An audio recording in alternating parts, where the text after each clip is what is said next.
all. In days.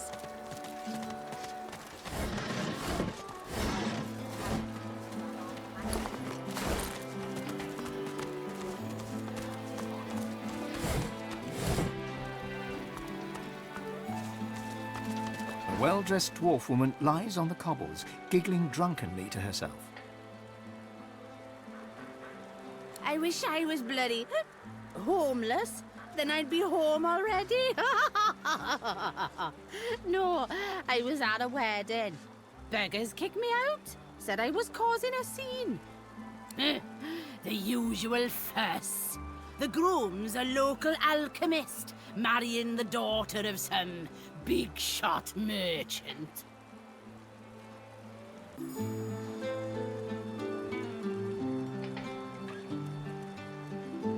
They'd hardly kick out their own flesh and blood, would they? I barely know any of them. Friends of business acquaintances. Eh? No. Why would I do that?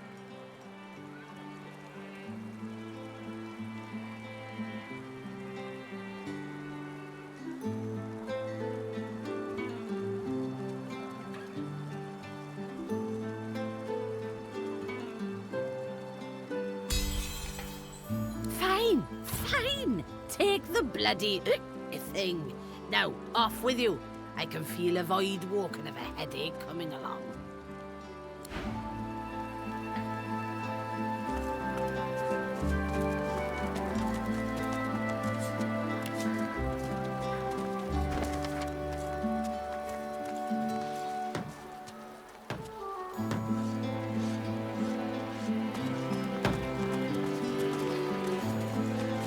For the safety of Rivoli, report all sorcerers to the nearest magister.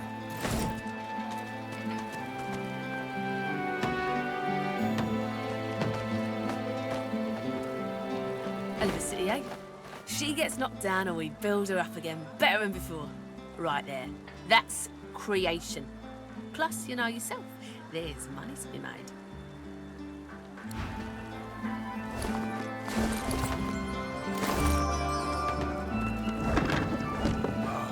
I build a wall and they knock it down. Build a wall, knock it down. Still, keeps me busy.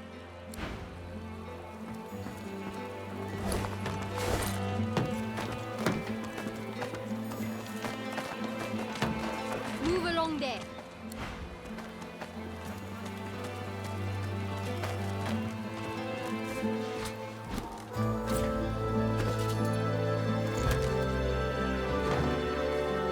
Time is money and so is mortar. I'm working here.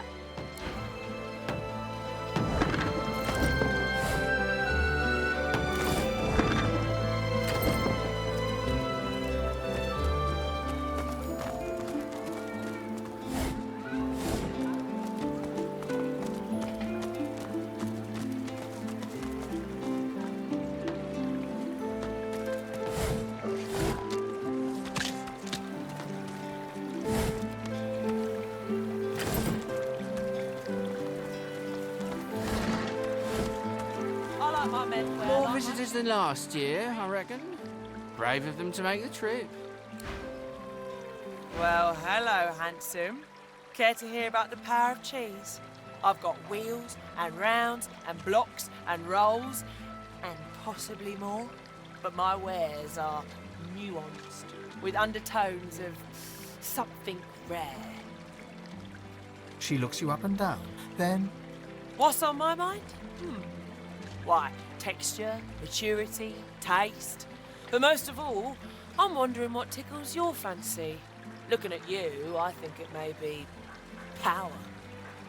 Am I right? So I have not misjudged you. Now, we've established how you feel about power. How do you feel about law? Specifically laws relating to property and the acquisition of goods.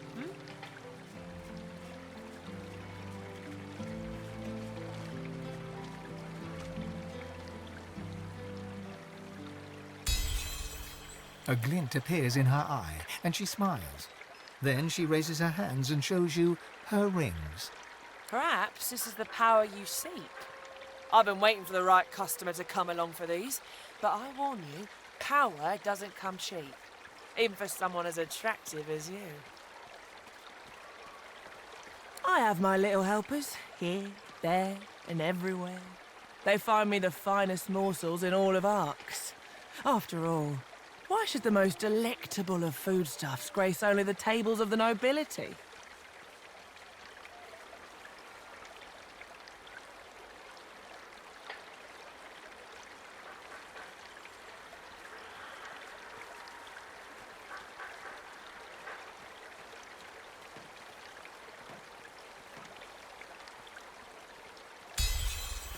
Yes, you could be an asset. Very well. You can find my helpers, the Thieves' Guild, within the Ark sewers, in their so-called secret hideout. Here, I'll mark it for you. But approach carefully. The foul stench is hardly the sewer's gravest danger.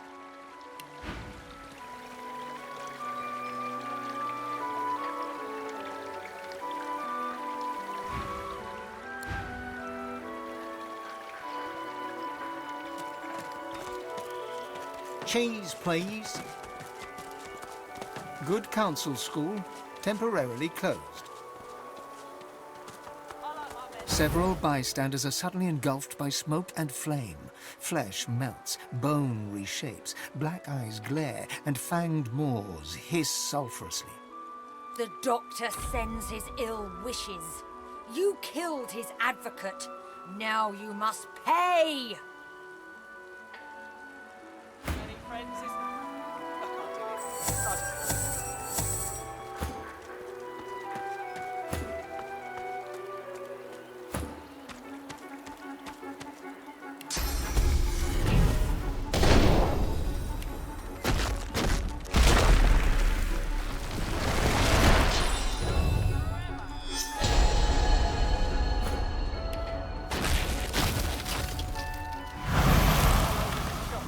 I'll just go.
Glory is mine.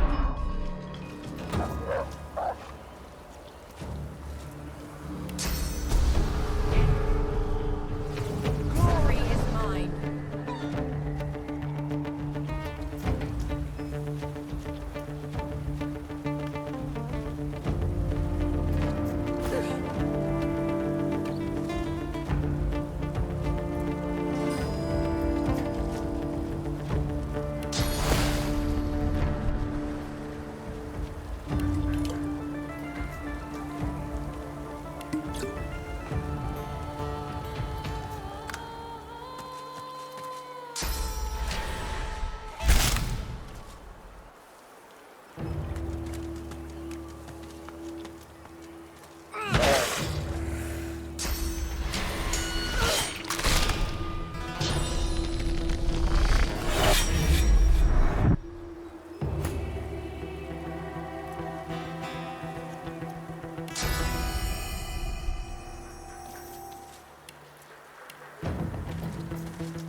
What's this? I found something.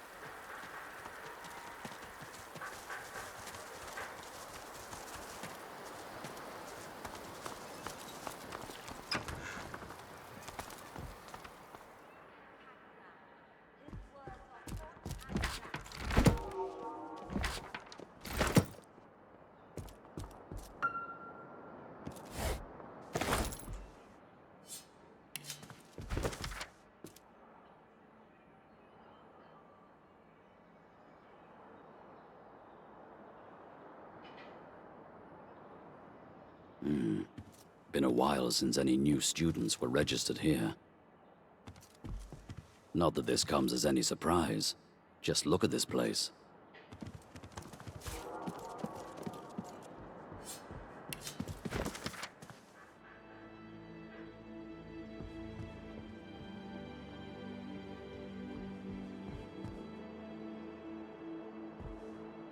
Buttons. That's the name of the undead cat from Blood Moon Island. Then Iris must be the name of the little girl.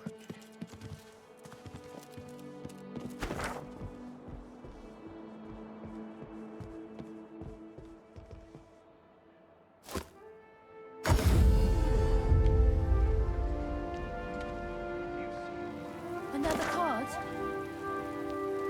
Goods for sale here. Any takers? Me too.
You must.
She cannot resist us.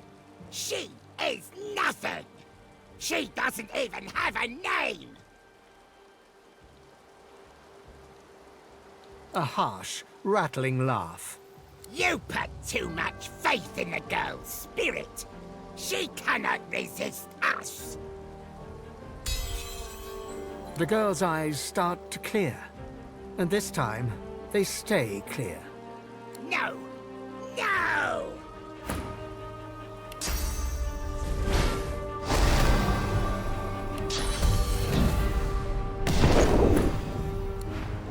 Child is ours! You will not save her!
Her voice shrinks to an awed, overcome whisper.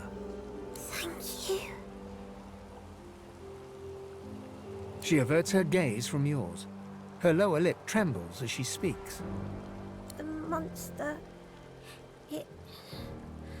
It made me do things. Horrible things. She takes a deep breath, then raises her head and meets your gaze. Her stare is resolute, aged far beyond her years. It showed me how bad things can get. But I'm still here, and it isn't. I think I'll be all right now. I don't know. Maybe my family's still out there somewhere. Or maybe I'm alone. Maybe that's a good thing. I've had to share my head for so long. It'll be good to be alone for a while. She falls into a contemplative silence for a moment, then perks up once again. Hey, do you know the magic-y stuff everyone's so scared of? Source. I can use Source.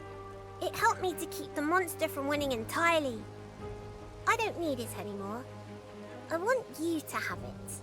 I'm going to go and find my cat now. He must be lonely without me. Bye. I won't forget you.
Careful now. That's a trap.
Clever trick.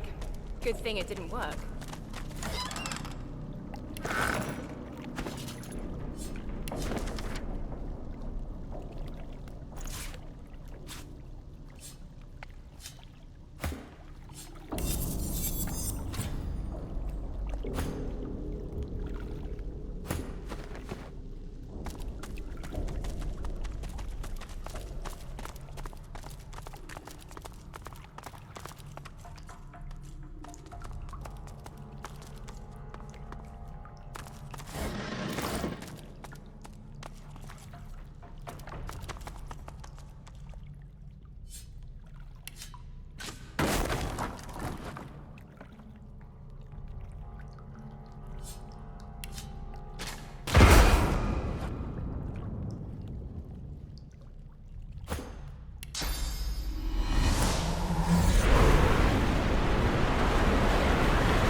house if that vile stench doesn't deceive me. Queen Justinia and her lackeys are down this.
I've had just about enough of... Oh, this place is already overrun with addicts and orphans. And now I've got to deal with... what? A sulking creeper. The woman shakes her head and sighs. I should stop caring so much, but the kids shouldn't suffer. They don't deserve this void-infested hellhole we're handing to them. What is it? Or what was it? Two different things, you know.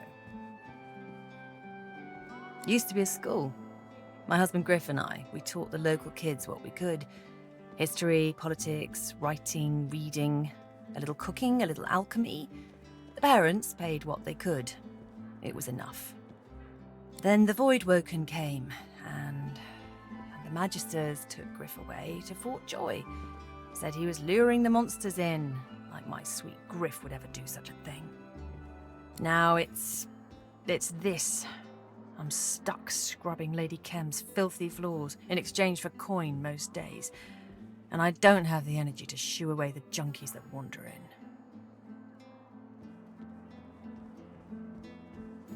You know him? Was he holding up okay?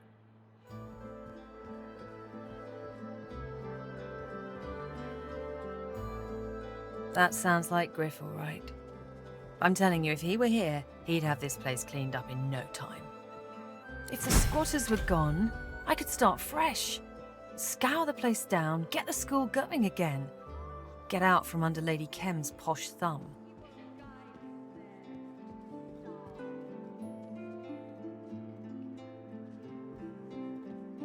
Well, I wouldn't refuse your help. If Griff can't be here, maybe you're the next best thing. Beryl hums a few random notes, just a few, but in those notes you discern a crumb of hope.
Please, speak.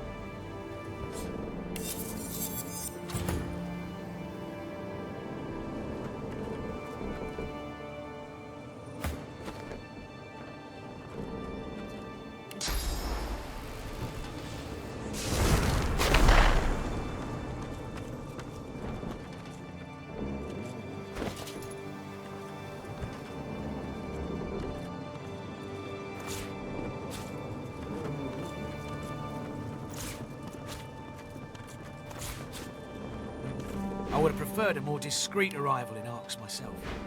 I am still a fugitive after all.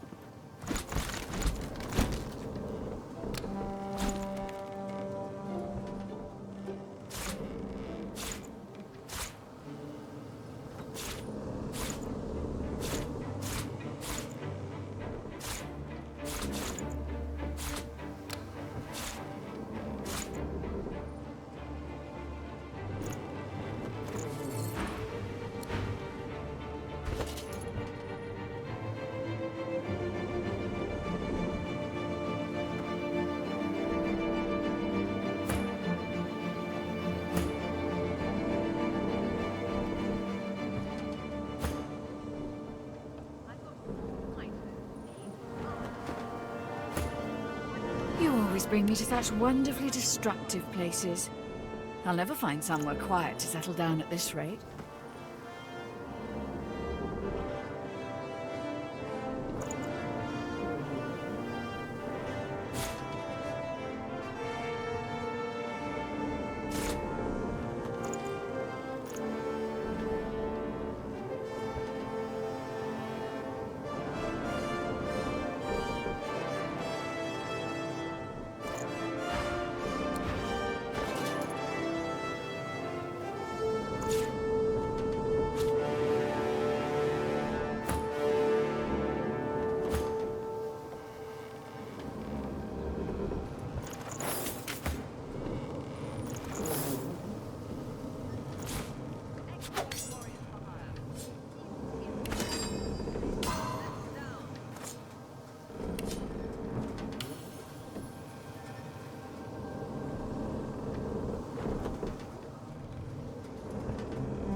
I would have preferred a more discreet arrival in Arx myself.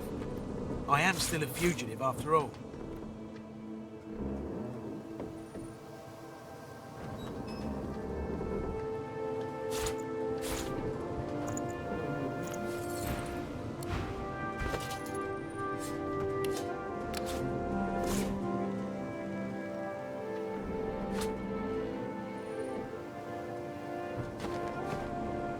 You always bring me to such wonderfully destructive places.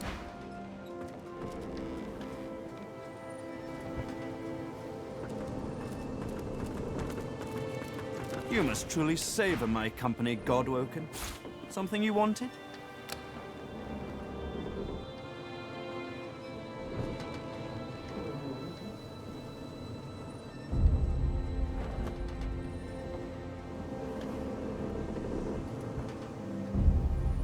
No one's ever regretted having extra help in a fight.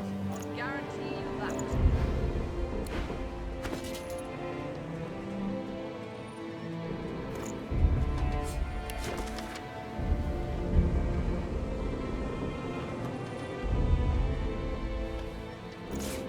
Allies for hire.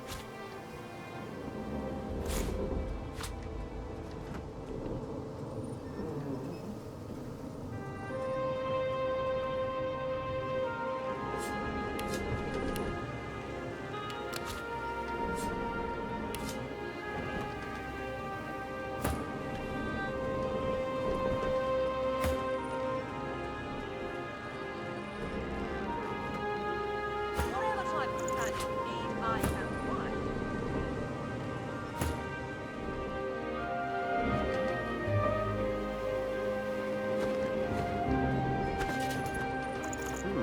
The destination pyramid doesn't answer the call.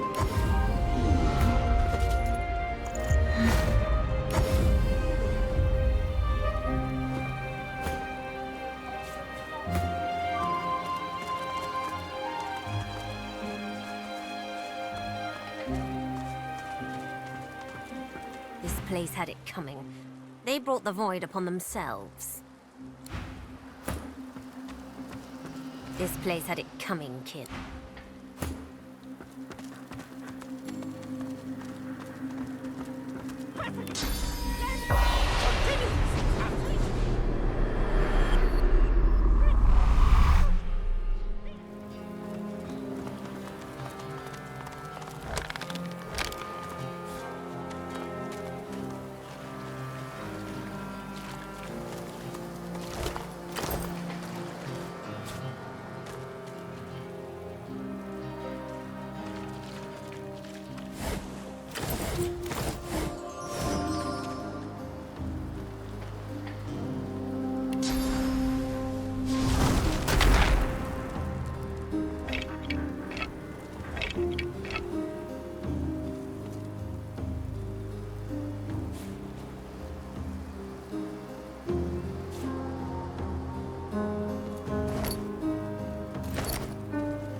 A curious-looking puppet stands motionless nearby. The puppet stares at you with a fixed smile. No dust has settled upon its surface. It hasn't been here long.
School's out, I dare say.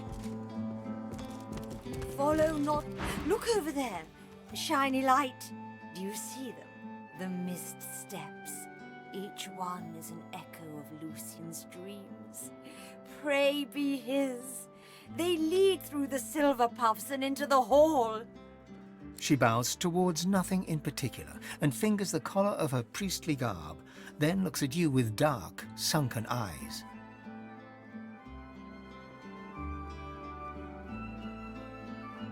I am blessed, fresh pearl, by Drudenay and Divinity. I glide on Lucian's breath and feed on his sighs and smiles. For him, I would walk the path of blood. He needs only sing the command. I'm not like the Cat Lord, our Hulu. He slinks around and under and over and inside. He would skim the path and miss the blood. The priest raises her head and screams to the ceiling. Lucian, my wings are ready.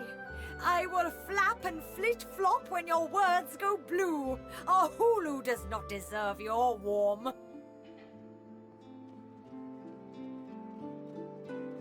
I hear he avoids Lucian's Toughmaker, the path of blood. He is a defiler of Lucian's will, Shine Beast. The crypt waits for only divine, devout, devoted. It is not an easy make trial. Bypass the blood and Lucian brings the rumble.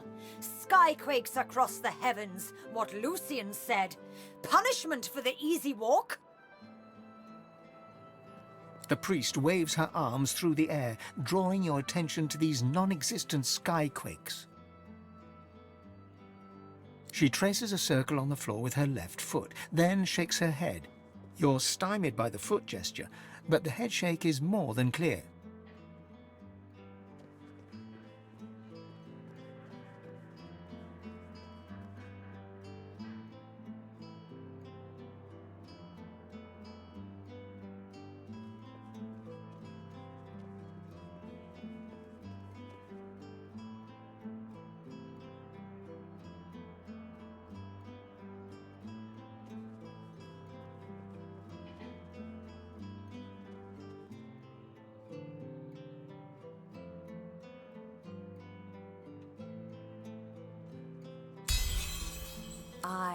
Yes. Your voice. His voice.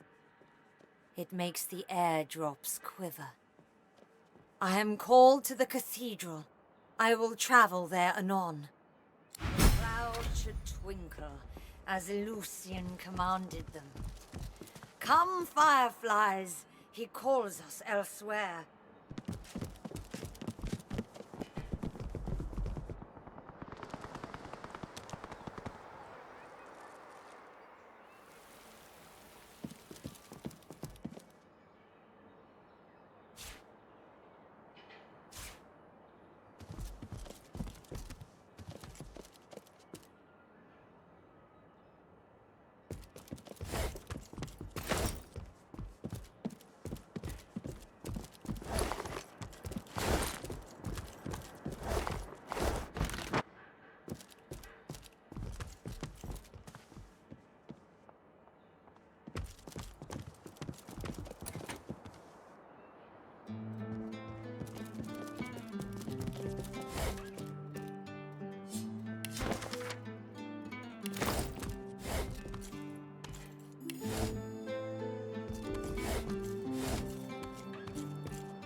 Locked.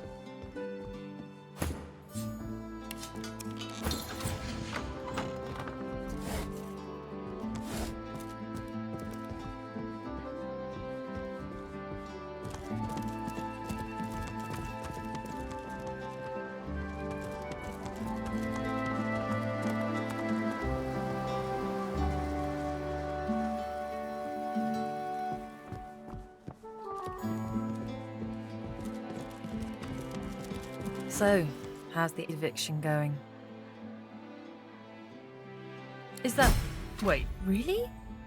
They're gone? That's good news. Maybe our hard work wasn't all for nothing then. Is there anything I can do to show my thanks?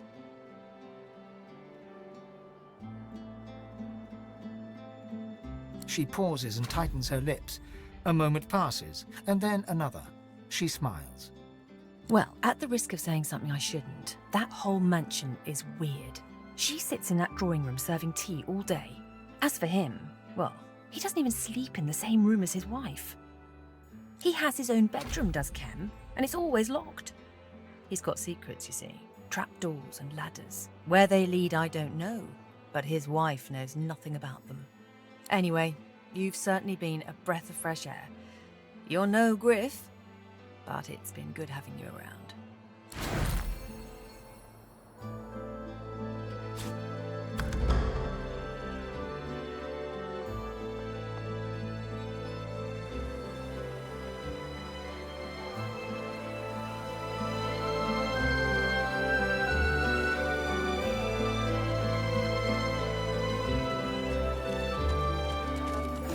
Anytime soon?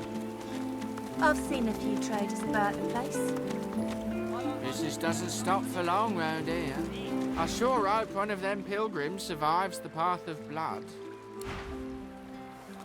They say the Divine withers our lands to save Rivellon. I see he is successful.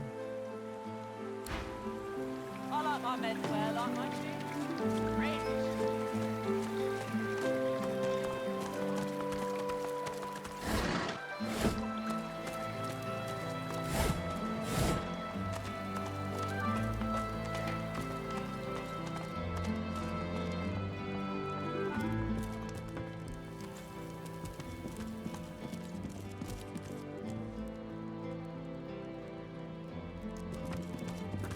Trade or credit? That's right.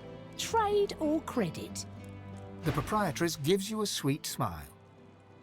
You look like someone who's ready for business. You look like someone with an eye for the main chance. You look like someone who needs an investor.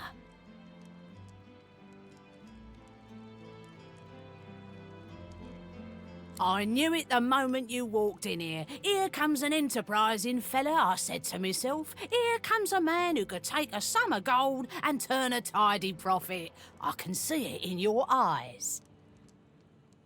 Whatever you're up to in the fine upstanding city of Arx, jewel of Lucian's blessed domain, I'd like to back you, financially speaking.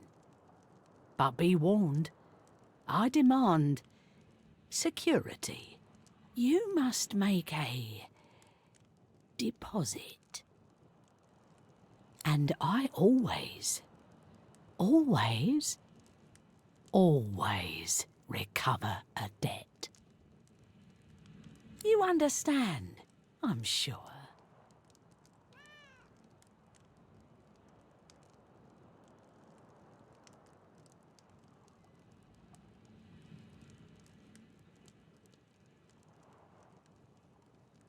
Will there be anything else?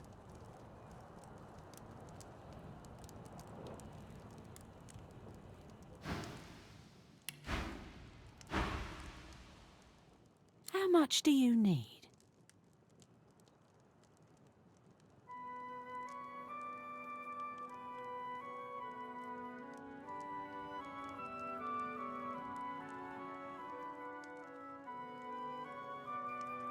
I see.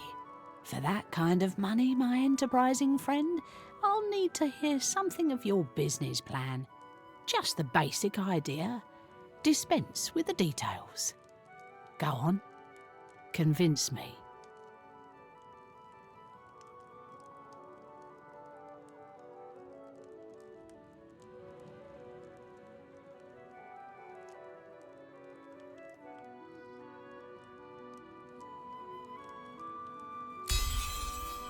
All right.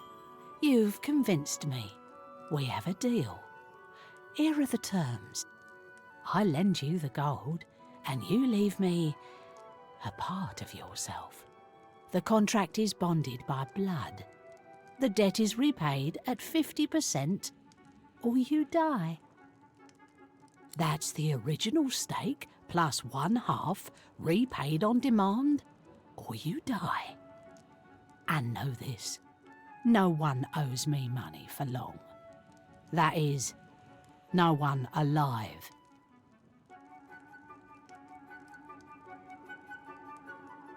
She smiles. She knows you believe her, or at least that you should. She reaches into the folds of her dress and produces an empty glass vial. She holds the vial up to you and locks her eyes on yours. The vial, you notice, begins to fill with a bright crimson liquid. A faint feeling flits over you and then is gone, and you realize that that blood is yours. And suddenly your purse feels heavier. I hold your blood. No take-backs and no returns, and defaulters all die. Thank you for your custom. Please come again. She smiles, her sweet smile, dips her head in farewell and turns away.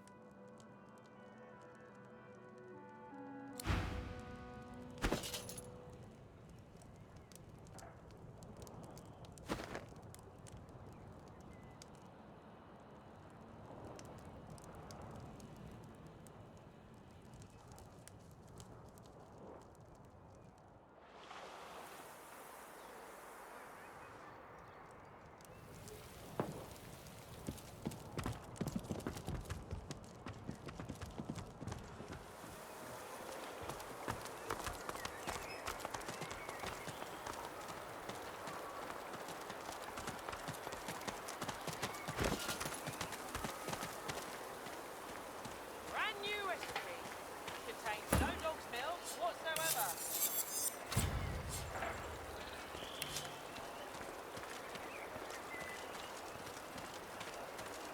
Think they'll open the shops anytime soon? I've seen a few traders about the place. Business doesn't stop for long round here.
Remember that client? Lord, whatever it was? The look of surprise in his corpse. I mean, what did he expect? If you secure a loan with blood, it gets repaid one way or another.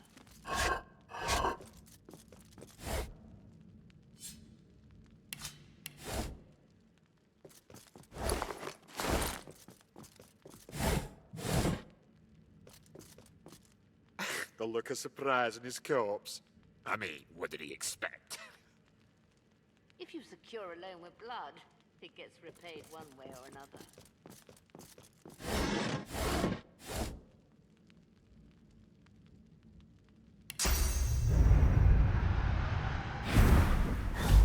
Shut up, or I'll cut your heart out and use it as a pillow. If you secure a loan with blood, it gets repaid one way or another.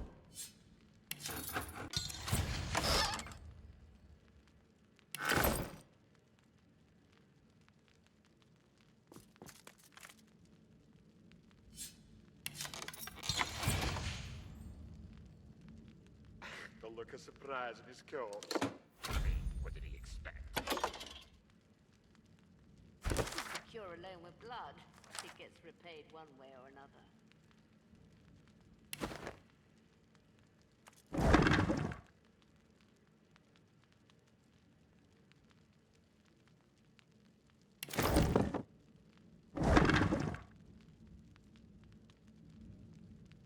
If you secure a loan with blood, it gets repaid.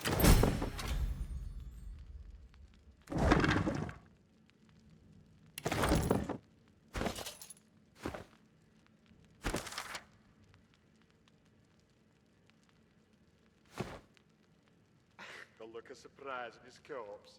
I mean, what did he expect? If you secure a loan with blood, it gets repaid one way or another.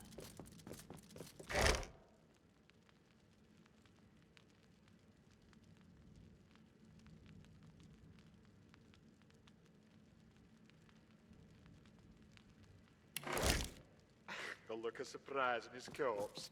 I mean, what did he expect? Sleep in here. If you secure a loan with blood, it gets repaid one way or another.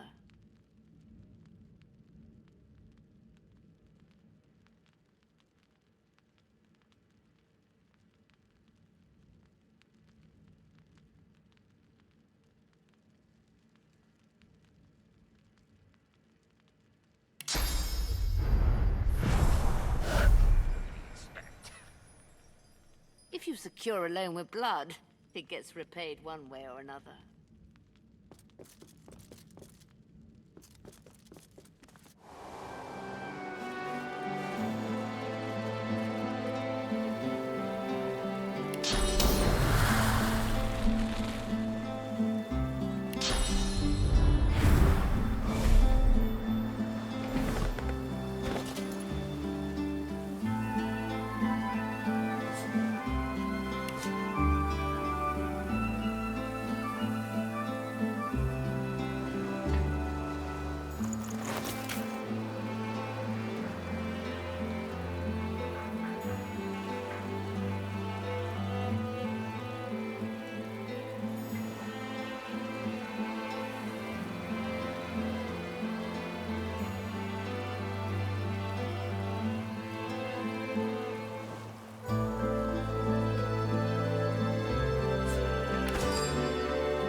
Well, it's not like the old days just yet.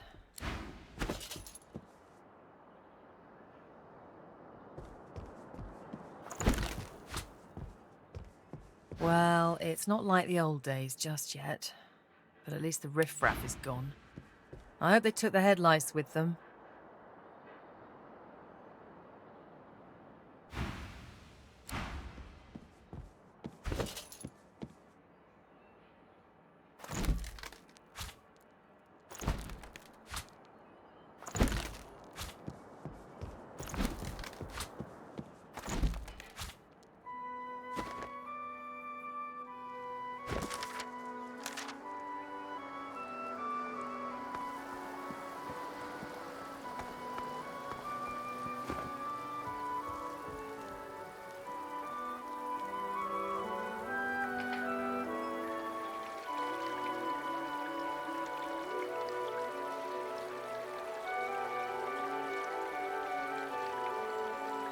Think they'll open the shops anytime soon?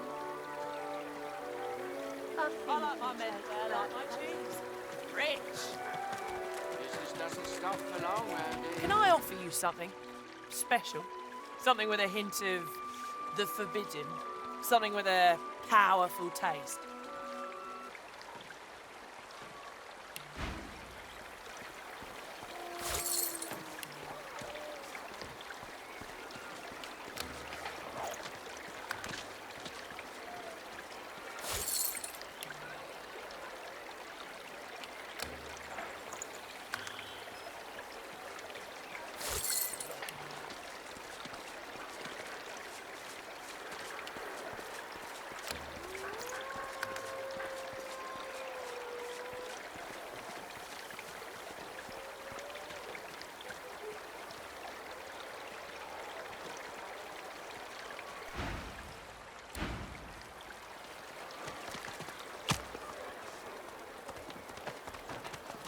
Clear off.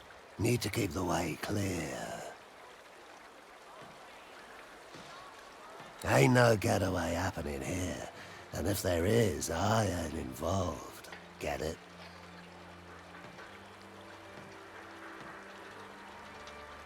Ain't no one going nowhere as far as you're concerned. Ain't no one packing up and moving out of the city in a hurry. And that no one ain't no dwarf. Get it? Now go on, clear off.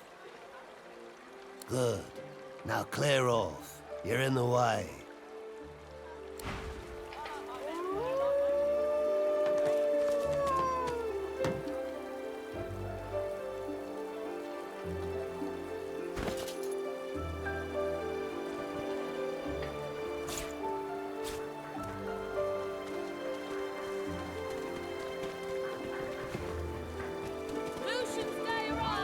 I serve all who seek aid, sir.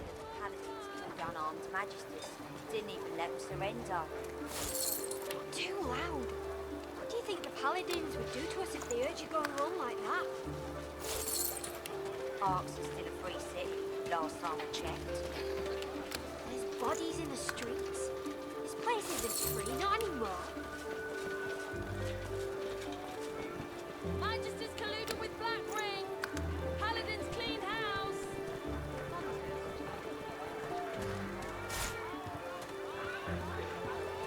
There's a potion business going. Very funny. All those broken arrows. You've got your work cut out. Some are still good. What are you looking for? Hear ye, hear ye. I heard that the Paladins killed unarmed majesties. Didn't even let them surrender. Too loud. What do you think the Paladins would do to us if they heard you going wrong like that? Arks is still a free city, last time I checked. There's bodies in the streets. This place isn't free, not anymore. Bradley Hubert. I heard that the Paladins killed unarmed majesties. Didn't even let them surrender. Too loud. What do you think the Paladins would do to us if they heard you going wrong like that? Arks is still a free city, last time I checked. There's bodies in the streets. This place isn't free, not anymore. Queen Justinian confronts rebel factions. Dwarven royal stands tall.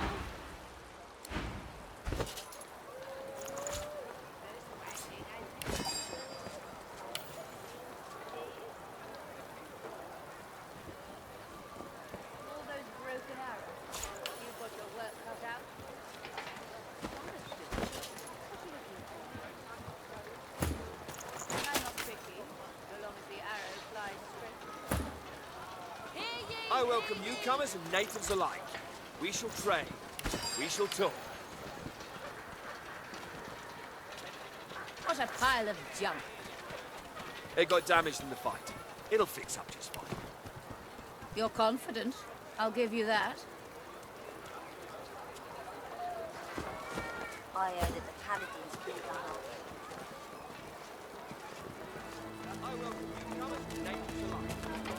Browse as you must, but do respect my wares. They are too fragile for coarse fingers.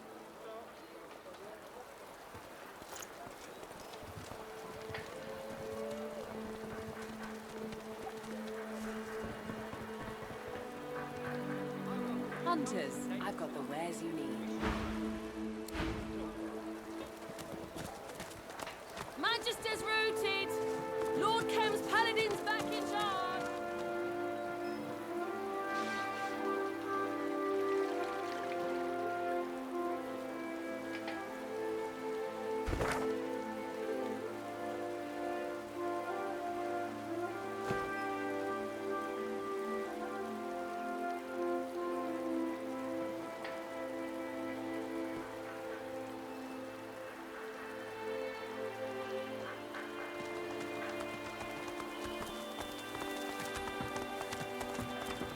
Ugh, this place stinks.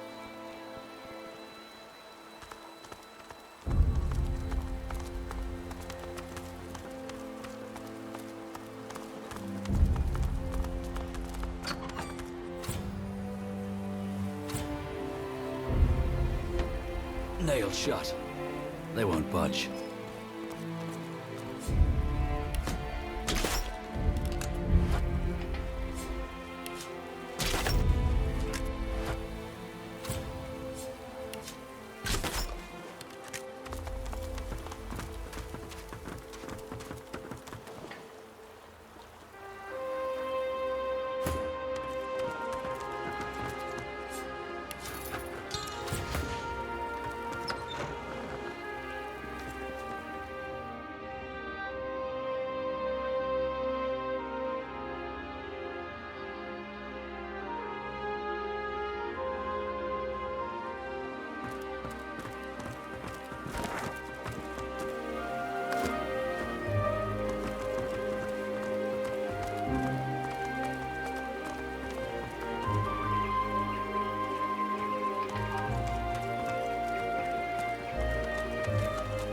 No new patients being accepted at this time.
Greetings.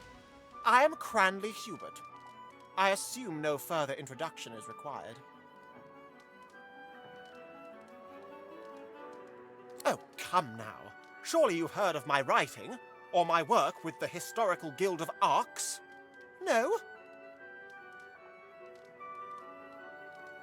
For show? Of course I've read all of them. What do you take me for? I'll wager you don't know a fraction of what I've gleaned from a lifetime of reading. Let's see. 3 major houses govern the ancient empire. There's the House of Law, the House of War. Now, what's the third?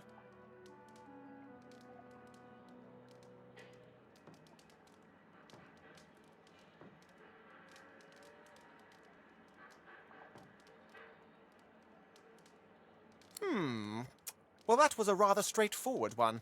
You'd have to be an utter dolt to have not heard of the House of Dreams. Another question, then. In what year was our saviour, Lucian the Divine, taken from us?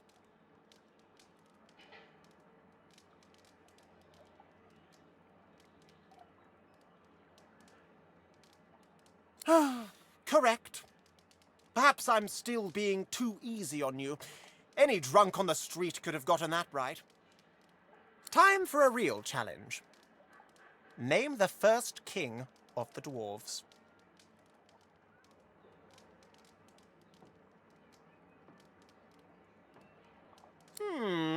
Clearly you have had some modicum of education in your time. One final question. Answer this correctly, and you can consider yourself a scholar on par with yours truly. Fail, and I shall have to show you my door. The Sorcerer King from times of yore, Brachus Rex, had a twin. What was her name? Well. I must confess, your knowledge is impressive. Please, allow me to invite you to join me in my private chambers for further intellectual discourse. Excellent. Please, come along.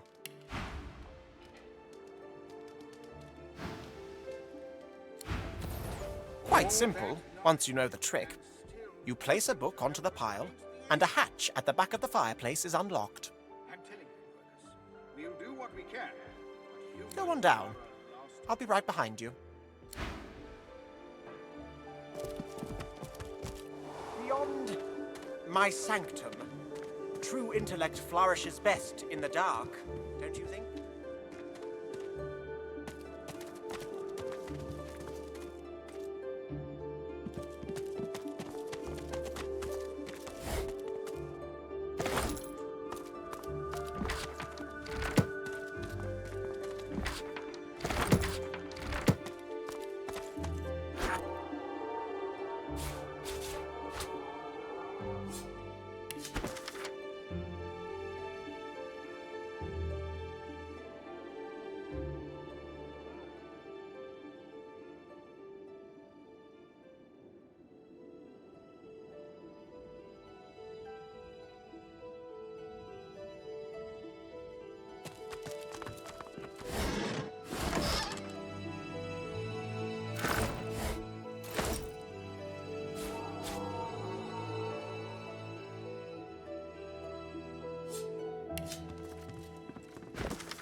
Lucky find.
My sanctum, my intellectual womb, my palace of the mind. Welcome, and make yourself comfortable. Pray tell me, what's the darkest, most delicious nugget of knowledge you've come across in your time? With a mischievous twinkle in his eye, Cranley glances from you to some nearby skill books, rare ones. He raises an eyebrow. Impress him, and we might win a prize, it seems.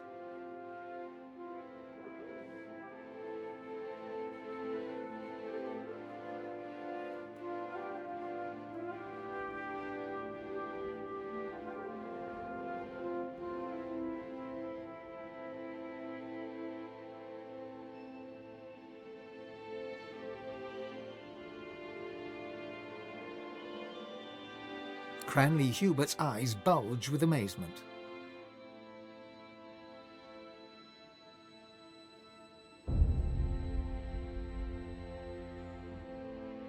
Oh my, yes. And please, let's not be so formal. Down here, call me Gigi. He gestures absently for you to select from the skill books as your reward. It seems that the poor fellow is quite taken aback by what you told him. Without another word, he wanders away from you, deep in thought.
I would have preferred a more discreet arrival in Arx myself. I am still a fugitive after all.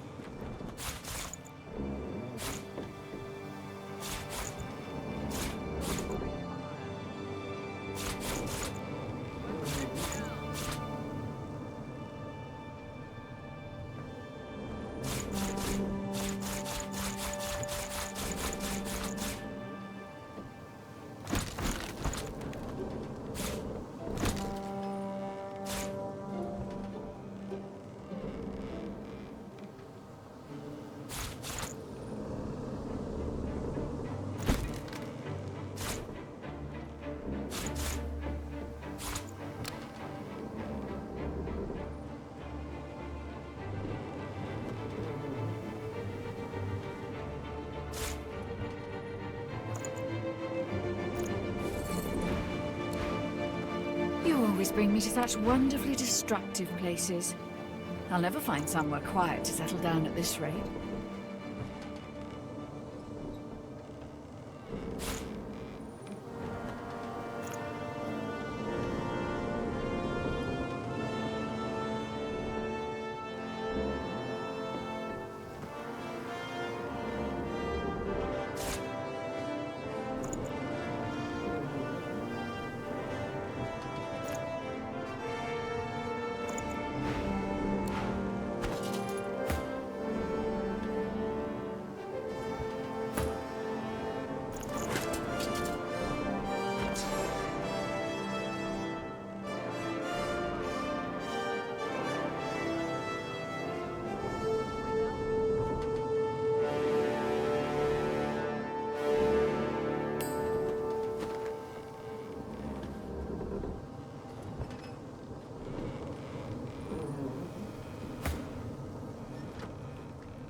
You must truly savor my company, Godwoken. Something you wanted?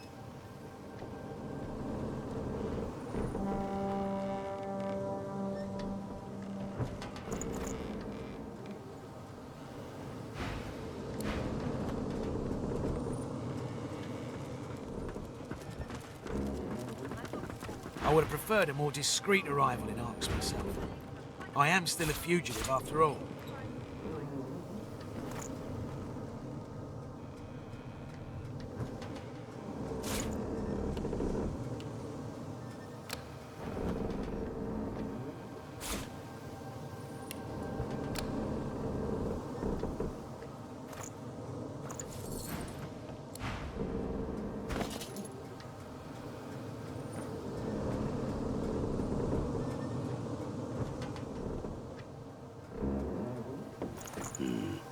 The destination pyramid doesn't...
Cranley Hubert barely notices you.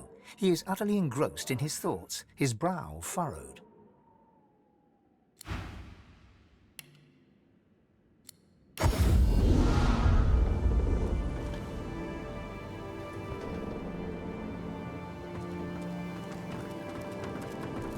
I would have preferred a more discreet arrival in Arx myself. I am still a fugitive after all.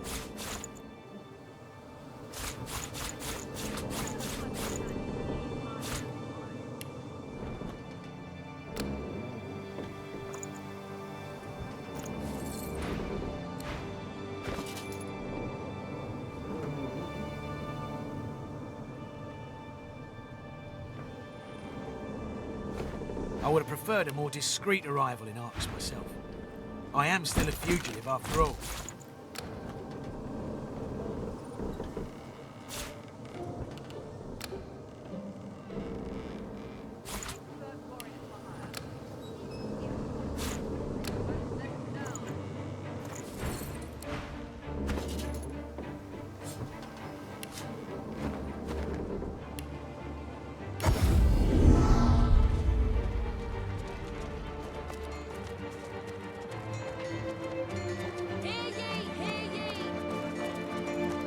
What can I do for you? You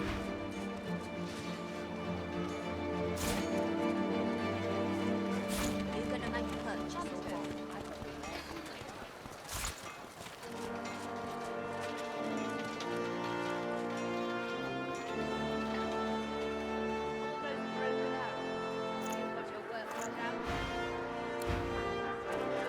What you looking for? I'm not picky. So long Back as to the arrow refill your flies. quiver, are you? Nature provides.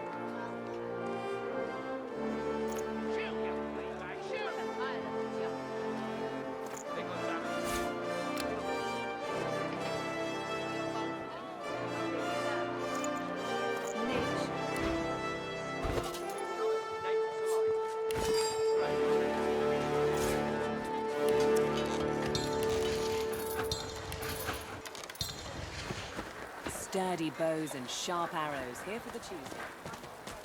For your good health. Browse as you must, but do respect my wares. They are too fragile for coarse fingers.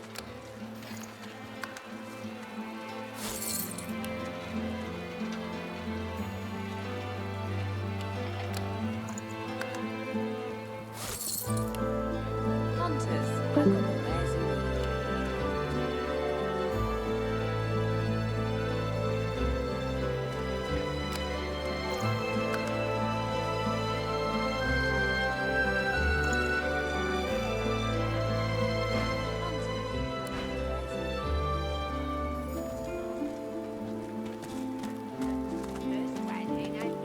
The dwarf's armor looks as if it weighs half a ton, yet he moves with alarming ease. You note his insignia, a snarling wolf. Browse the shop as you please.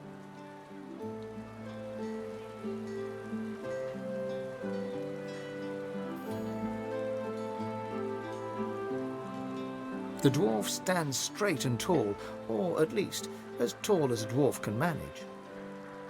I'm a member of Her Majesty Queen Justinia's Royal Regiment. Special Officer, rank 1, sir.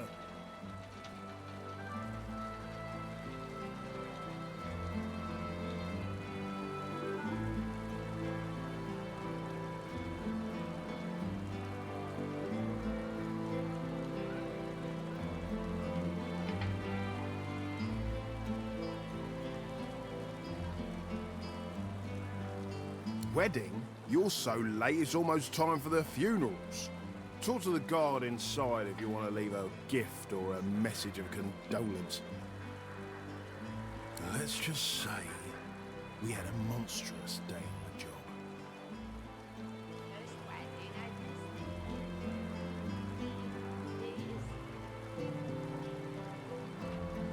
Oh, please do.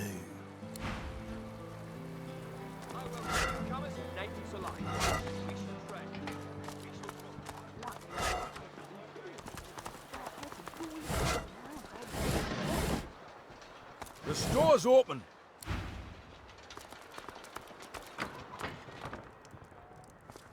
Should do a stock take. Maybe tidy the shelves.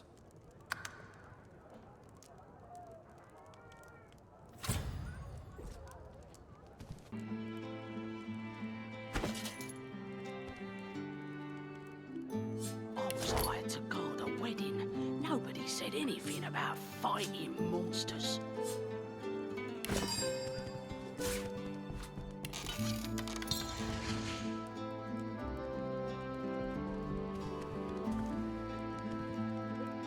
I was hired to guard a wedding.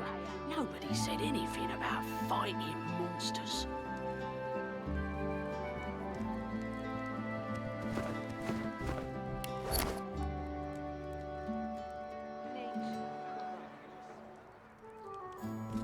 I was hired to guard a wedding. Nobody said anything about fighting. Enter as you please. No, Harry. Well then, you need to talk to my colleague inside.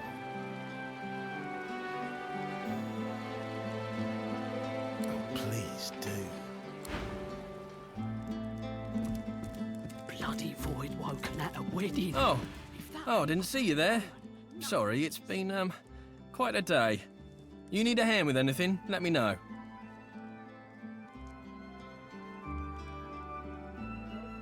You and me both. Worked for Ross for a decade. I'd half expected an invitation of my own. But even with half of Arx lying dead in his garden, he still wants the shop open. Then again, if I'd been at the wedding... The fact that the boss loves counting his pennies is probably the only reason I'm breathing. That said, it doesn't feel right to be hawking wares with that next door. Job's the job, though. Can hardly leave Arx with naught but empty pockets. Wedding? Barduna, haven't you heard? I'm so sorry, there's been a tragedy. You can head into the garden to see for yourself, if you've the stomach for it. Not sure how much longer I'll be here, but if you've a need of supplies, let me know. Oh, of course, you won't find better in all of Arx. I can promise you that. Not bad, eh? Oh.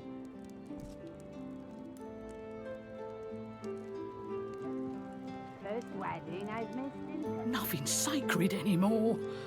Or safe. Take care of yourself.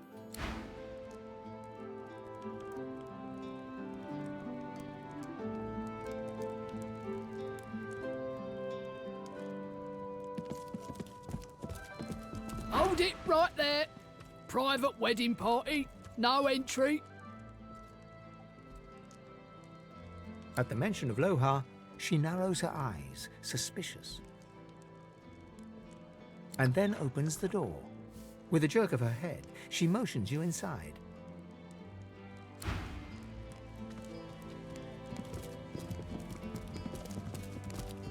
Voidwoken, here! And who'll clean up that mess in the garden? It'll be me, the new guy.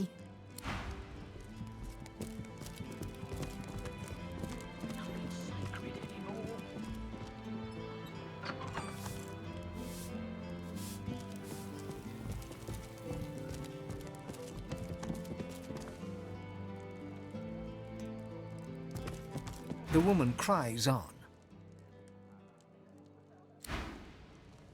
Nothing sacred anymore. Or safe. My lord, I beg your pardon, but the feast has been cut short due to active gods.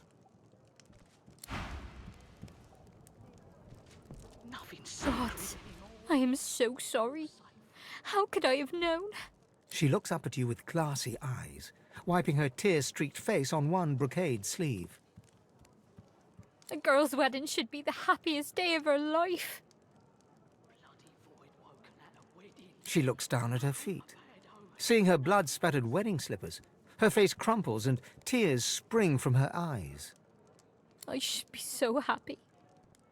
Everybody should be so happy. But before we could even cut our wedding cake, there were voidwoken everywhere. We barely made it indoors alive. But not everyone was so lucky. I can hardly bear to think of them.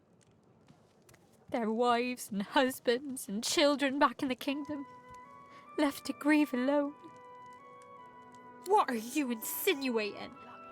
We're merchants, not mystics. You should have seen those void monsters. All that blood, all that death. They didn't deserve... We didn't. She buries her head in her hands, sobbing uncontrollably.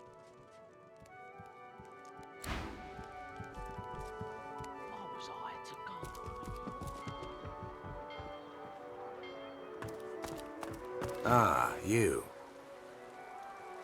The noble-looking dwarf beckons you closer, then gestures toward the somber group inside. Hard to believe you're looking at a wedding party, isn't it? My wedding party. He looks you over, his mouth pressed into a mirthless smirk. But I suppose you're no stranger to mournful faces. The Silver Fang, isn't that right?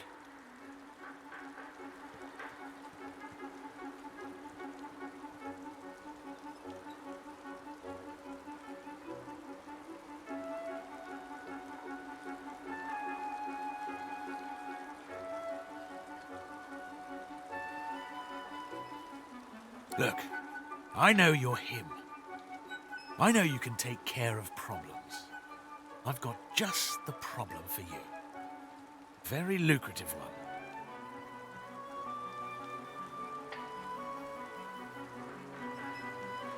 one. Not quite. You see, despite the unfortunate circumstances of the ceremony, I am a married man. I intend to be a particular kind of husband, and I could use someone with your particular talents to help me achieve this. I need you to take care of my father-in-law and bring me his will.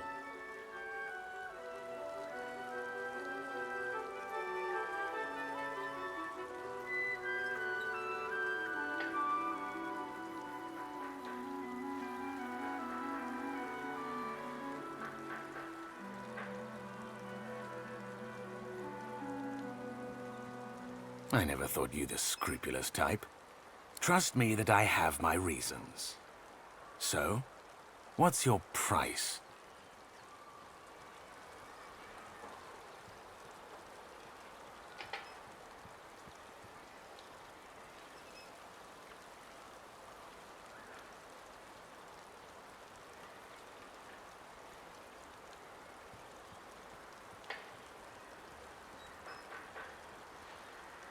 The dwarf's hand flies to his mouth in a none too convincing display.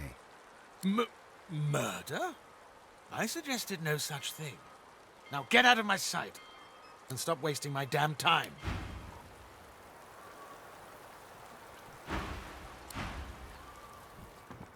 I'm lucky I was posted indoors. That'll be... She looks right through you, face slack with grief.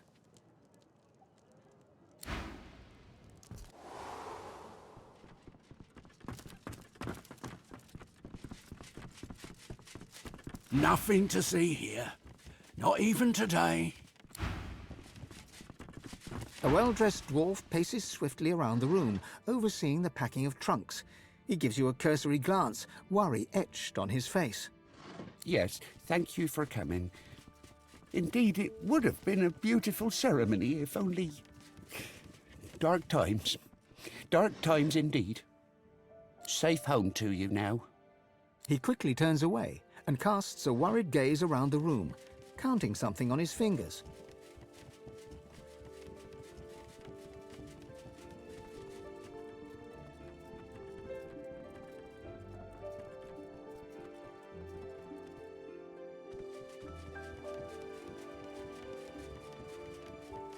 You've been proven a friend to Duna's spawn.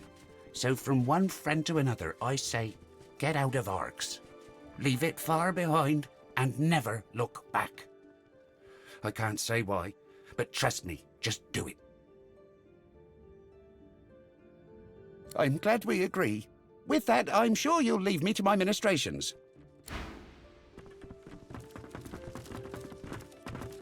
Be brief. I'm afraid I don't know any. Lohar, you say?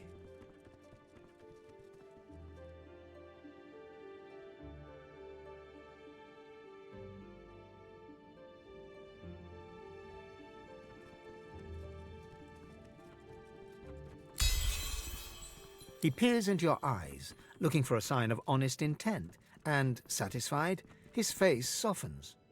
When the crackdowns and decrees came, I defended her. When she exiled her cousin Marcus, I joined in the applause.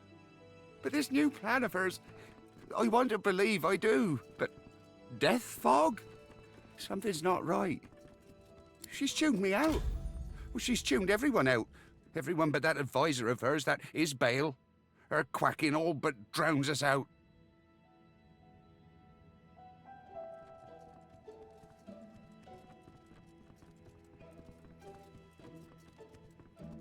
Hell if I know. A terrible answer, but it's all I've got.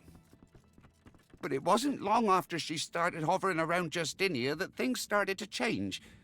Justinia's always been hard, if you know what I mean, but never heartless. I don't know what her endgame is, but I don't want to be anywhere near when it begins.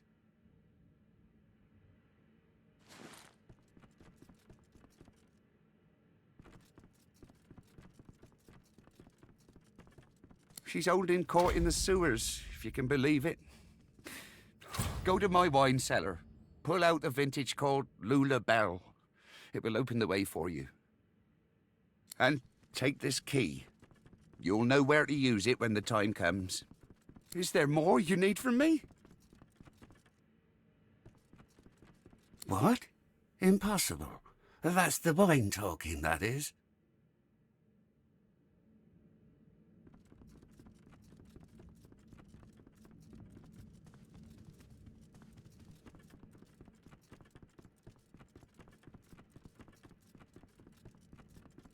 Yes, yes. I see the honesty in your eyes. This news does muddle things a tad. I tell you what, you seem an honourable sort. See Dorian dead and I will meet his offer.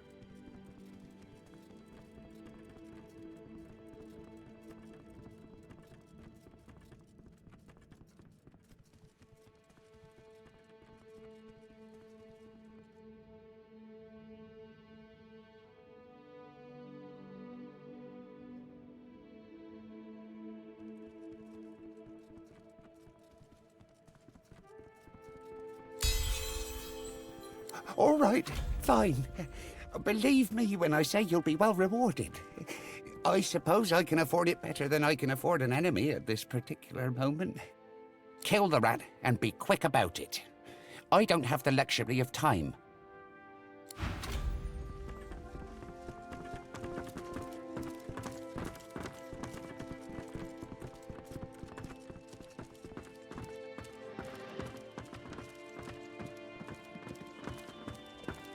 You've come to serve, yes? Excellent. Bring me my slippers. Chop chop. Do hurry. My hooves are shivering from the chill.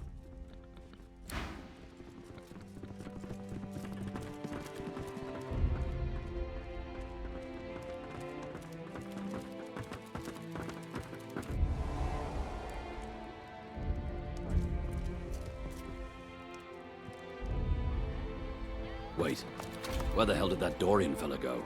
Nobody said anything about fighting monsters. I was just looking for my husband. He was right here a minute ago. I just turned away to refill my goblet, looked back and he was gone.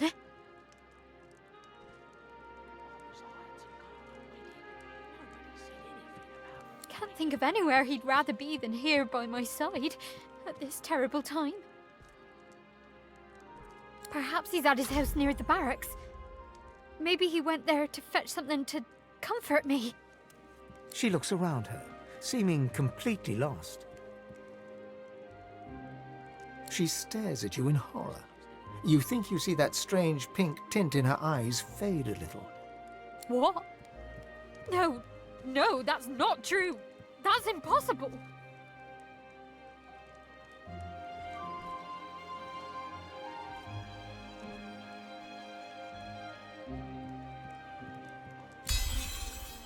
Her eye twitches and her mouth moves silently, but aggressively. It almost looks as if she's having an argument with herself. When she looks up at you again, the pink tint has cleared completely from her eyes. How could he? How could he? I've got to find my father. I must warn him. He trusted a stranger over his own daughter. I bet his pig knew about my husband before I did too. She slumps in her seat, looking even more miserable and dejected than ever.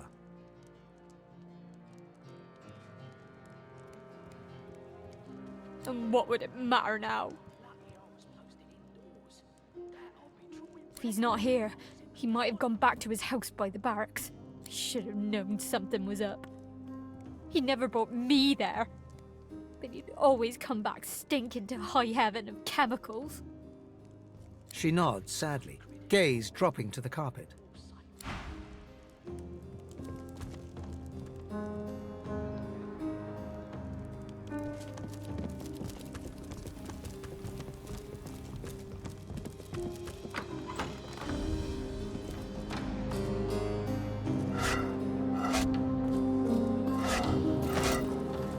Something stinks around here. A statue of a trumpet-playing dwarf, but something about it smells off. The stone smells of granite and rosewater, but beneath the aroma, a familiar smell lingers. Death fog. And then you see it. The horn of the trumpet connects to a pipe. The pipe disappears into the dirt. The scent of death fog comes from under the ground.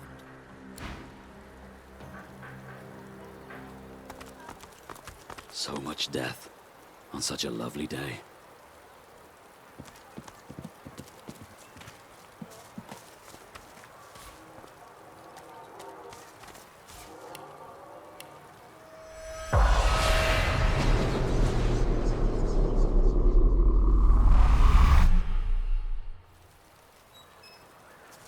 The spirit of a guard gazes around the garden sternly.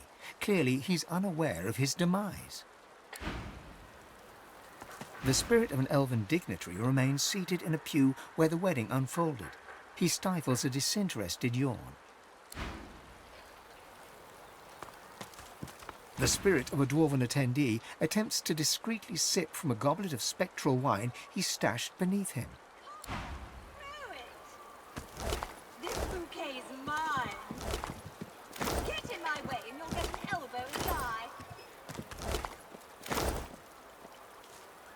The spirit of a dwarf guard patrols the garden, oblivious to the fact that he's dead.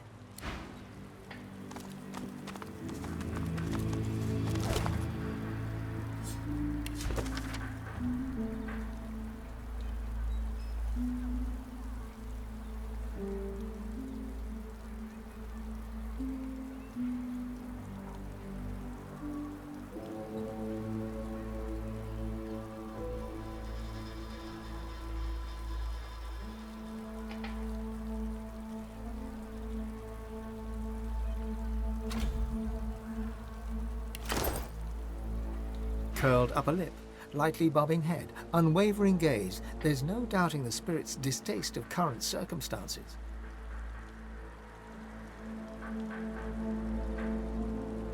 The spirit's sneer intensifies.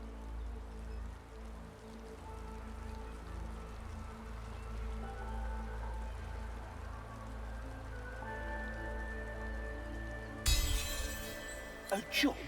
A job for the Queen? Now get your ugly mug away from me!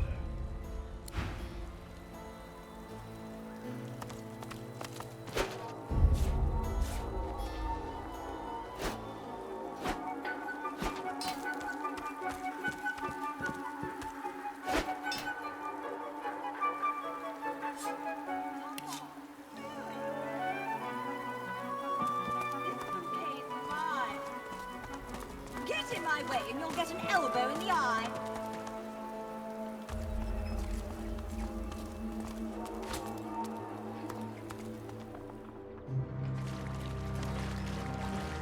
I've spotted something.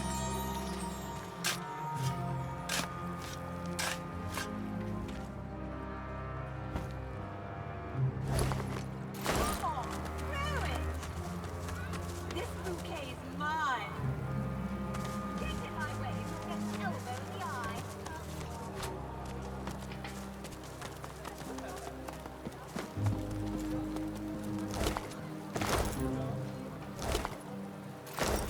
Yes?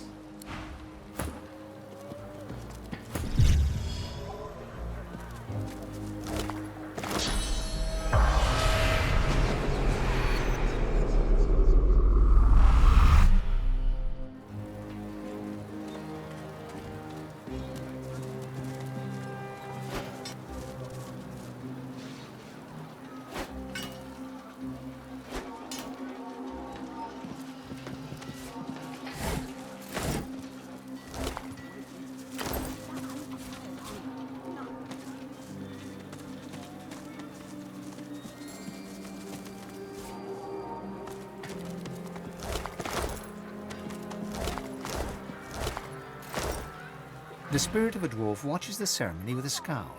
He tugs at his ornate collar in an effort to loosen it. The spirit of a dwarven lady remains wrapped by the since-interrupted wedding ceremony. She dabs away some tears with a handkerchief. The spirit of an elegantly dressed woman glances around, seemingly more interested in the other guests than in the unfolding ceremony.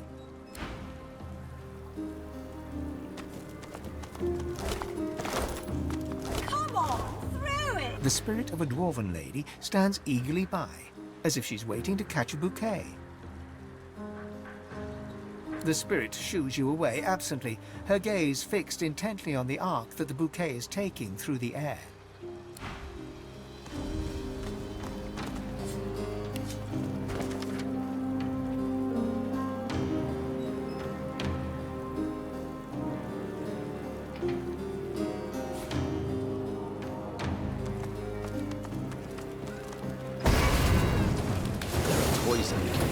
They're alive, and they look hostile.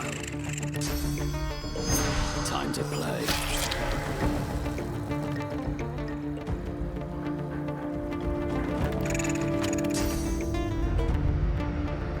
Prepare yourself!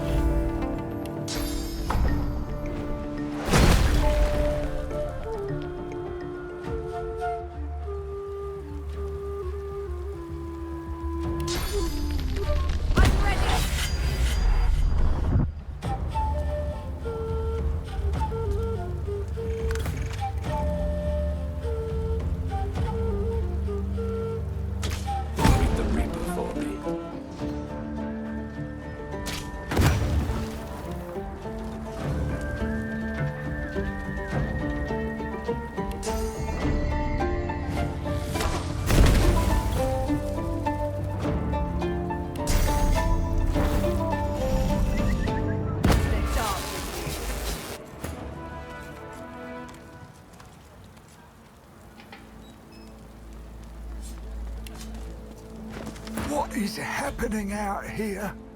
Haven't we seen enough tragedy today?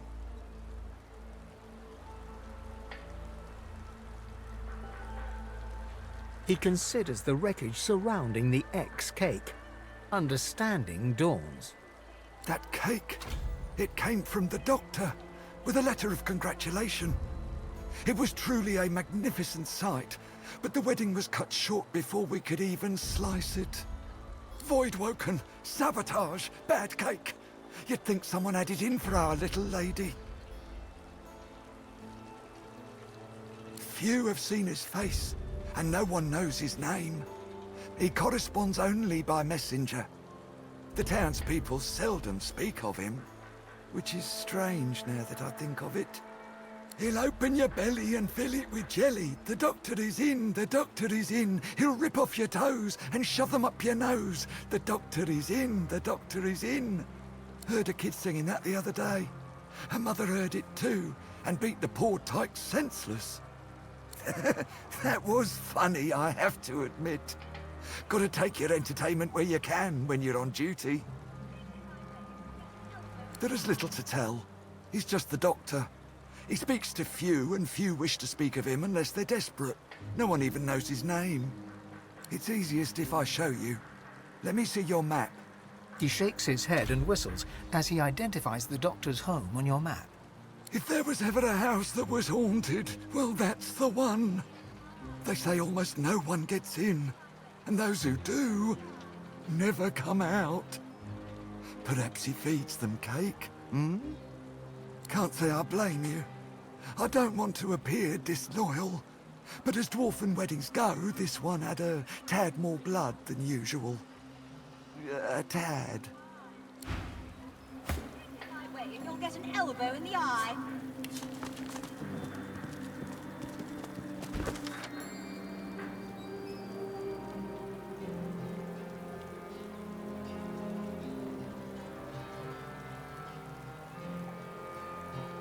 Come on, throw it! This bouquet's mine. Get in my way and you'll get an elbow in the eye.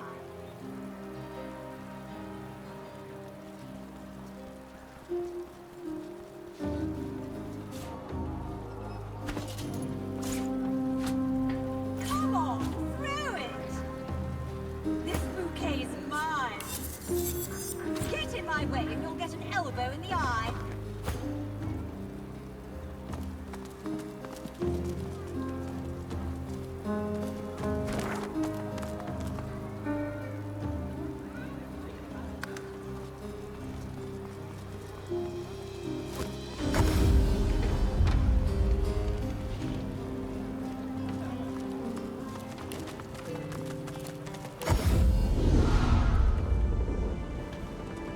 Godwoken, how can I help?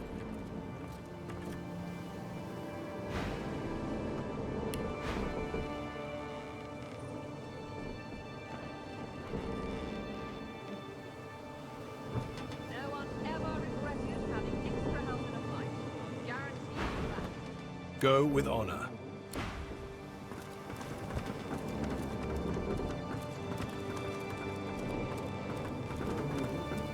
Godwoken, how can I help?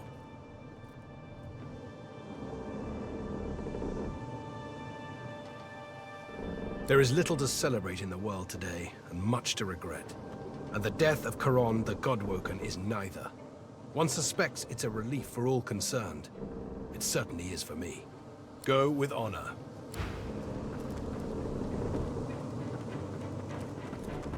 You always bring me to such wonderfully destructive places. I'll never find somewhere quiet to settle down at this rate.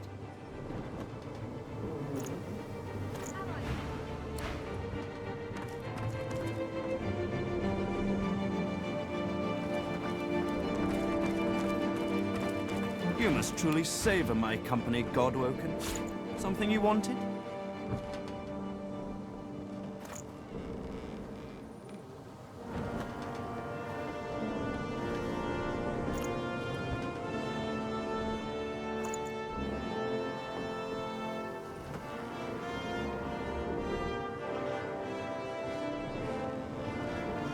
I've got sword fighters, thieves, archers, all willing to fight by your side if the price is right.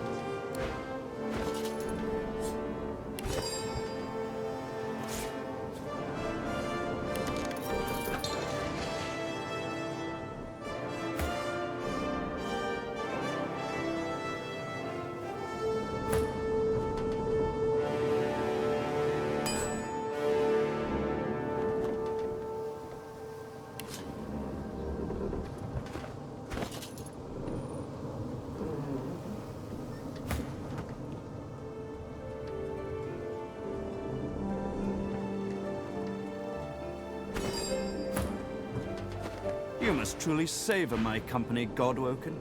Something you wanted?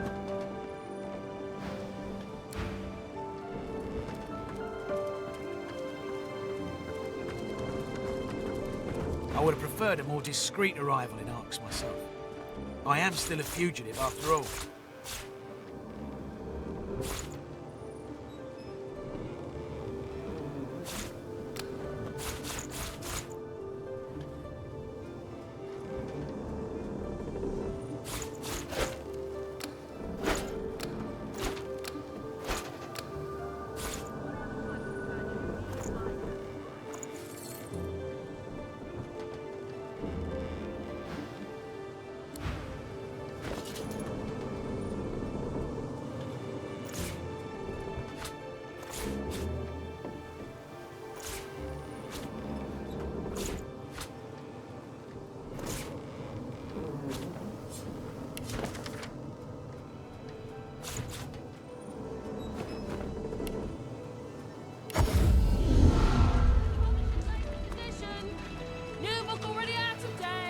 welcome newcomers and natives alike. We shall trade. We shall talk. I serve all who seek aid, sir.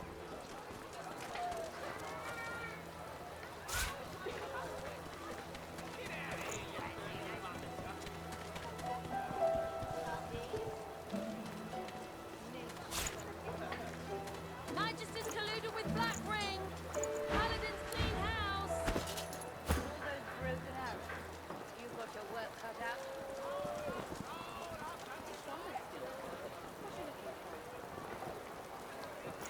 I'm not picky, so long as the arrows. I welcome newcomers and natives alike.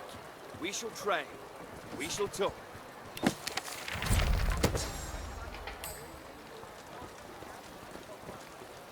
What a pile of junk. Hear ye! It got damaged in the fight. It'll fix up just fine. You're confident. I'll give you that.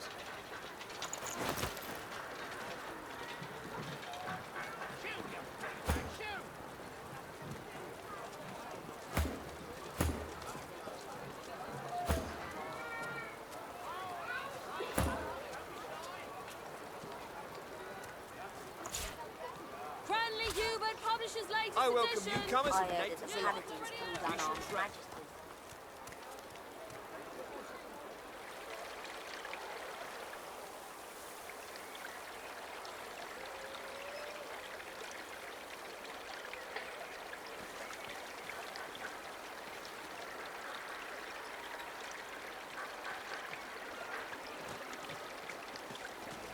I like my men the way I like my cheese.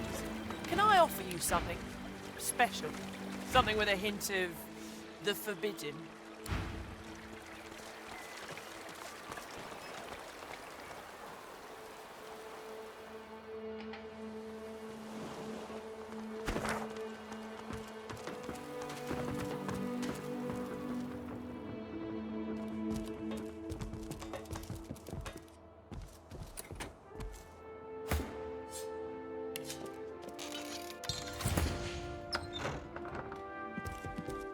I've spotted something.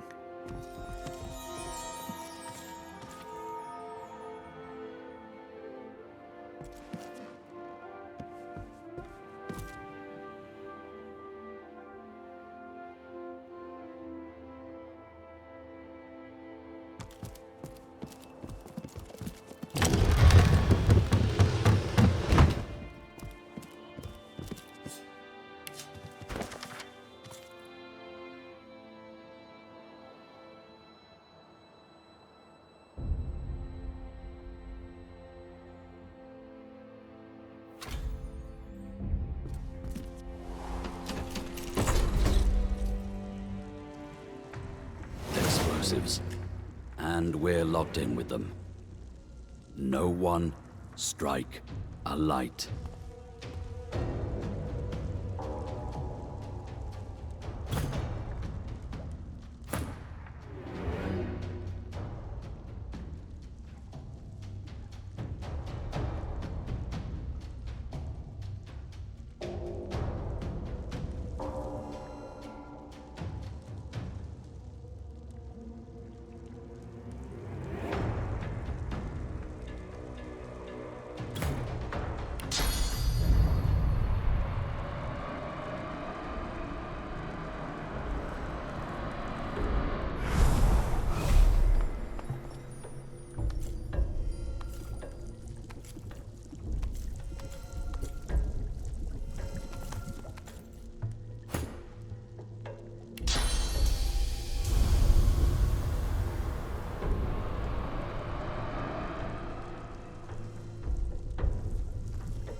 It had to be the lower one. Dorian's a dwarf, after all.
Again?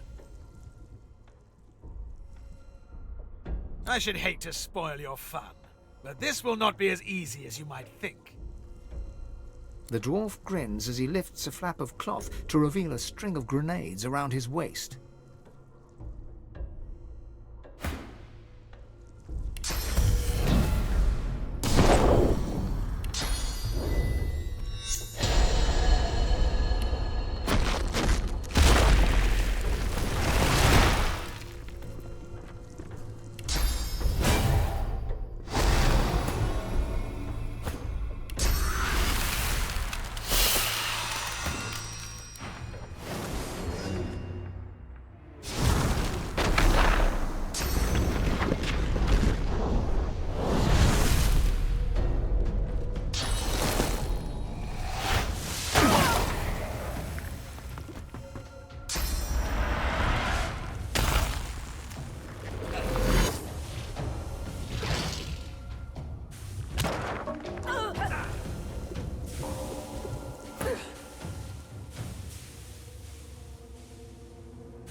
I'll yield to that.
What's this? I found something.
They kicked me out.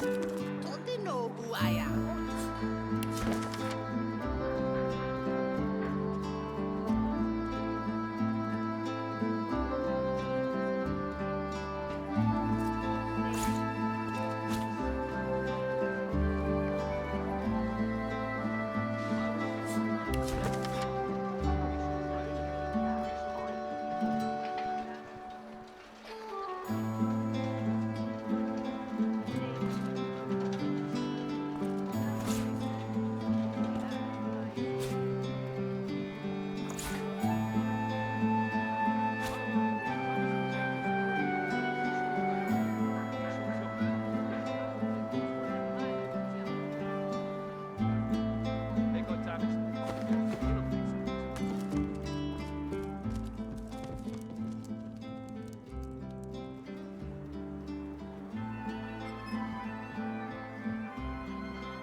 Is it done? Oh, yes? Well, I certainly could use some good news amongst the bad. I am a man of my word. Here is the payment promised, and extra besides. You've done right by me once. Now it's time to do right by the Queen.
nothing sacred anymore. Or safe.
I would have preferred a more discreet arrival in Arx myself.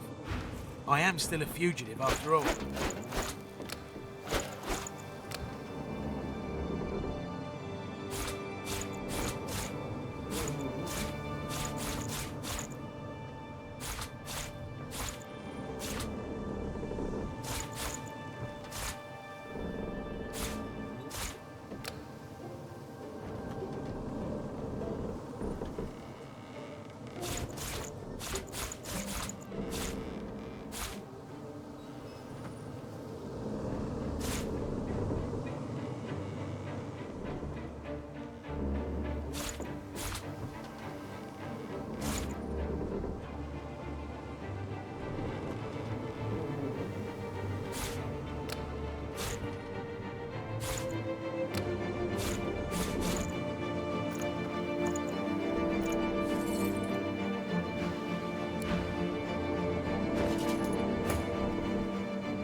I would have preferred a more discreet arrival in Arx myself. I am still a fugitive after all.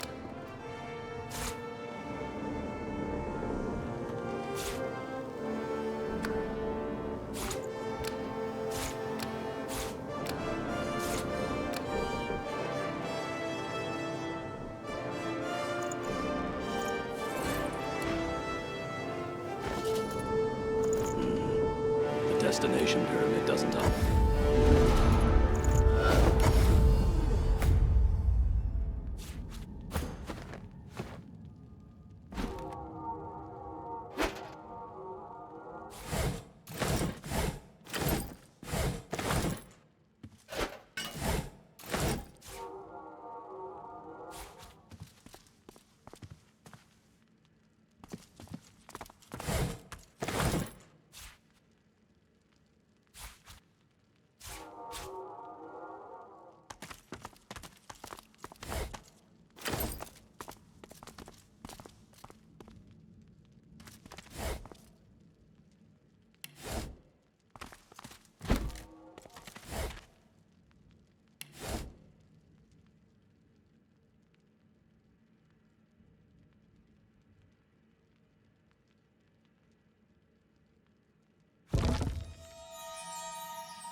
I would have preferred a more discreet arrival in Arx myself. I am still a fugitive after all.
The destination pyramid doesn't...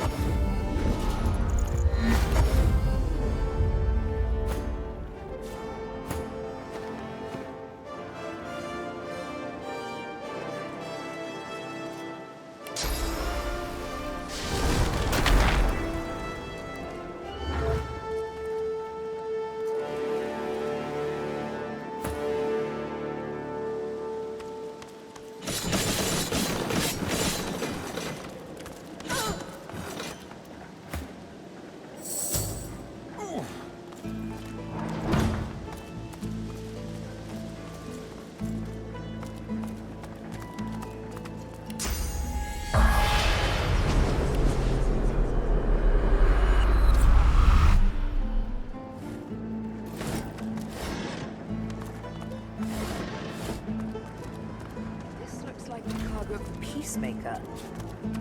Mordus was right. The cargo was destined for Arx.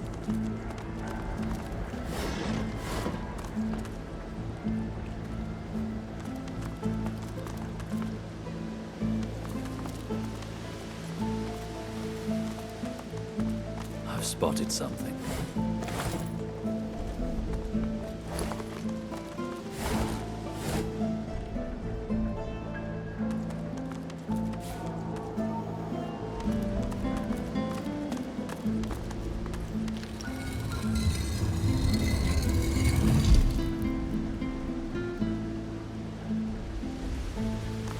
A city and its people can be measured by the number of children in its sewers. What you doing? A little girl looks you square in the face. She doesn't smile, she doesn't frown, and she sure as hell doesn't look shy.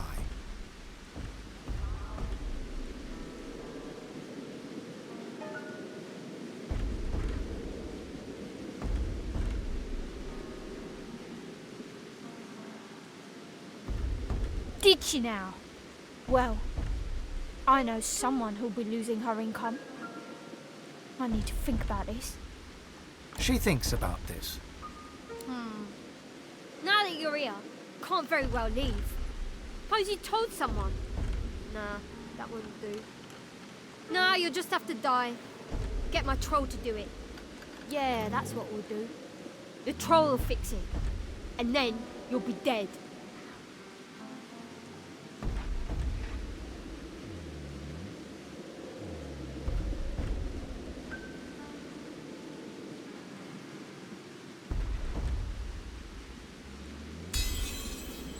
Well, maybe. We'll see. But you better be good. Hey, got any money? Stuff. You know, cool stuff. Mostly.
My daddy once said, don't go to the toilet on your own doorstep. Then my mom chased him away for going in the bedroom. Them crates belong to dwarves. We leave them alone, the crates and the dwarves. They're our friends. Pom-Pom can talk to them. They're not very clever, but she says they're nice. Keep your hands off our stuff. That painting is definitely unique.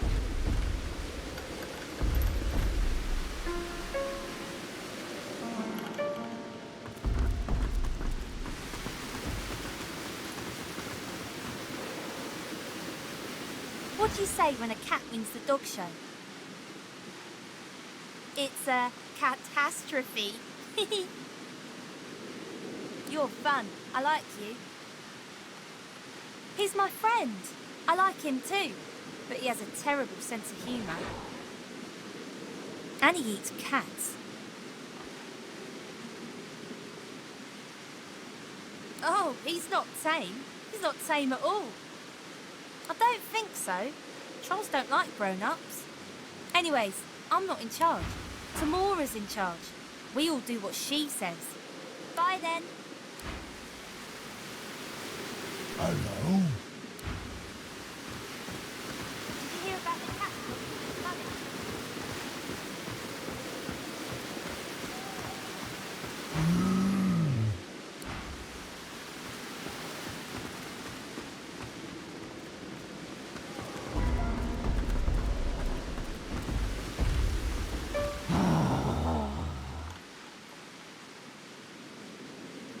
Dunno. I'll just pull it out of my hat. Thanks. Hello? Got any more money?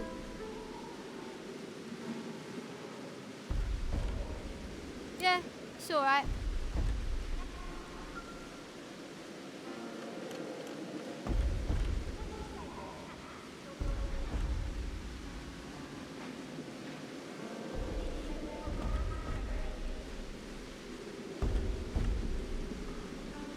That's for me to know, and you to never find out.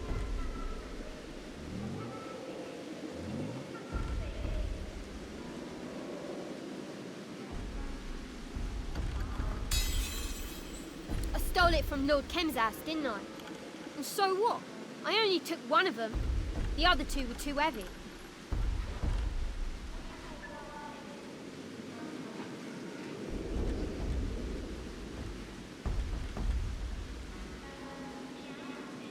Got a map. There's a pulley thing here, and then a pool with no water and a hatch in it. Easy. Yeah. No.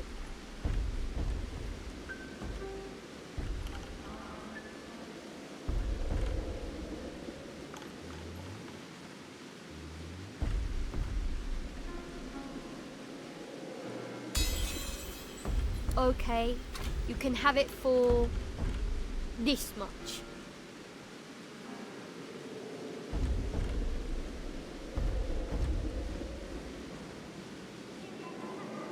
Take the stupid painting then. I never liked it anyway.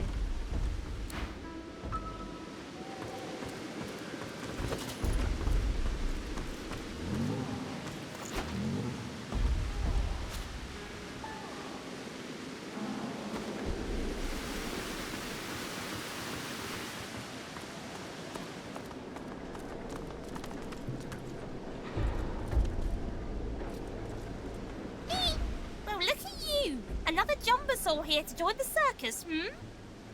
Eight-legged mummies, crate dwarves, lousy children. What else would you call it?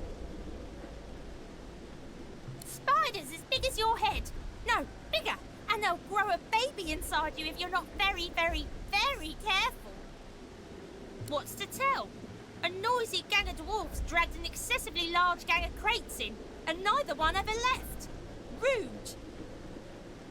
Sneaky, oily, lousely kids dip in and out of here all the time. I ought to set out traps, see what I catch.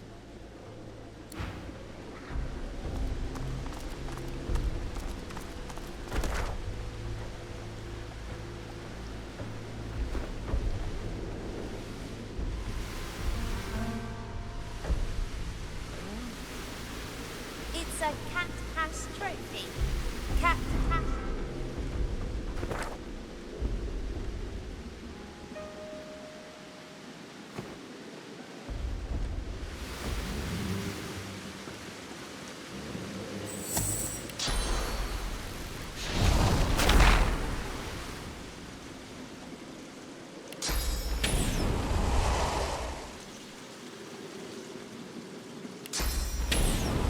What do you call a pile of kittens?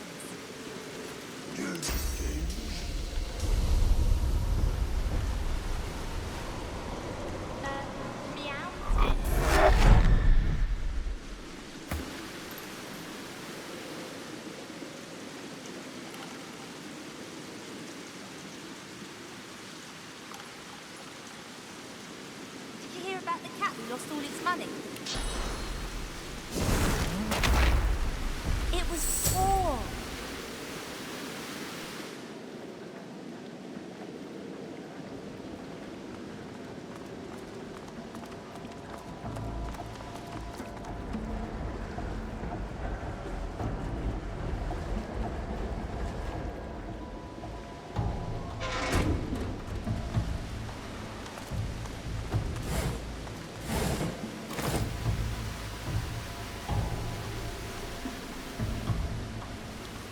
Arks, city of secrets it is. And you know what happens to the most valuable secrets? They get buried. Or stolen. That happens too. Some secrets get stolen, then buried. But some, it's the other way round. Royalty, my friend. Royalty holds court here. You might think me crazy, but I've seen the royal wardens patrolling these corridors. And as you can tell, they saw me. Pity, really. That would have been a good score. Would have been the highlight of my career, that. Stealing from royalty, hiding in the sewers, up to no good. They wouldn't have been able to report the theft to the authorities. The perfect crime, that. Oh, well, I had a good run. What the... I was sure I saw a torchlight down there.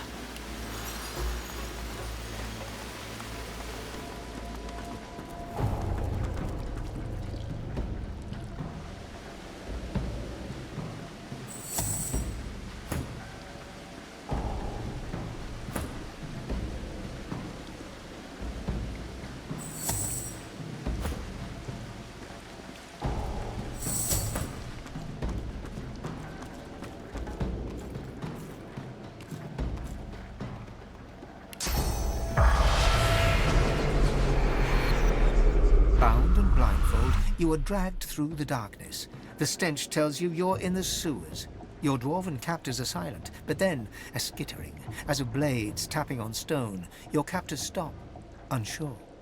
Screams rend the darkness, silence falls, and then that sound again. Sticks dancing on stone. You tear the blindfold free, then wish you hadn't. The giant spider looms over you, its jaws close upon your face.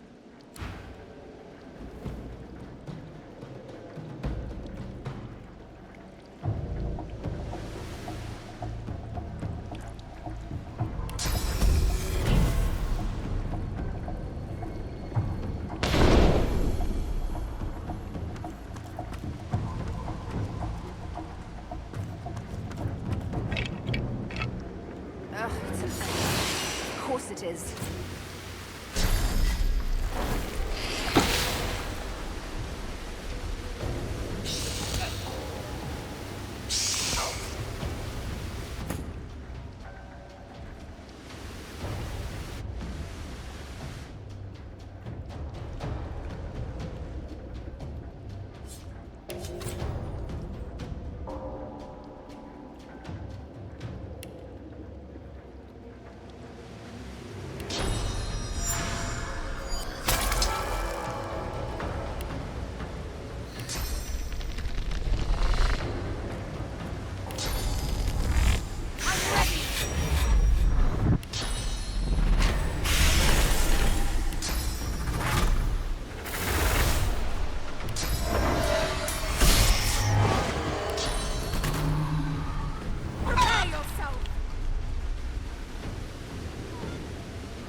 dark with you.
Bound and blindfold, you are dragged through the darkness. The stench tells you you're in the sewers.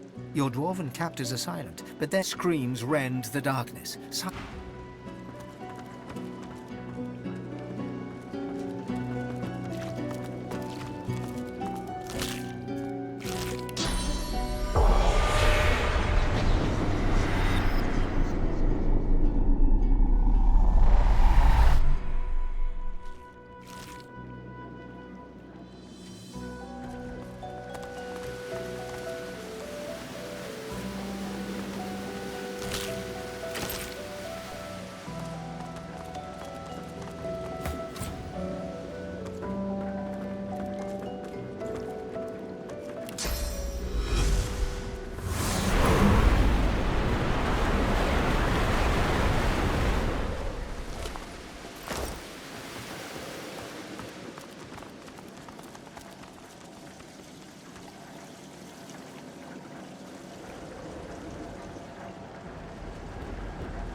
Look out.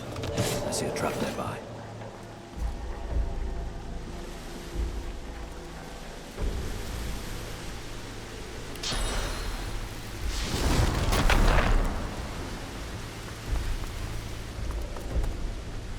If I were the queen of rats, maybe I'd have a best friend who secretly wanted me dead too.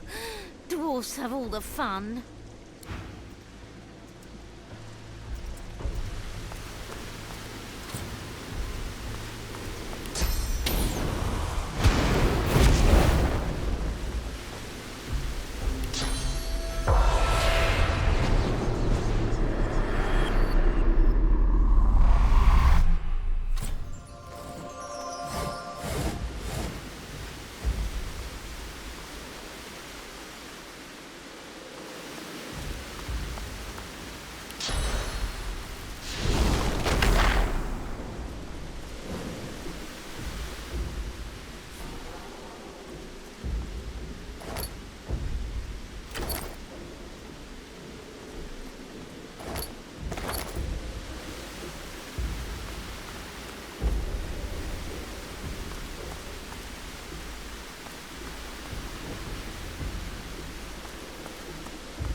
Something. Or locked it.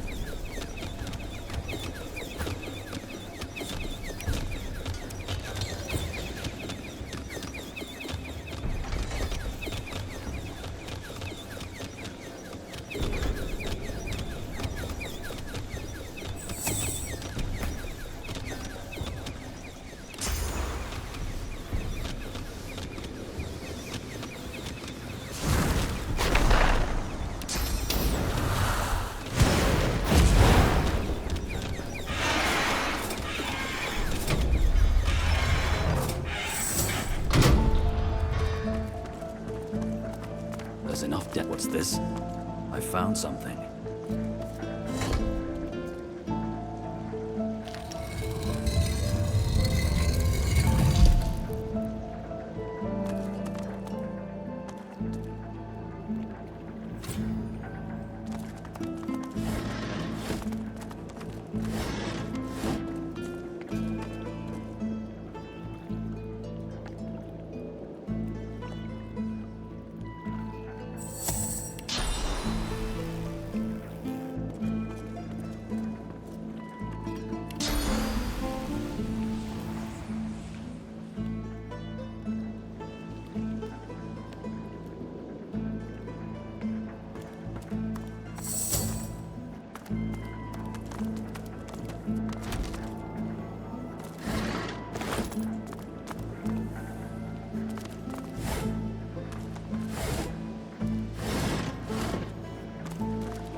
A guard rushes in front of you, and before you can flinch, the point of a sharp spear draws a bead of blood from the artery in your neck. Halt! State your name. Now! Oh, for goodness sake, woman, lower your spear. That is no way to greet a guest. Isbiel, I've not known you to be so welcoming to strangers. Have I yet to disappoint your highness in matters of security? Your Majesty? Do as she says. Lower your spear. Yes, of course, my queen.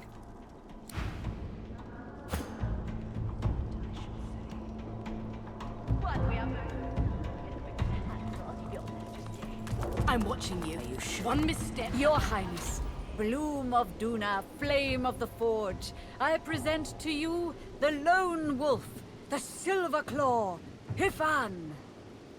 Queen Justinia sucks in her cheeks, then offers you her unwavering hand.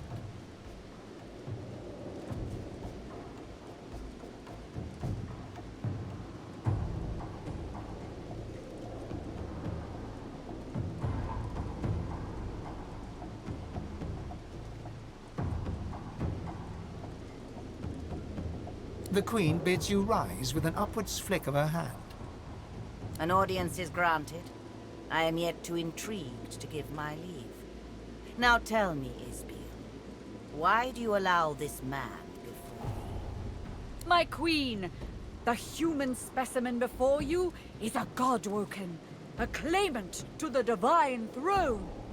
The Queen wrinkles her face and gives Isbael a sideways glance. Isbael's red-brown eyes meet her gaze head-on. Many have laid claim to Lucian's legacy, including his own inferior spawn. I presume our visitor has more than a vague title to boast of.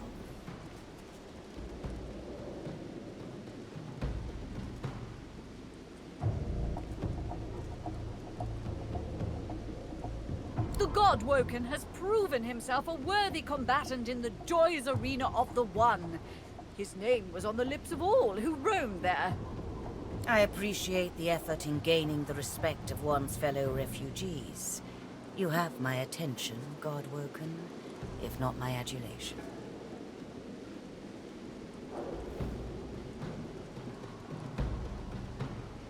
With a brief Isbael carries on. He has escaped the island prison to which the Order confined him, a feat deserving a modicum of respect. A refugee from the Joy, then. Impressive. Few avoid the Magister's watchful eyes. Can this Godwoken declare other triumphs, Isbiel?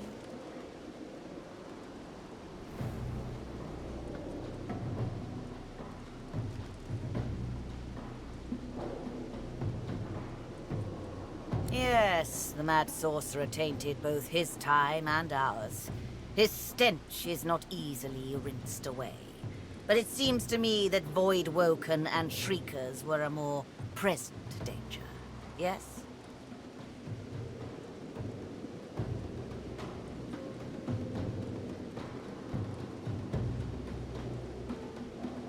I am consort to Her Royal Highness Justinia.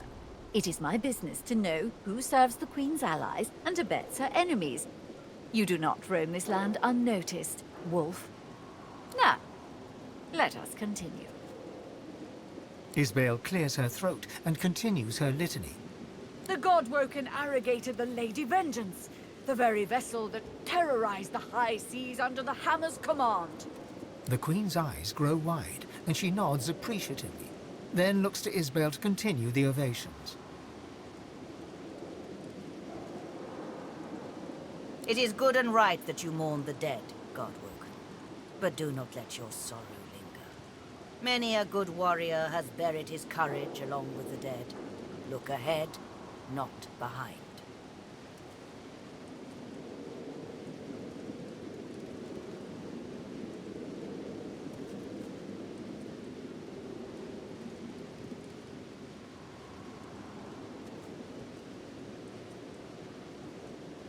Such an excellent question, but a bit premature, don't you think?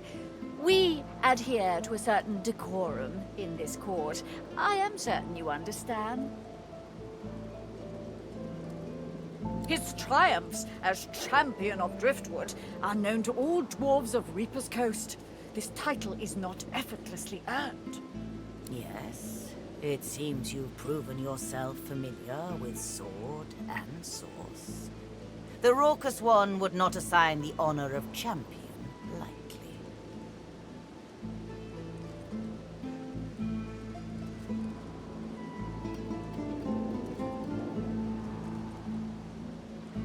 Yes, word of the great champion has already reached my ears, courtesy of Barston Tongues, the esteemed bard. Now, Isbale, is there more you wish to share? The Godwoken has slain his very own. Alexander, son of the Lake Divine, has fallen to his superior might. Indeed. Slayed by your hand, then. The cub once pleaded with me to aid in his sorcerer pogrom, Silverclaw. I cannot deplore your actions, as loath as I am to admit it.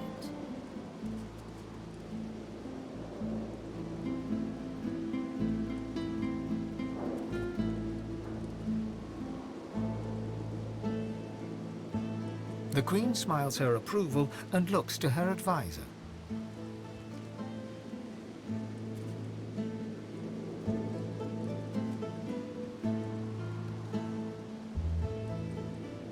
The great sorcerer Riker, a lone wolf known for his manipulation of the innocent dead, died by our visitor's hand, Your Majesty. I do not know of this Riker. I trust his death was well deserved.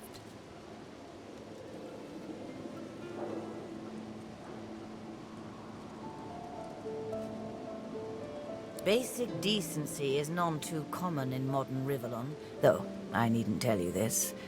Still, a shame that such a capable man would pursue matters so vile.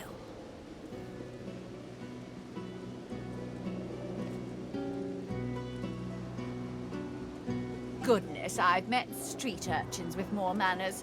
I think you'd have more respect for ceremony. Well, I see no reason to mince words, Godwoken. You're here to die. Isbale, whatever's gotten into you? Malodorous it may be, but this is still a court, not a gallows. Your Majesty, the Godwoken is no ally, but enemy. He would throw your plans in disarray. You have worked so hard. Arcs must fall to the death fog.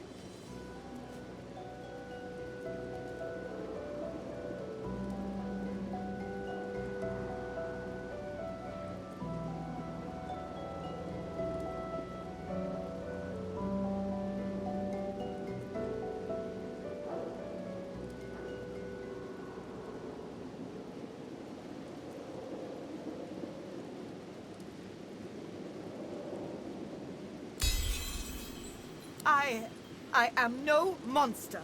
Isbale, what say you? Justinia turns to Isbale, looking for answers or comfort, and Isbale begins to chuckle. Her laugh is low and measured at first, but grows in magnitude until she can barely breathe. Oh, but you're a clever one, aren't you, Ifan? fine. I'm tired of pretending I serve this weak wench anyway. But it doesn't matter. You can't stop the death fog. The wheels are in motion. Isbiel? Shut your royal maw, Justinia. Arcs will fall and your memory writ. They will believe it was your will, your plan, your command.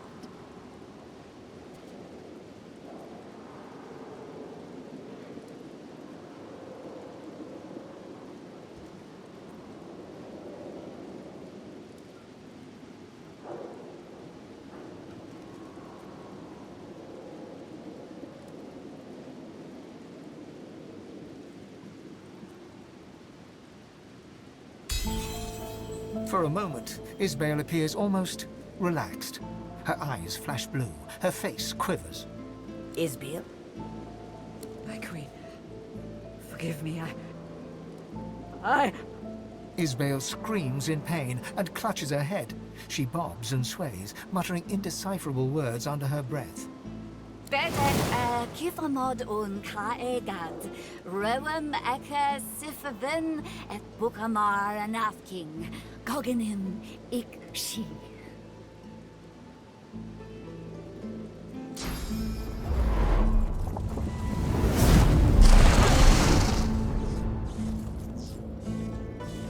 You blink yourself awake to the cold gaze of 1,000 stones and the hot gaze of the dwarf Isbale, right hand of the queen. Oh, good. You're awake.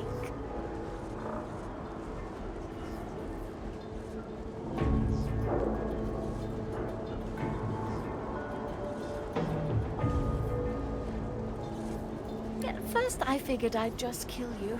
But then I thought, Isbiel, you're wasting an opportunity here. Don't bother thanking me just yet, though. I dare say you'll be begging to die before long.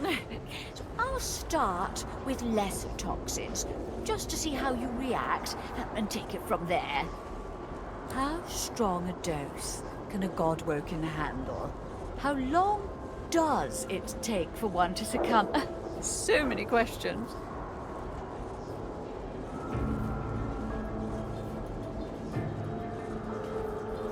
Your lips open, but no words spill forth. You try to lift your head, but it is no match for gravity. She has paralyzed you. Only your eyes are free to move. Don't fight it. You'll only make things worse. Oh, but I've been so rude. You should know the real me. Oh, it's good to give myself a rest. Those masks can be darned pesky.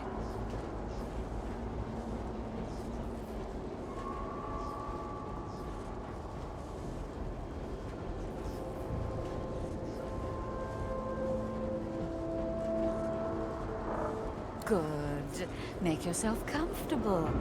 The harder you fight, the harder the experiment will be on you.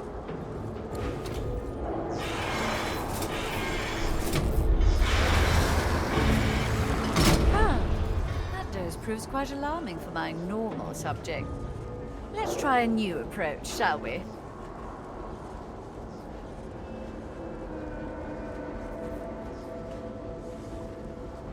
Let's see now. I have just the thing. Just the spritz, mind you.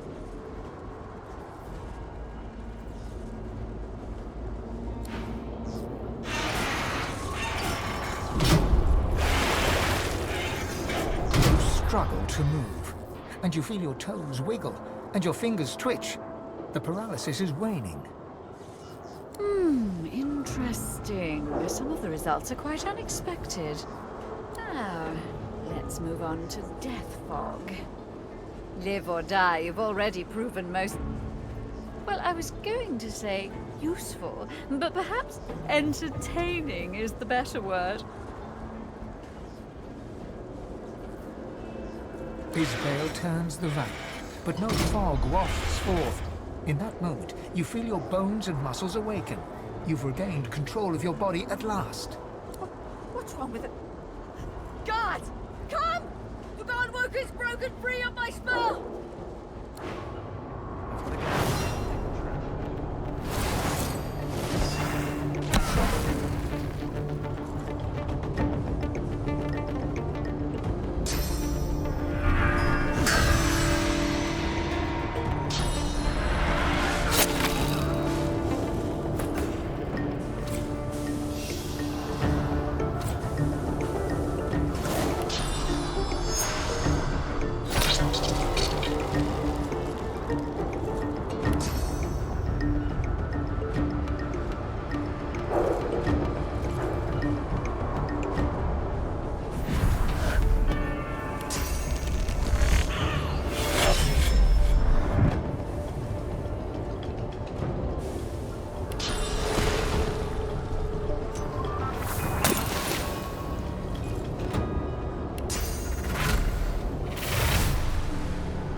Justinia.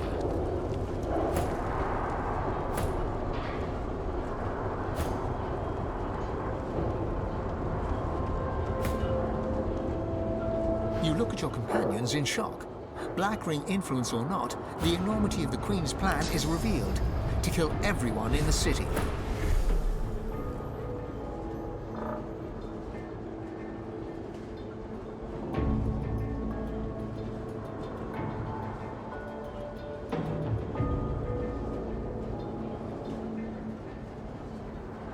You can't fight darkness with darkness. You just can't. Whatever she intended, the end result will be more death and destruction. It's a preemptive attack. Queen Justinia pursues victory with cunning. I might do the same.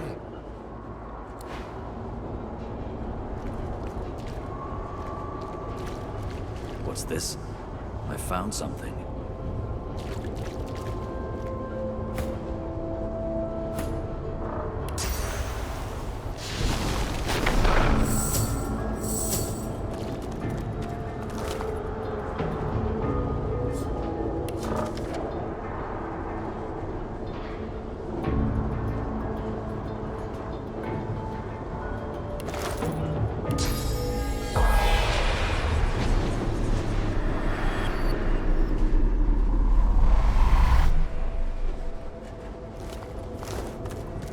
The spirit struggles for breath, a breath that will never come.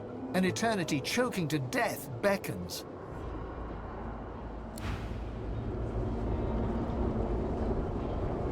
A nauseating wave of pain and fear washes from the spirit. Pain from what was inflicted upon her, and fear that her suffering would never end.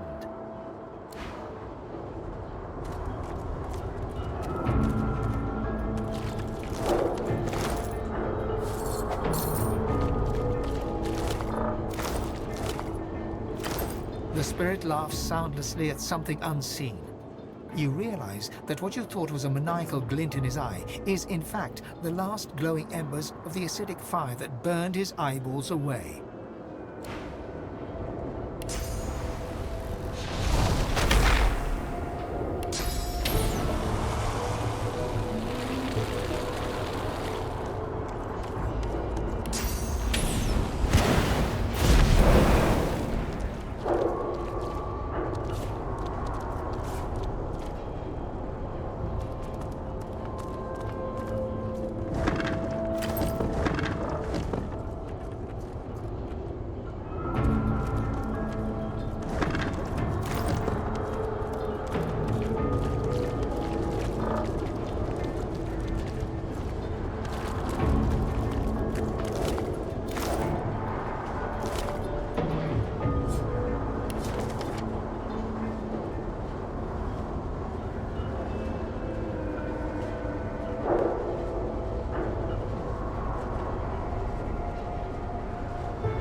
Do you think Arx is safe in my death?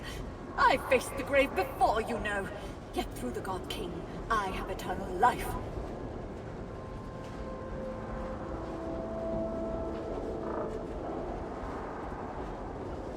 You've such a soft spot for that woman.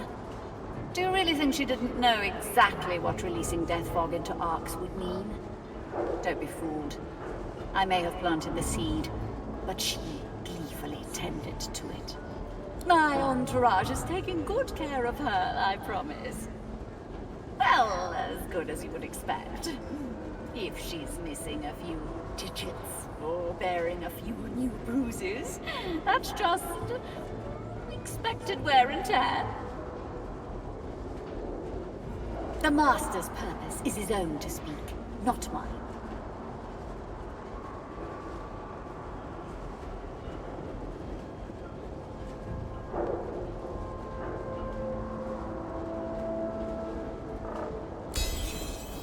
You're good with words, so sincere. I almost believed you. But let's pretend I fell for your little persuasion game. I'll tell you the Black Ring's plans on one condition. You release the Death Fog. You bring my mission to an end. The spirit pauses, then nods. The God King feeds on war, on death, on disease, on the rich source the living once carried within them, knowingly or not. I think this clear by now.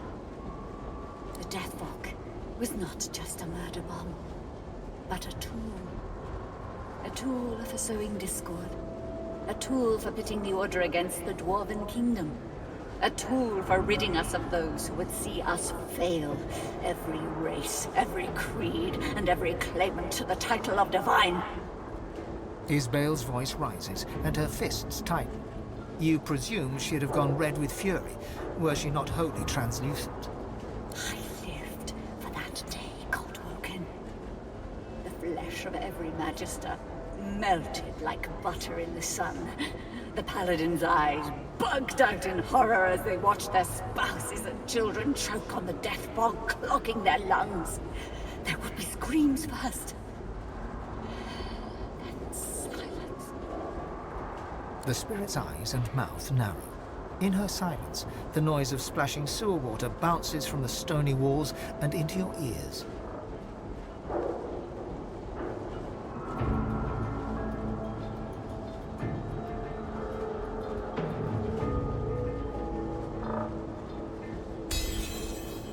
You have lit Isbale's fire. She is a bomb, a banshee, an erupting volcano. You couldn't know! You weren't there! When the portal opened and the death fog poured in, you weren't there! To see their skin burst, to see the blood bubbles foam from their mouths. Have you ever felt your own saliva sizzle? Have you ever felt your own brain pressing against the inside of your skull? I have felt it. That agony was the doing of the Divine. For his order to suffer the same fate is not punishment enough. In death, I was given a chance. I made a decision. One that I have never regretted.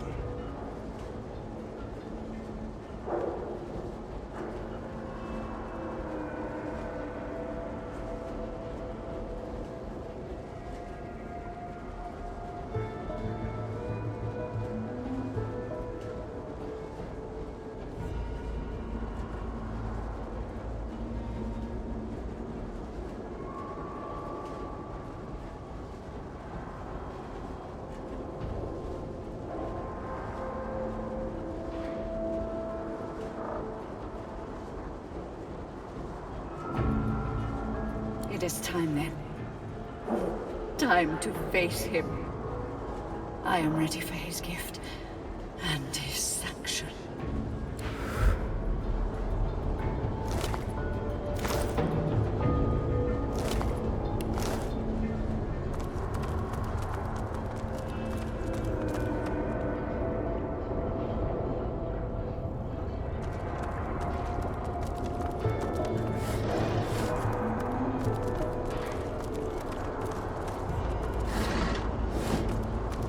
What's this? I found something.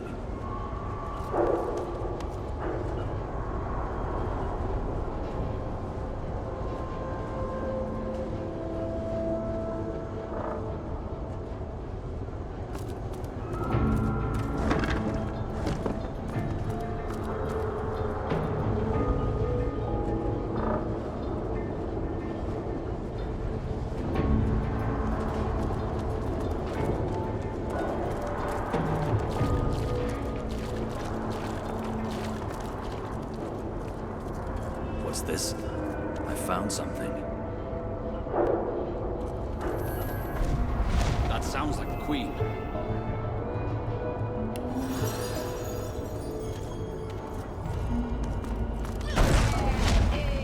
She is Beale, the traitor! Where is she? I will split her black skull in two!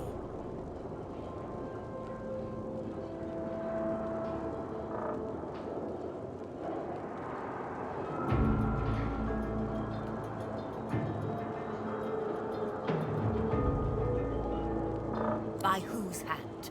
Yours? It should have been my own axe to slice her neck. Take me to her bones. I've a mind to chop them into pieces, the foul witch! Justinia struggles to control her rage. She closes her eyes. She breathes the Sue's fetid air. She waits. She is dead. And that is that.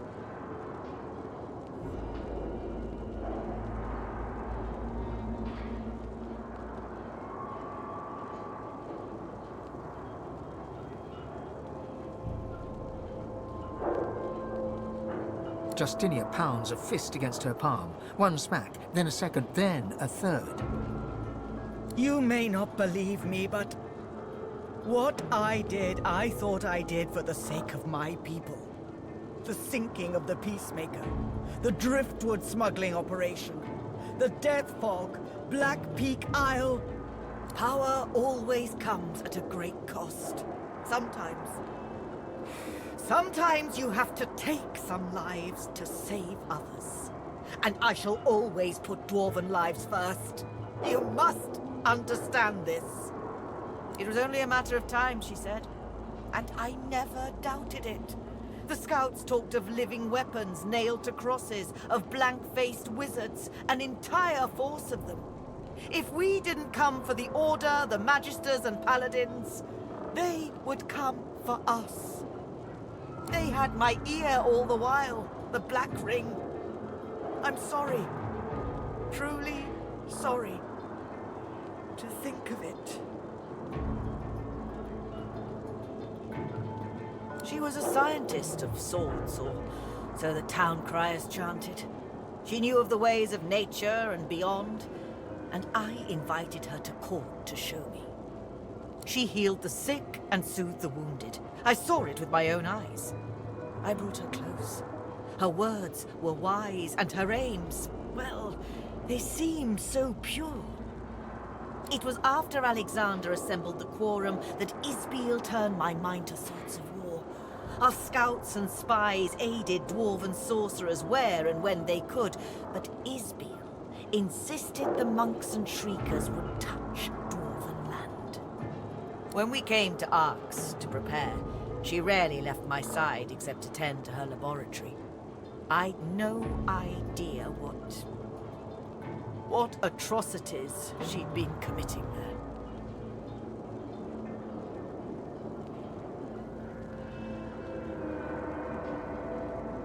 Bless his heart. Please do tell him to rest his mind.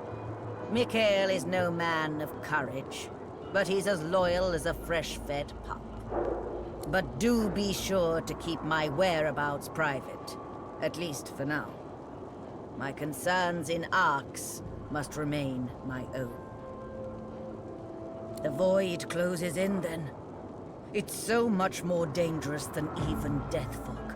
Death Fog we can see and smell. The void is empty, intangible. We don't know it's there until its creatures are upon us.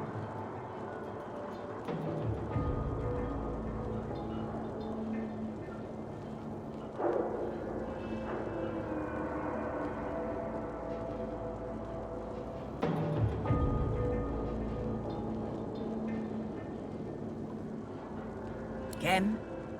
Linda Kem? All the better that he's avoiding Paulina like the porcine plague, then. The Kem estate is the only safe haven remaining for me in this burning city. This black ring rot has infected the very soil we tread, and the air we breathe. I must not let it reach the kingdom.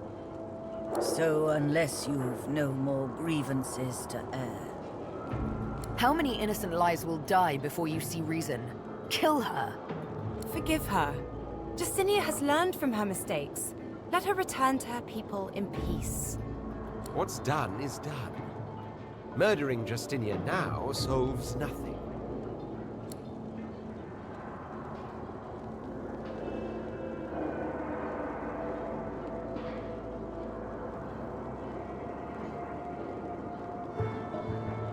The Queen nods a goodbye to you. Until I can return to the kingdom, I will be at the Chem estate. Royalty is always welcome there. Paulina would have it no other way.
Machine before some kid starts flipping the switches.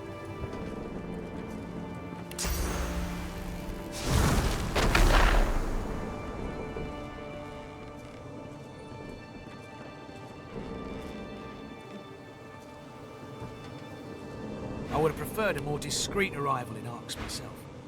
I am still a fugitive after all.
I would have preferred a more discreet arrival in Arx myself.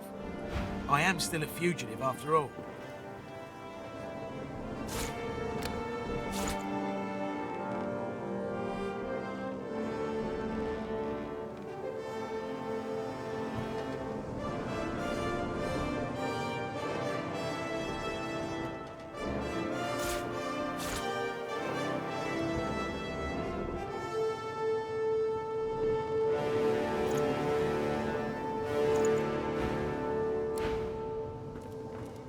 You always bring me to such wonderfully destructive places. I'll never find somewhere quiet to settle down at this rate.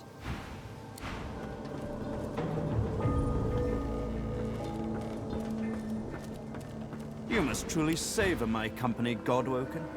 Something you wanted?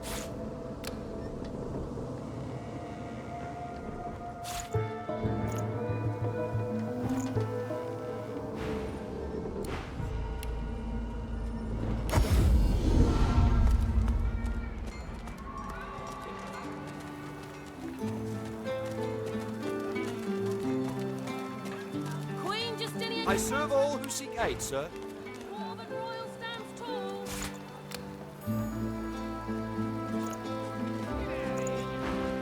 The elf gives you a slow clap. Clap, clap, clap. The evil Isbale is dead. The doctor will see you now.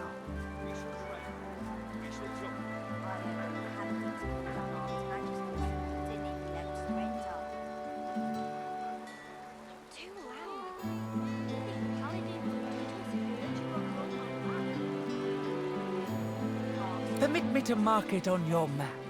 Do not tarry. He urgently desires to speak with the great Ben Nest.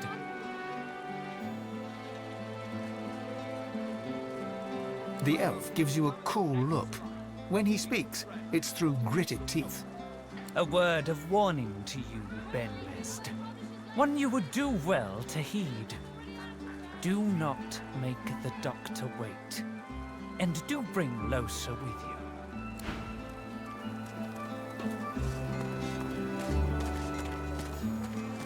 What can I do for you?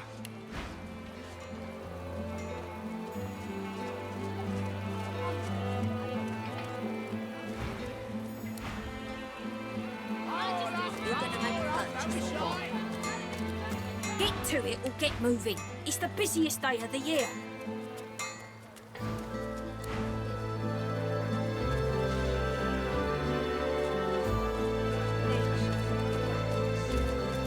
Back to refill your quiver, are you?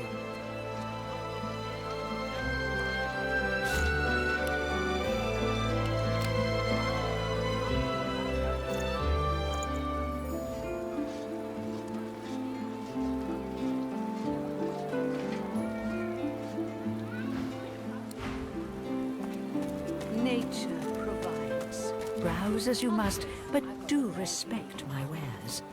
They are too fragile for coarse fingers.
It seems the Queen can handle herself.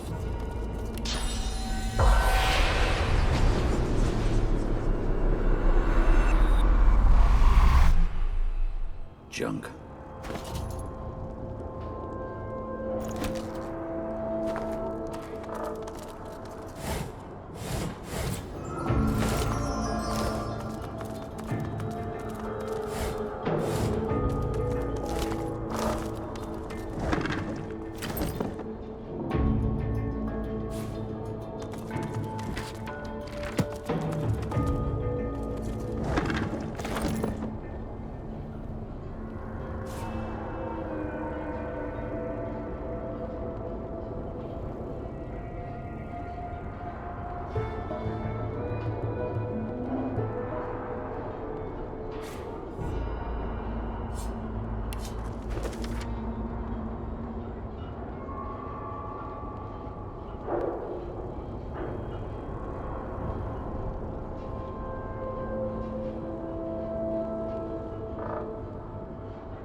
Ismael leached the source from these people.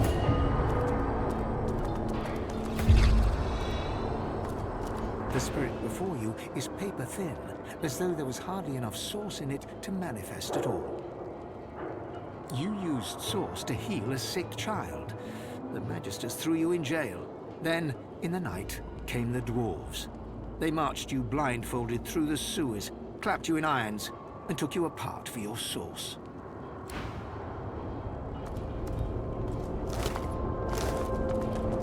Take me away from here, please. She can't keep us here. A humble builder, when your source powers surfaced, you knew you were in for the joy. But you ended up here, stolen from your cell. They took you apart in search of your source. You died, screaming.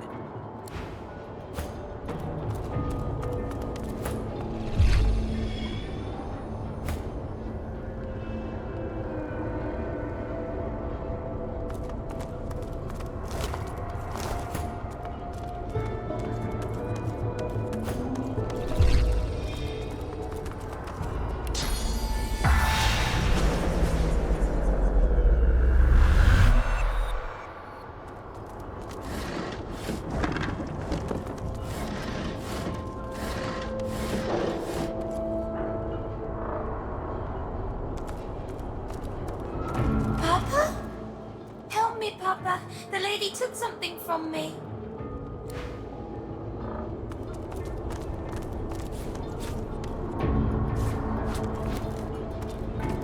What's this?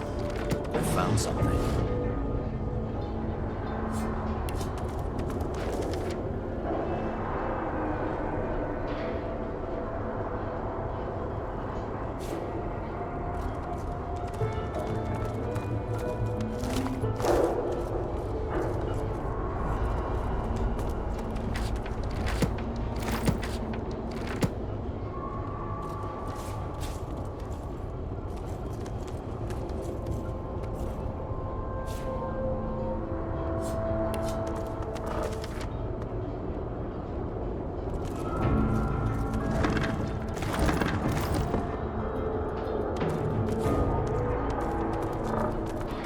The shade of a spirit shimmers before you, barely visible. Its source has been sucked nearly dry. A sorcerer, a dissolute dwarf with a big mouth, you were thrown in the slammer. Fort Joy beckoned, but you woke up hooded, being dragged through the sewers to a painful end. You never saw the light again.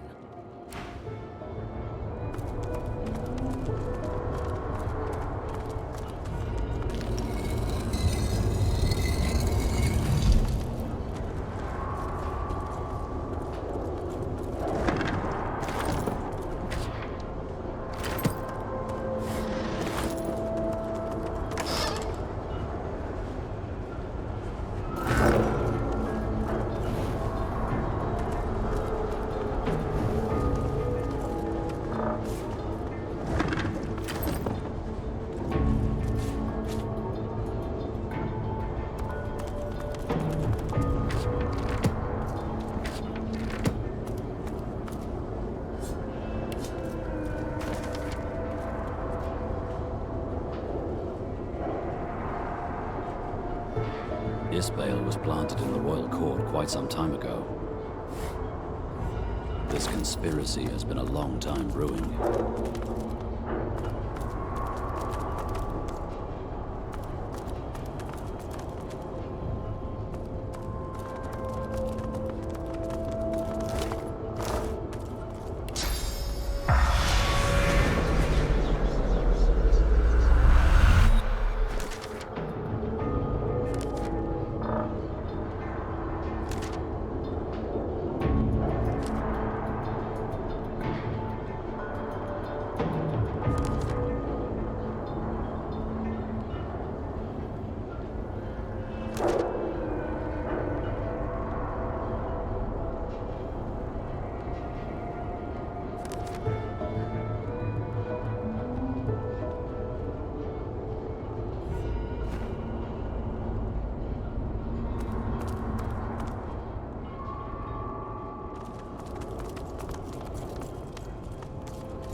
What's this?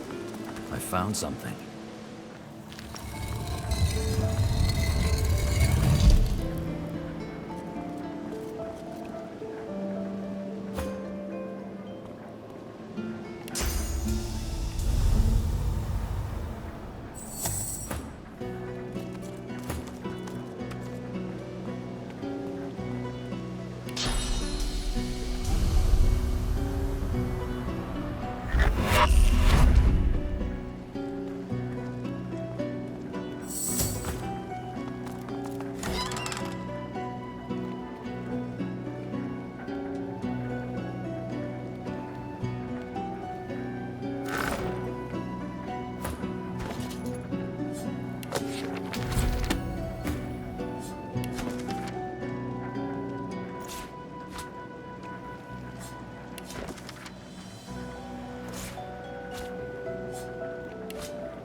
Machine sits before you.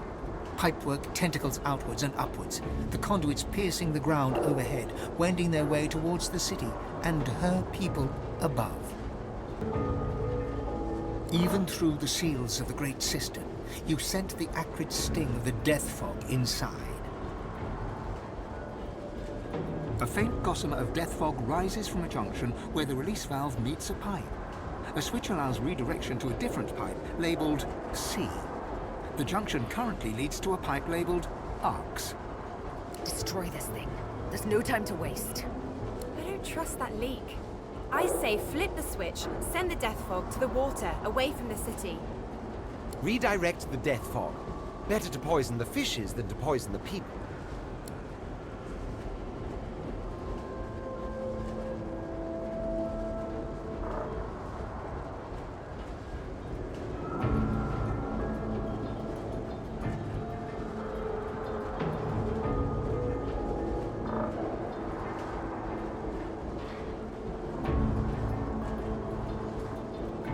Sparks fly, and metal plates buckle. With a deafening hiss, the valve breaks free of the pipe, and the faint stream of fog spurts and sputters, threatening to flood the room. The death fog stream has become a veritable geyser. The machine is going to blow. It's time to get out of here. Now!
Anymore.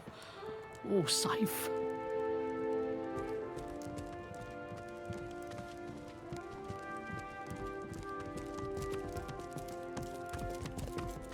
How could my husband do such a thing?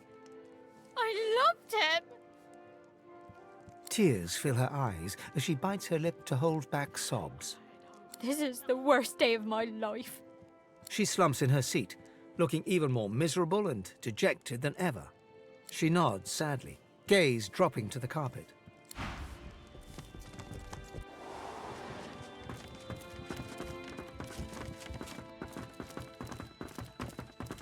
A pleasure doing business.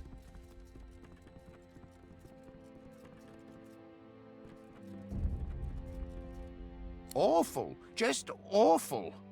I spent a fortune on the decor alone. The Void Woken have made quite a mess of the place.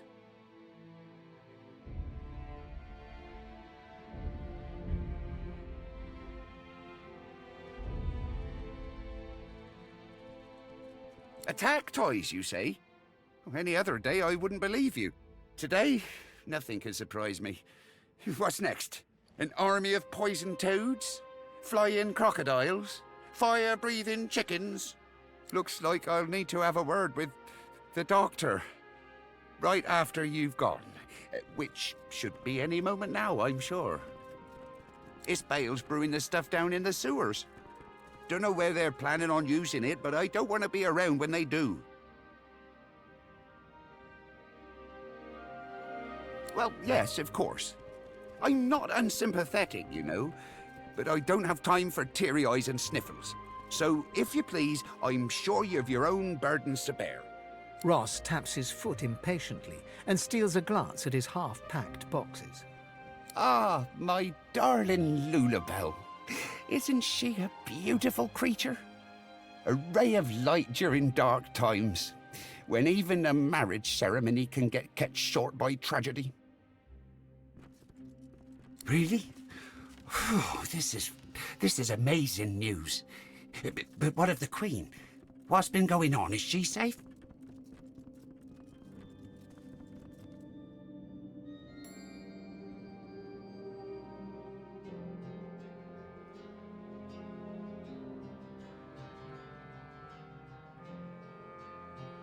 Then she is safe, thank Duna's bushy bristles. I will attend to her as soon as I can. It burdens my heart, truly, but I must say farewell now. Take this, a good reward for good decisions.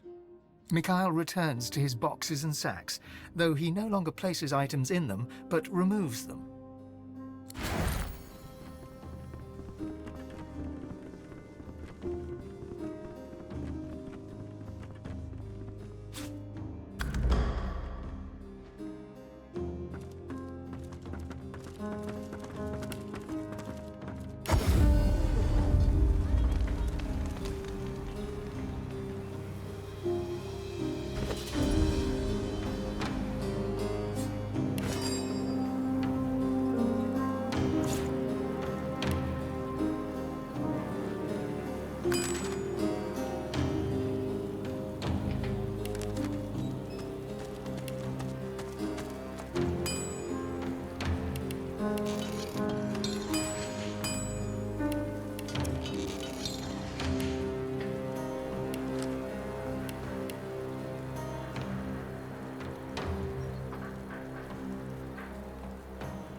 This makes no sense.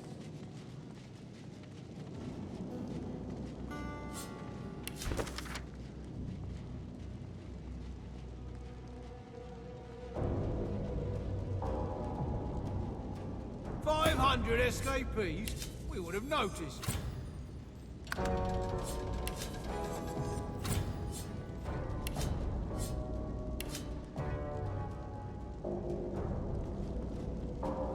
Prisoners can't just vanish.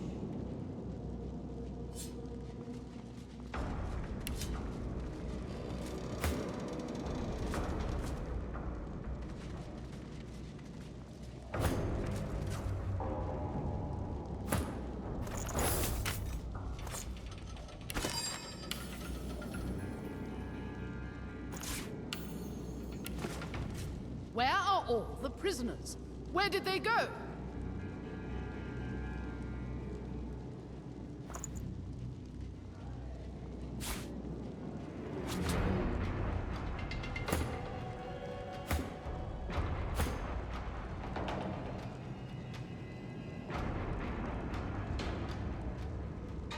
According to this, 564 prisoners are unaccounted for. Maybe they were shipped to Fort Joy. Not according to this. Besides, they weren't sorcerers.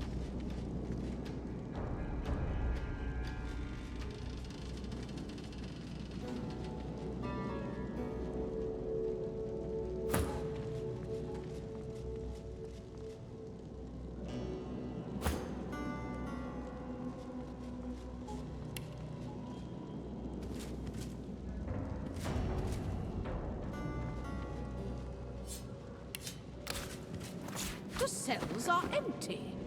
Where are the prisoners? We don't know. Find out. Tell Lord Kem that we won't let this lie. 564 prisoners. 564! We can't let it lie.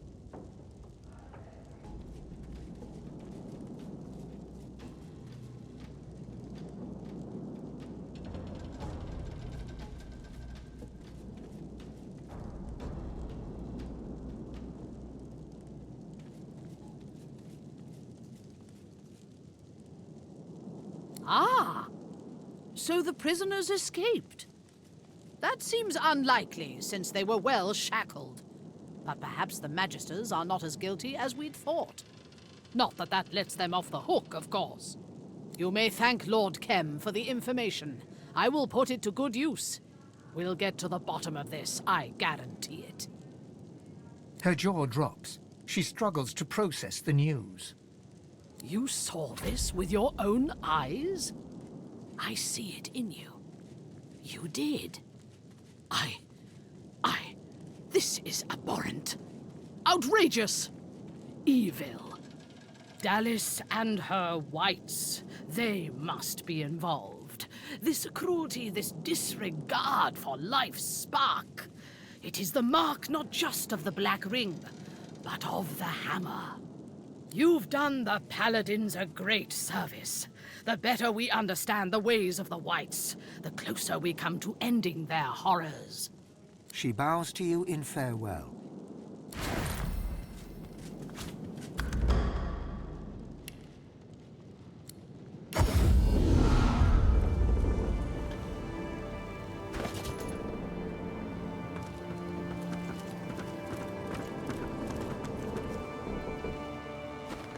I would have preferred a more discreet arrival in Arx myself. I am still a fugitive after all.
You must truly savor my company, Godwoken.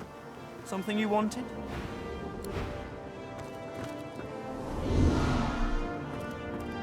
Like to take a look at what I've been working on? Go on.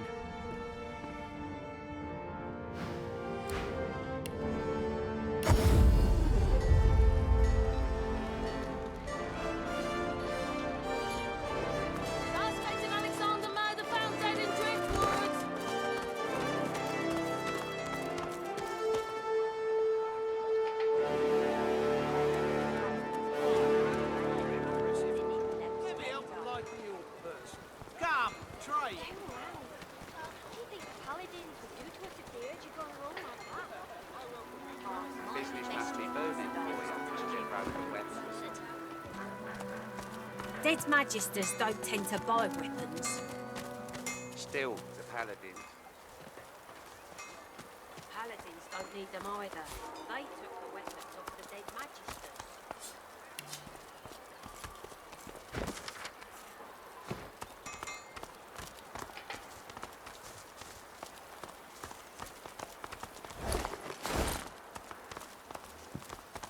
Look at the size of that thing.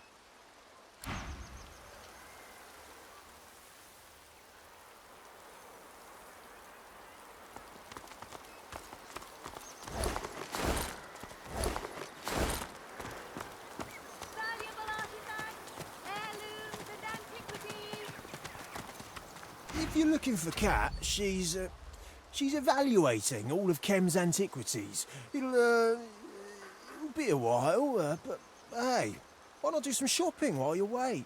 You'll love what I've got. She's an appraiser, and our boss to boot. You'll meet her if you head inside. If you've got anything she's interested in, could be she'll make you a good deal. He looks around covertly, before turning back to you with a wink. Could be a really good deal. Well, this is the estate of the Venerable Kems. We've all come to trade with Linda and his missus, but with recent events, let's just say they're busy. But Kat's inside. She'll come up with something. Good stuff, yeah?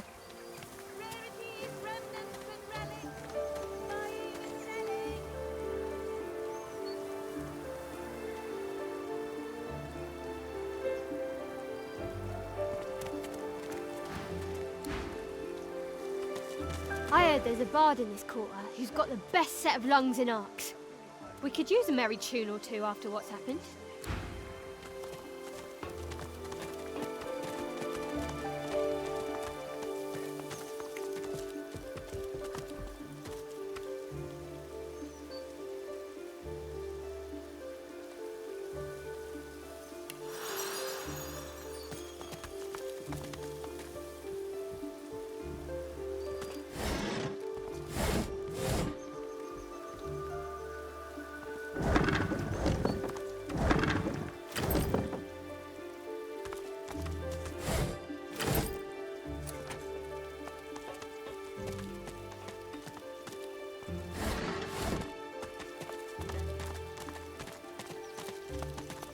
The lizard hums a lizard melody. You do not find it unpleasant, but you do not recognize its air. The kin hums a melody, one you recognize from long ago and far away. It reminds you very much of home.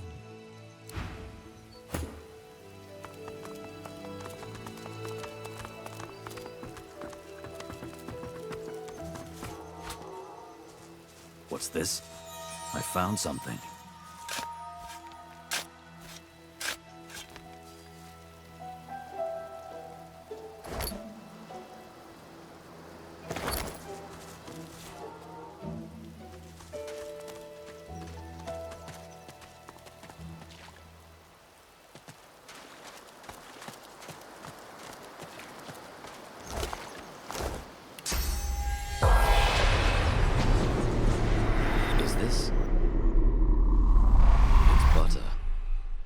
She said she'd wait for me in Arx if she ever escaped.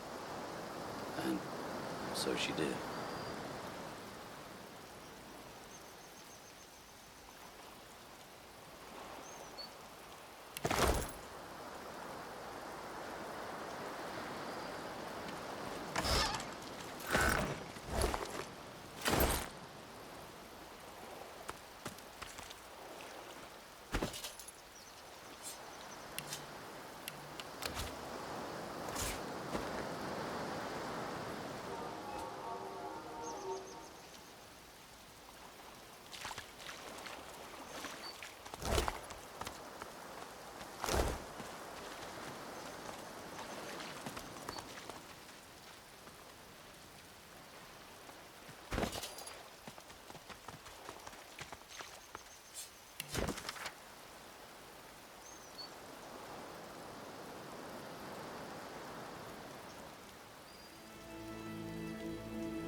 The man in front of you is clad in a ragtag assortment of garb. He looks up from repairing a battered instrument to smile and nod at you, one traveller to another. Ho there, fellow traveller. Luronta. Looking for some cheer to lighten the mood of this grim city?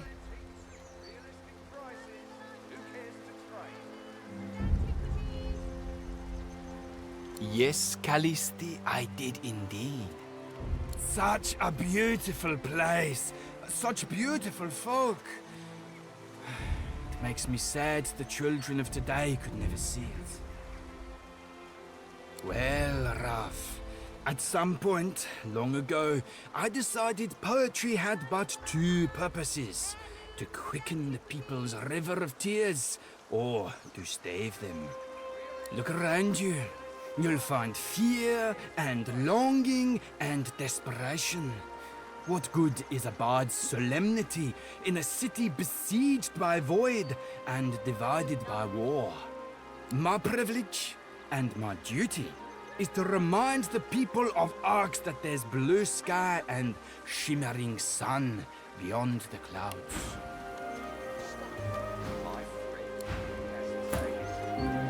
The man in front of you is clad in a ragtag assortment of garb. Ho there, fellow traveller. Luronta. Looking for some cheer to lighten the mood of this grim city? Good question, Callisti. I'd have to say my most Drita music is the sound of a beautiful woman reciting the ballads of Belegar. And not what you expected, perhaps, but I hear enough singing in my own head, huh? Of course, and glad to. My words shall lift your spirits, make no mistake. But I need to pay my way, so I'd ask for a little gold, if you have it to spare. What do you say, Rava? Sure, Loronta. Greetings, of course. What do you say, Rav? And why do you deserve one, friend?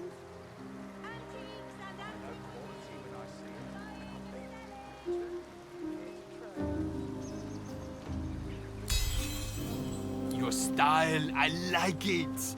So, how about a discount? The poet tips his floppy hat to you as he counts the coin you handed over.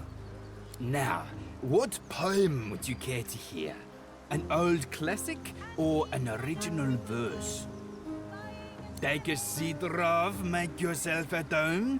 Give me a moment to clear my throat. And listen. I've walked this earth, each vale and peak. I like your loot. Can I sell you a real one? Forest's fair, the city's bleak. I'm sure you do not mean to And in insult. each place I've come to find All right, I take my it. surest friend is Real my antiques own and realistic prices. Who cares to trade? From my home in Alaroth, I packed my life up in a cloth. I set my course far on the map. Real antiques and realistic Here I am prices. to Who take cares to trade? Buying and selling. Patience, my friend, patience.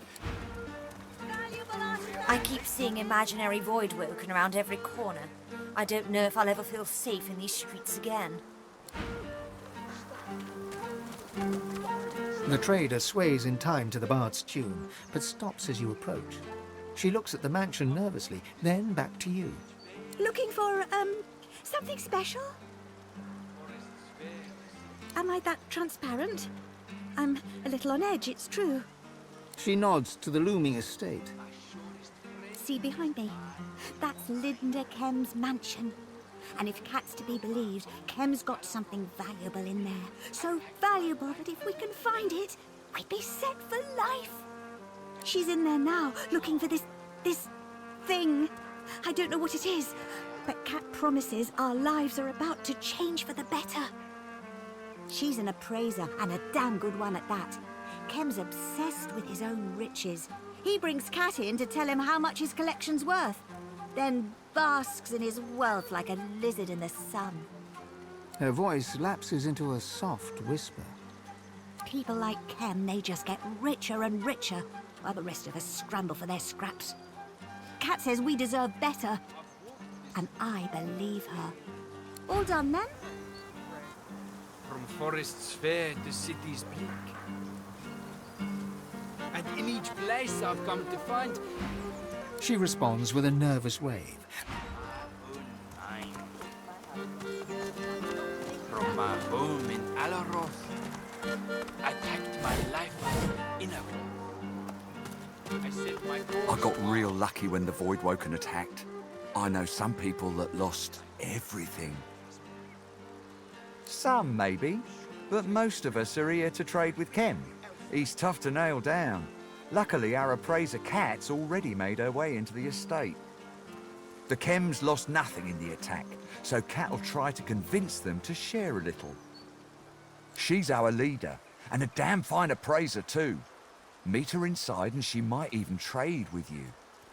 Hope you like what you see. I've walked this earth, vale and Owls have been flocking in and out of Kem Mansion all day. I suppose Lord Kem is trying to drum up support for his revolt against the Magisters. The man and the elf keep their voices to a discreet level, but it's impossible to miss the tension between them. They're arguing. What more to convince you? More Voidwoken? A plague? An earthquake? Arx is doomed. Our future is elsewhere. Pharaoh, come on. Where's this elsewhere that's better than Arx? This is the greatest city in the world. I'll leave it over my dead body. Exactly. Your dead body. My dead body. This place is dead. We can be together anywhere. They fall into a sullen silence, neither of them willing to give in.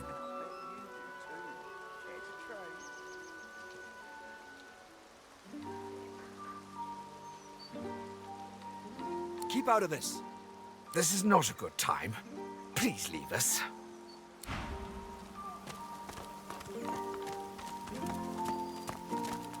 The Doctor thanks you for your assistance on Blood Moon Island. In thanks, he offers some words of advice. Look to the Lizard Consulate. Powerful magic can be found there.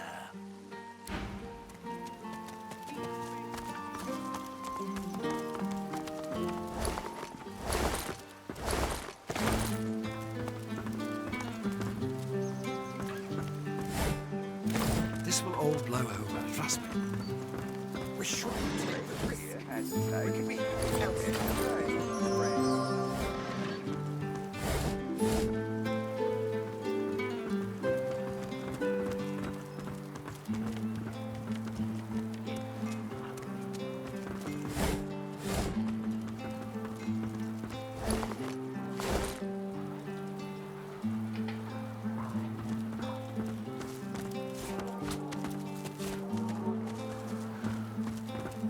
I've spotted something.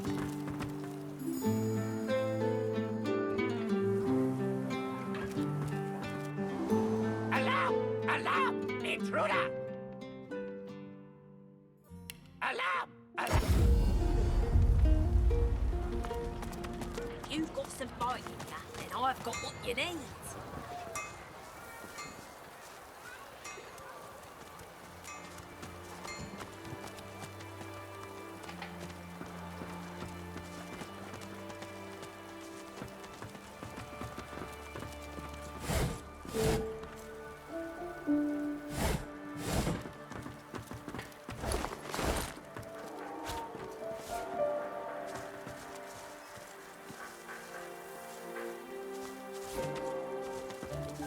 Good find.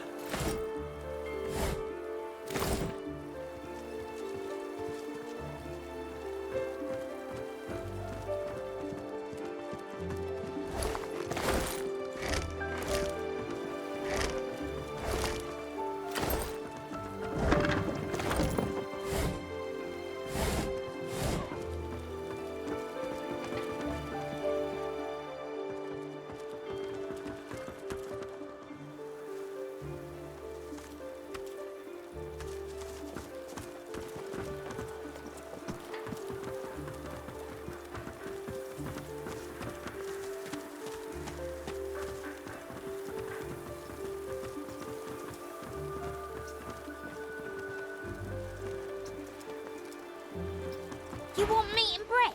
Head to the sewers. Those fancy dwarves down there are gorging on the good stuff.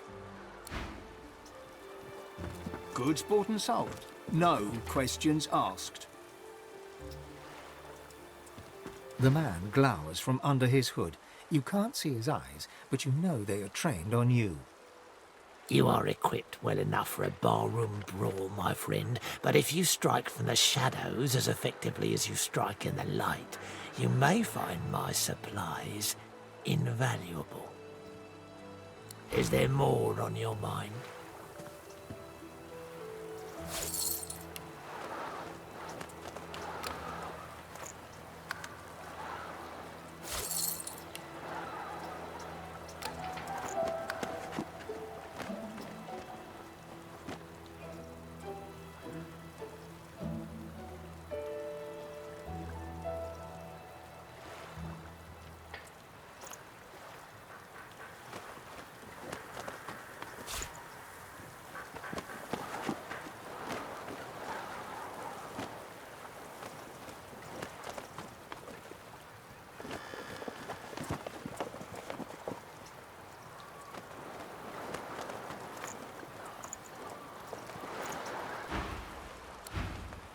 You, over here. You need more than wits on these wild streets. North, Cathedral. West, Kem Mansion. South, City Gates.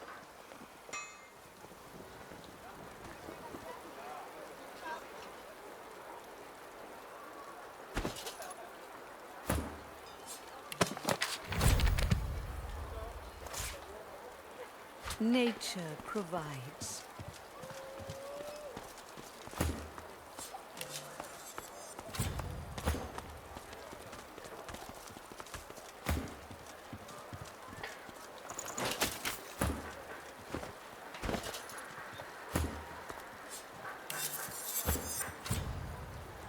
Hunters, I've got the wares you need.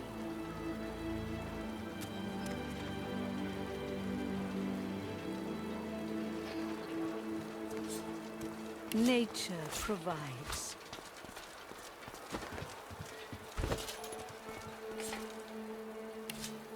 Hunters, I've got the wares you need. We're on duty here.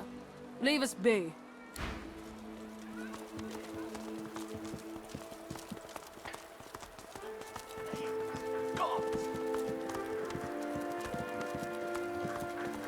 Gods, those flames! And Voidwoken! Here, in our sanctuary! Our sanctuary! The ancient Empire Consulate. We were swarmed by Voidwoken, and everything just caught fire! We couldn't quench it! What if someone is still there, and those monsters, my gods!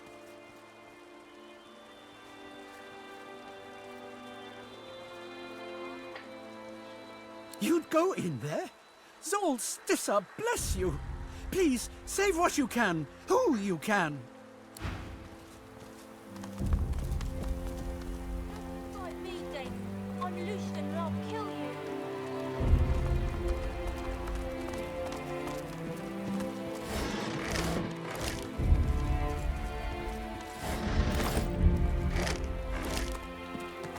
For the safety of Riverlock, report all sorcerers to the nearest Magister.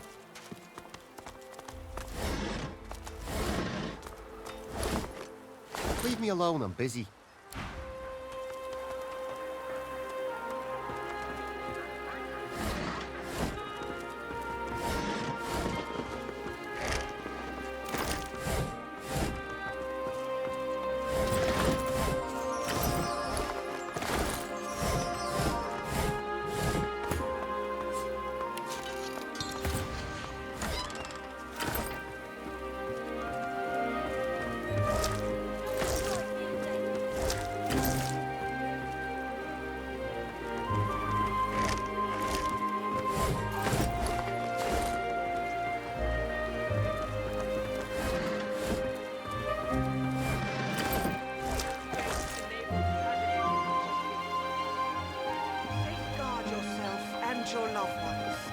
Join us in the endless prayer.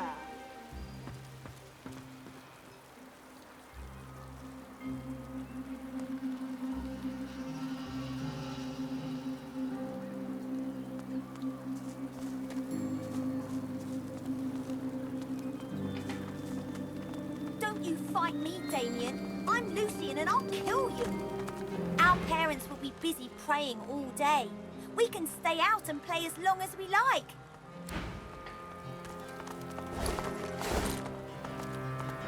My big brother said a voidling will come and eat my shoes if I don't do his chores.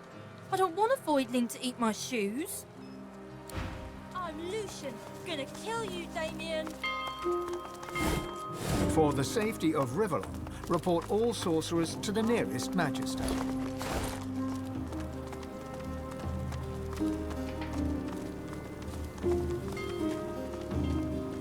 You have the trust of Lord Arthur. The guard ignores you. Move along there, citizen. The guard ignores you.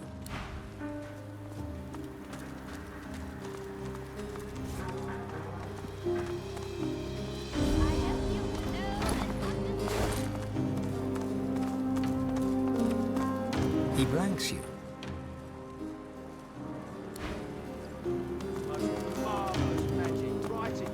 She blanks you.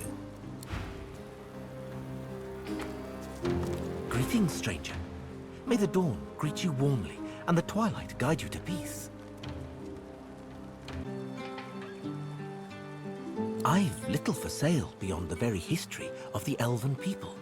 I sell not just goods, but memories.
I would have preferred a more discreet arrival in Arx myself.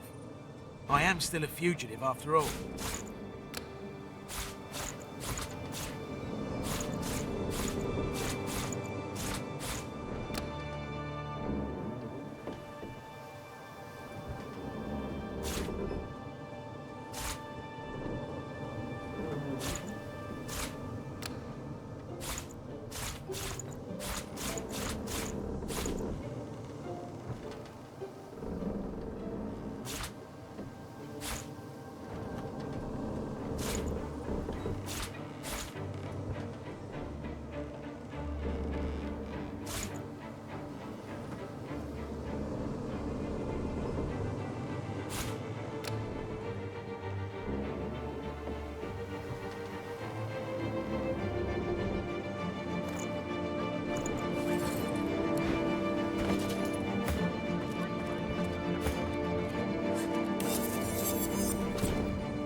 I would have preferred a more discreet arrival in Arx myself.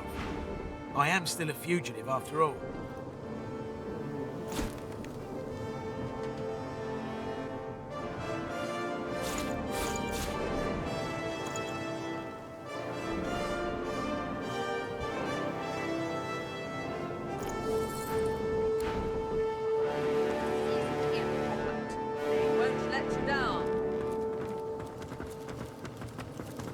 You must truly savour my company, Godwoken.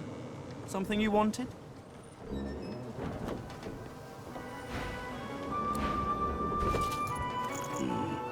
The destination pyramid, doesn't it?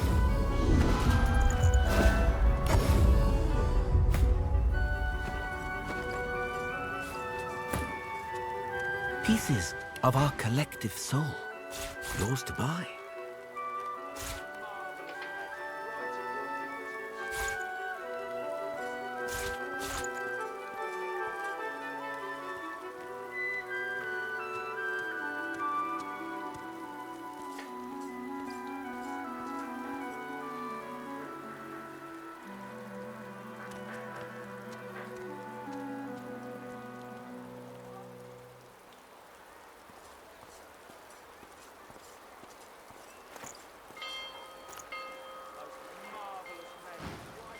I've little for sale beyond the very history of the elven people.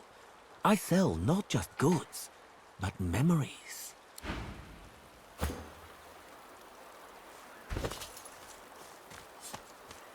I can feel Lord Eredor's power surging through me. My fingertips are alive with fiery energy.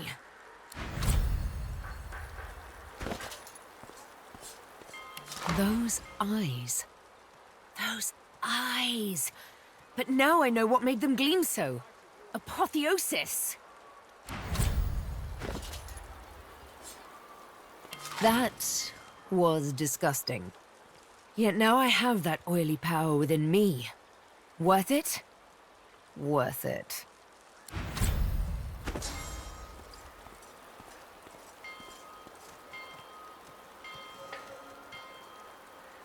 Most marvelous magic right at your fingertips.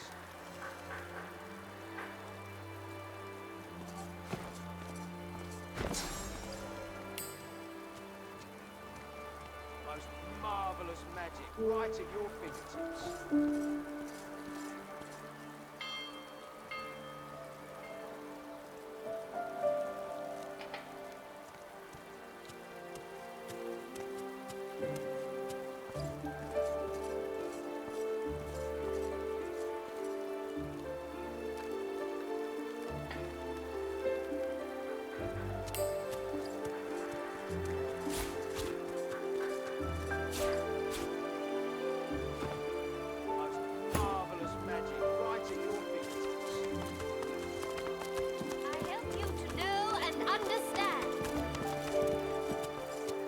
Welcome to Arx, stranger.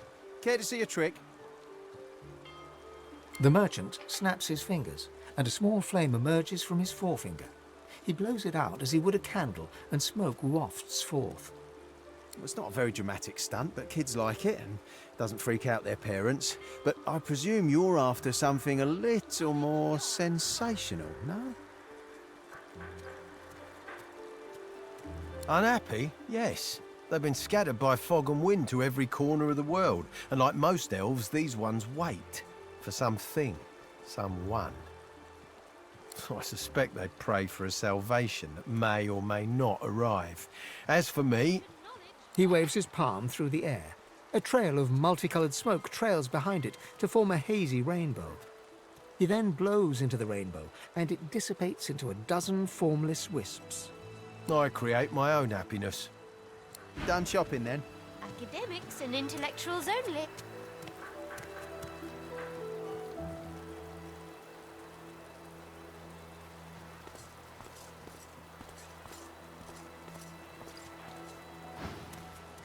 My stuff will get you started, at least. Merchant Roz and his pals, their stock's exceptional. You might want to check his place out once that wedding's over and done.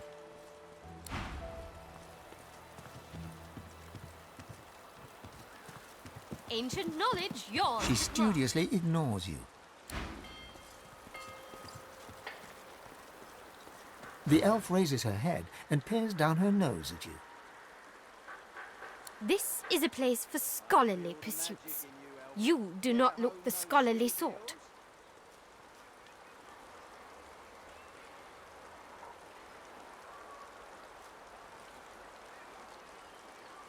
You carry enough weapons and sundries to burden an over-muscled ox.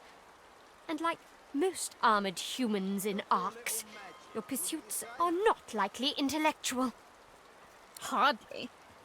I cry for peace, they yearn for war. They stray from civilized thought, ignore the lessons and memories of the fallen. Strife does not unite us, it scatters us. I tell them, yet they do not hear. Come and browse. I can coax out the magic within you.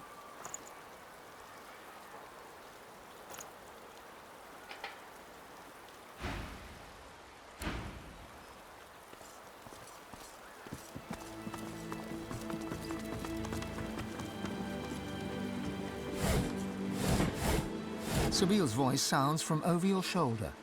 I would speak with Sahela, my kin. Thank you.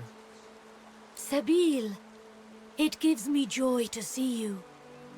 You continue to become the great scion. This is good, for we stand on the edge of the abyss. Are you prepared for the coming war? The mother is dead, and we are free of her terrible plan.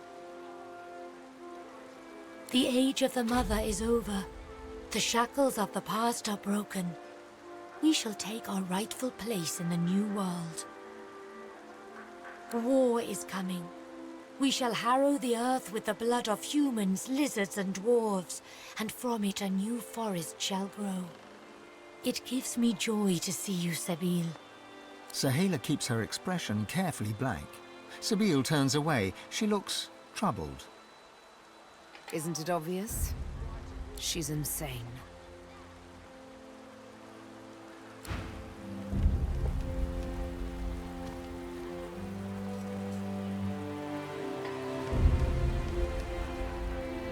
The elves suffer, but the elves still stand. You have not seen the end of us. The mother is dead and we are free. The war of the races approaches. The elves shall stand. You shall not see the end of us. Please, speak. I think she's a mad woman. She was there in Fort Joy and she's here still in Arx. Yet what does she speak of after all she's been through? Nothing but death and domination. She has learned nothing, but I have. Live and let live, I say. Thus endeth the lesson.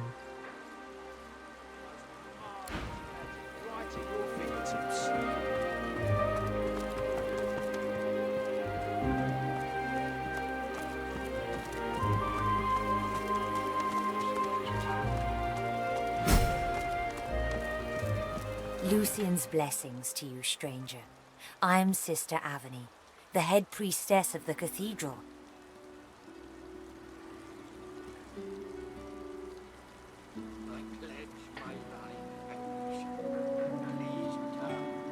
Lord Ahu is the keeper of the cathedral. His duties are select. Only he can approach the remains of the divine, for instance. Today? Another time, perhaps. Next week or next month? If you leave a name and address, I'll see what I can arrange. But today is Lucian's day, and Ahu must give counsel to the lost. He cannot be disturbed.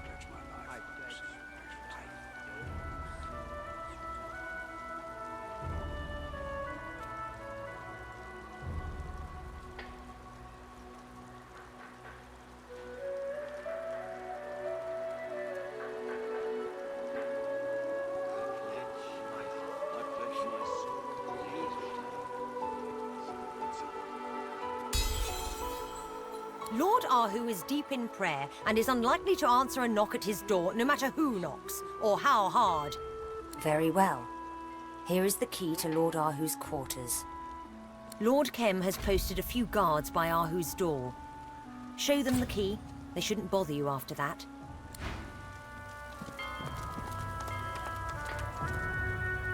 I hear Justinia is gonna crush them dwarven rebels. About time, if you ask me. I pledge my heart to Lucian. Please return.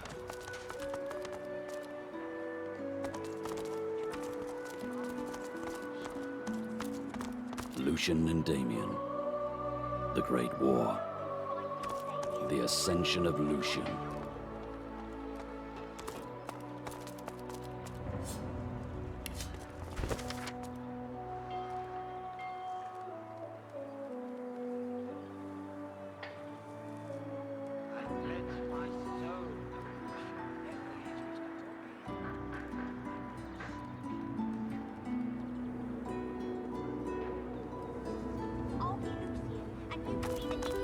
Ahu and Zandalor, finding Lucian slaying Damien.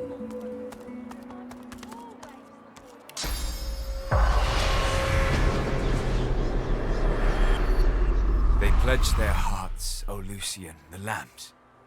Please return. They pledged their souls, O Lucian. Please return.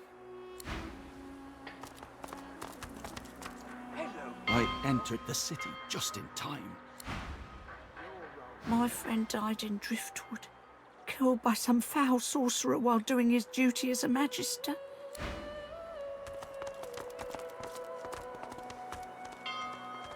My life, Lucian. I pledge my life. I pledge my head. Please return. No, my heart. Hello. Hey, Have you got my ball? Come back. Smelly person threw my ball away and I couldn't go fetch. Threw it off the balcony. And Master Rahu's not here to get it back for me. Master's gone a while now. Friend of Master's. Used to smell old. Now he smells rotten. And he's mean. Threw my ball away. Please return. Smelly man threw my ball away and now I'm sad. It's my ball, and I love my ball. Please stand to you, O I Lucian. pledge my head. Please return. No, my heart. I pledge my heart, Lucian. I pledge myself to you, O Lucian. Please. You're not Lucian. I pledge my soul to you, O Lucian. I'm going to say the prayer 1,000,000 times more than anyone else. Shh, I'm praying.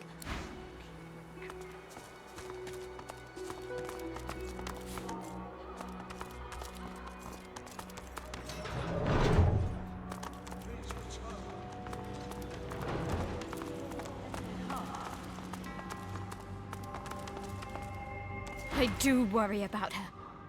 I hope she's safe. I hope they're treating her well. Please return. Eyes closed, the paladin silently prays. Oh, may Lucian return. Will you join me in prayer?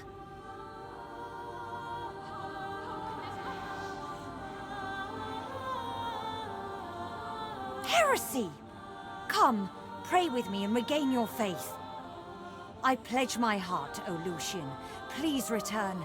I pledge my soul, O Lucian. Please return. I pledge my life, O Lucian. Please return.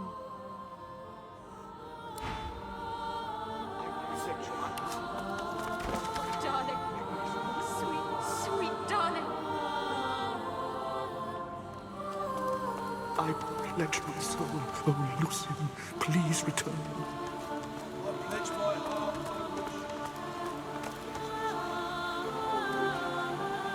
I pledge my heart, oh Lucian. I pledge my heart, oh Lucian, please return.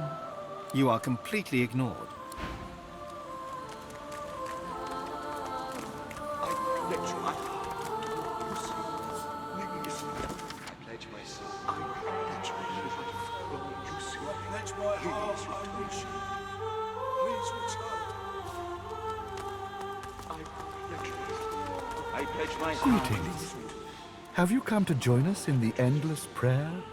Or do you wish to walk the path of blood? Lucian's day wouldn't be the same without the faithful gathering to petition for his return. The more voices that join our cry, the better.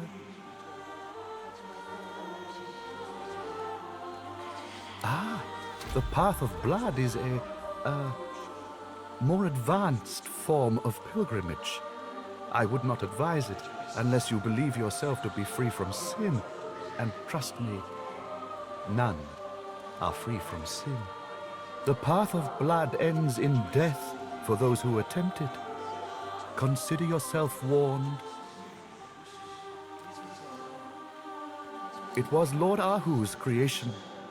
He is the crypt's keeper, of course, and oversaw the construction himself. He couldn't have done it without the help of Sanders, though. Quite a talent for engineering, that one.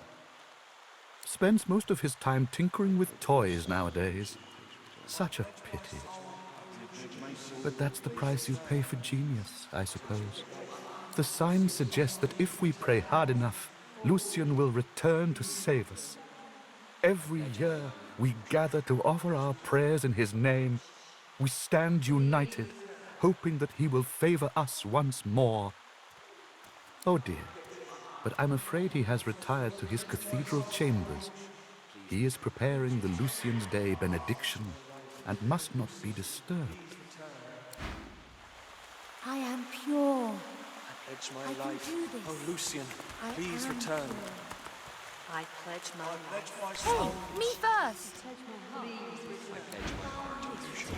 Take my blood. Tell me I am pure.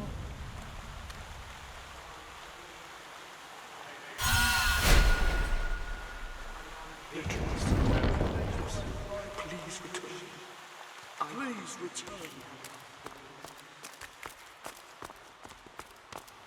I pledge myself, Lucian, please return. I pledge life. Oh.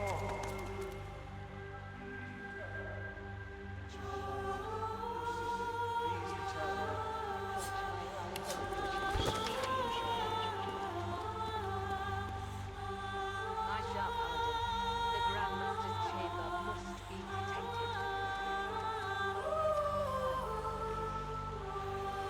I pledge my life.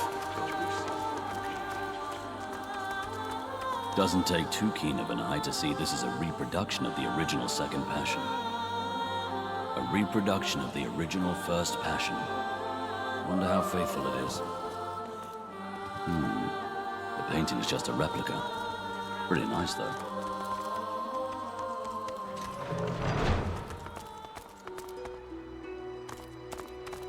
If only Lucian were here. The scribe chews absently on one end of her quill. The page before her is filled with tales of Duna. Long of beard and short of stature. It's not the most original description of Duna. I hope he won't take offense. Should we see success on the Path of Blood today? I have the feeling no one's in control.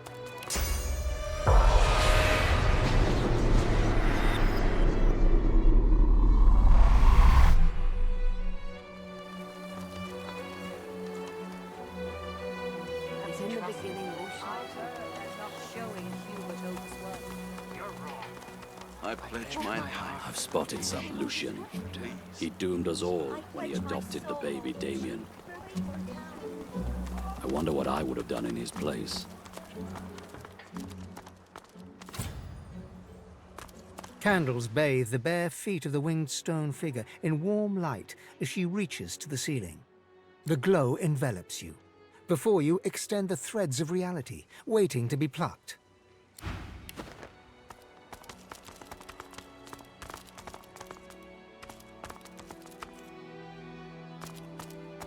Frogir of the Orcs.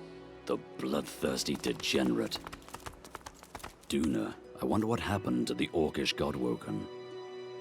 Duna, god of the dwarves. Did they really need such a big painting? Amadia, mother of wizards. She's cute for a sore sucker.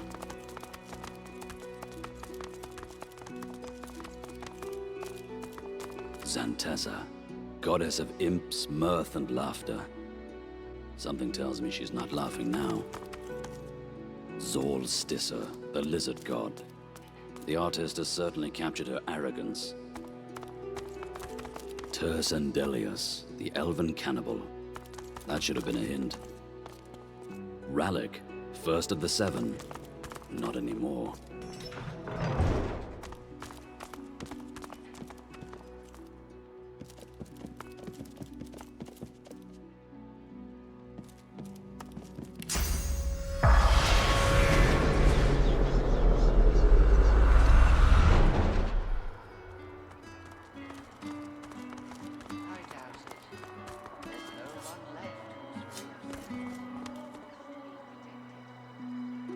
The scribe doesn't notice you at first. She remains utterly focused on her writing. Finally, she glances up. I'm writing about Amadia, the mother of all magic. Truly fascinating. I hope you did the right thing, overthrowing the Majesties.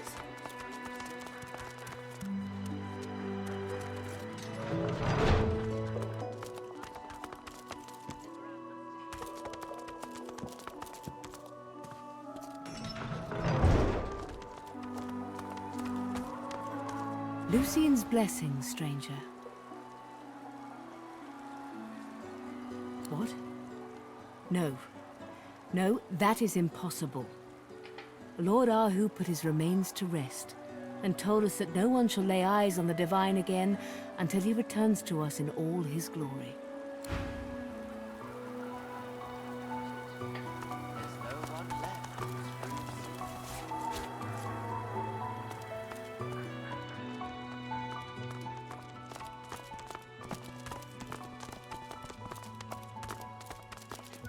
I wish I could be working that fancy wedding I keep hearing about.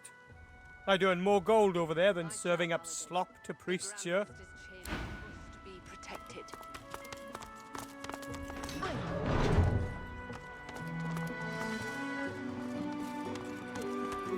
I'm on protection duty. I can't talk to you.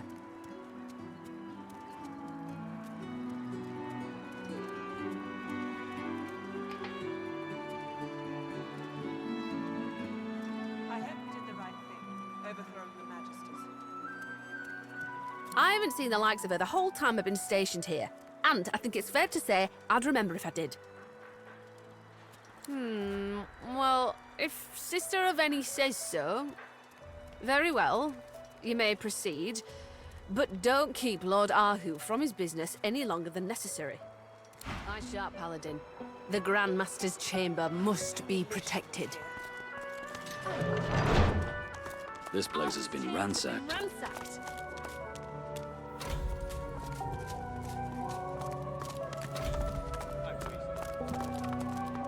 Lord Ahu is missing. Should you hear anything, let us know immediately. Who did this? I hope we did the right thing, overthrowing the Majesties.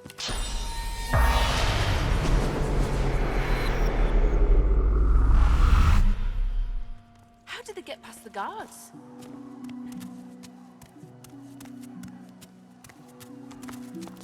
Lord Ahu is missing. Should you hear anything, let us know immediately. You there! We're looking into the disappearance of Lord Ahu. If you learn anything that might uncover his whereabouts, let us know at once. No, I thought he was in his chambers, gathering himself for the Lucian's Day ceremonials.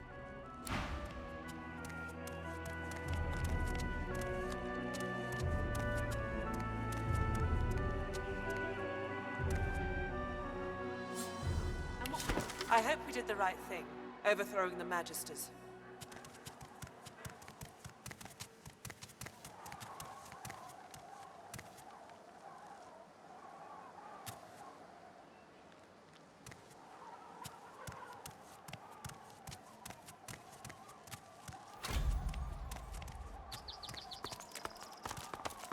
Hail, Lord Kemp!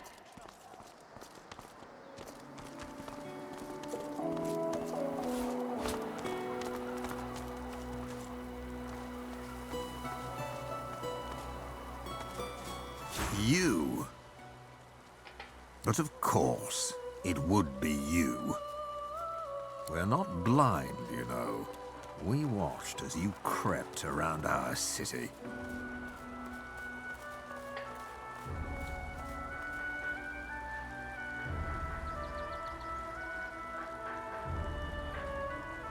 And now I discover you here. Yet the Grand Master is nowhere in sight. Kem narrows his eyes and tilts his head. You are being considered. Paladins! Take them away. We'll get to the truth.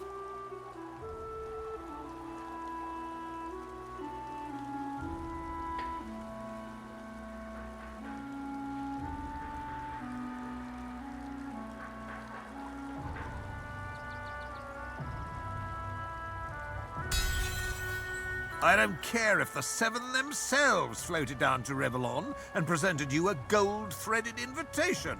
I am the authority here. Kem rolls his eyes and groans. Enough of this.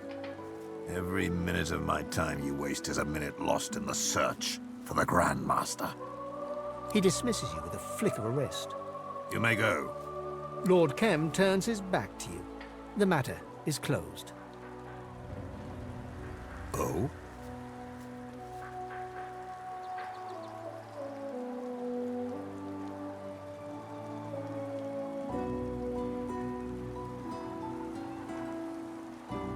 I'm not a library book to be perused at your leisure.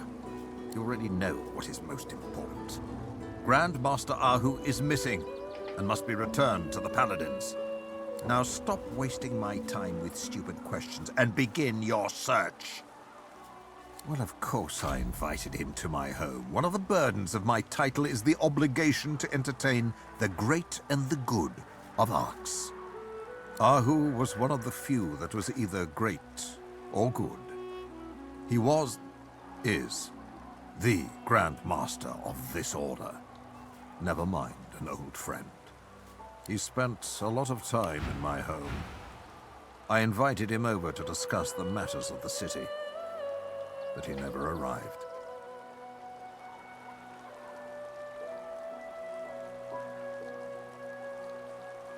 Kem nods.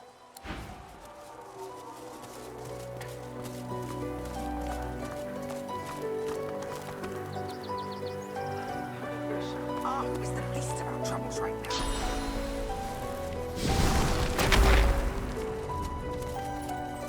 Lucian was mistaken when he made Ahu so.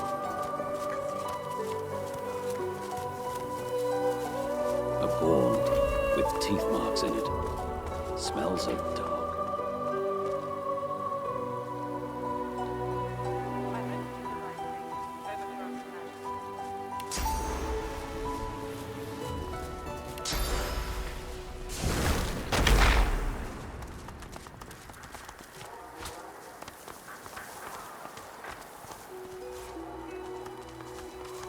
What's this? I found something.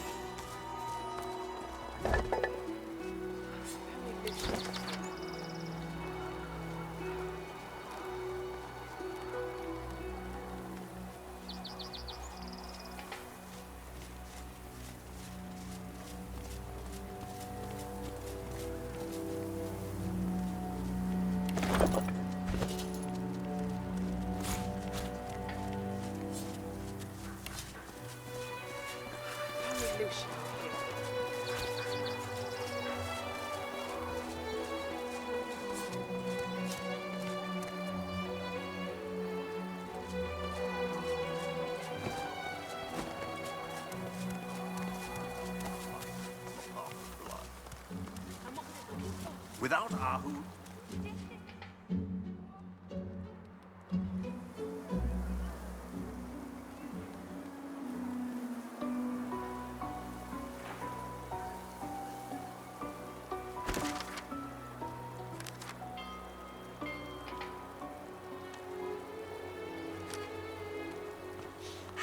Can we go in? I pledge my heart, I want to see the painting. Please return. I pledge my life, Pledge my life. Please return. Oh, Lucian, please return. came all this way. I pledge my soul, oh Lucian. Please, I pledge my soul, oh Lucian. I pledge my life, oh Lucian.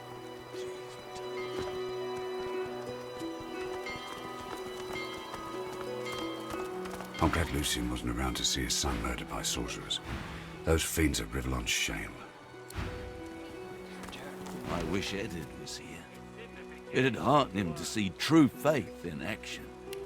But instead, he's out in the hellhole as driftwood, protecting the unholy. Justice and fair.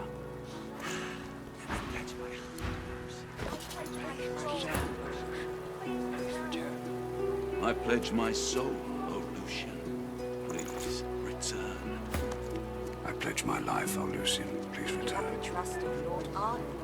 Should I pledge my life, O Lucian. Please return. I pledge my heart, O Lucian. Please return. I pledge my heart, oh Lucian. Please return. I pledge my heart, O Lucian. Please return. How will I get home after Lucian's day if the harbor's been destroyed? They pledge their lives, O Lucian. May Lucian bless all magisters and smite all sorcerers who defy his teachings. I pledge my life, oh Lucian.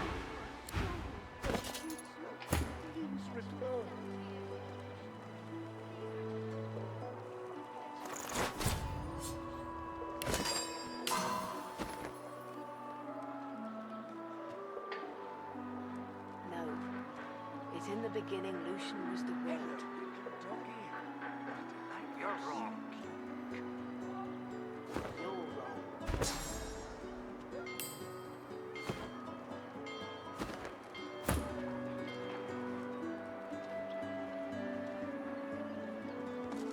Touch my heart, oh Lucian. Please return.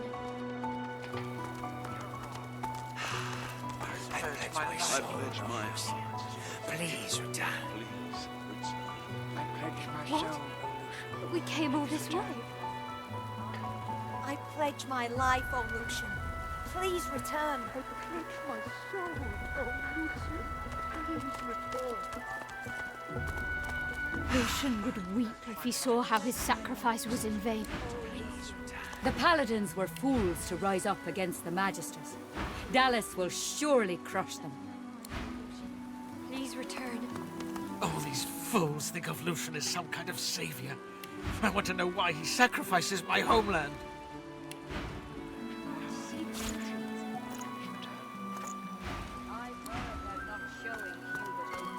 Lucian wouldn't want a war with the ancient empire. He'd want us to concentrate on the Voidwalken threat. I pledge my soul, O Lucian. I pledge my soul. Please return. I pledge my life, O Lucian. Please return. We came all this way. I pledge my heart, O Lucian. Please return.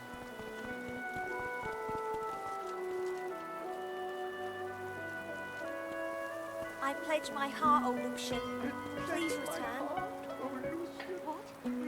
We came all I this way. pledge my soul, O Lucian. Please return.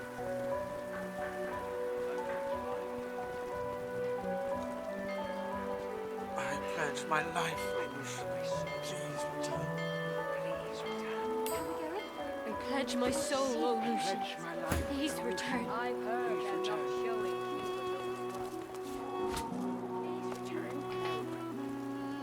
I pledge my soul to you, O Lucian. Hello? Please return. I pledge my heart. Oh, fantastic! I pledge my heart, Lucian. Yeah, but Master Ahu's gone. He went away with the smelly man. I didn't make no mess. I made my mess in the garden. I went to fetch the ball and did my mess, and I didn't get the ball, and I can't get back into the master's room. He smelled like the front of a flower shop and the back of a butcher's, like he was using flowers to hide the rot.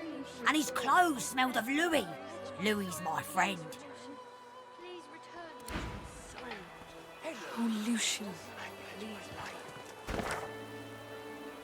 You're wrong. I pledge my heart, Your O role. Lucian, please return.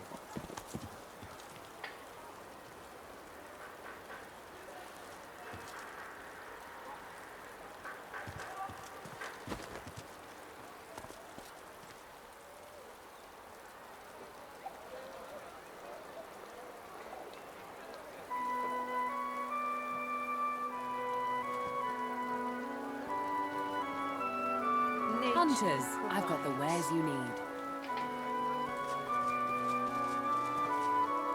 What a pile of junk.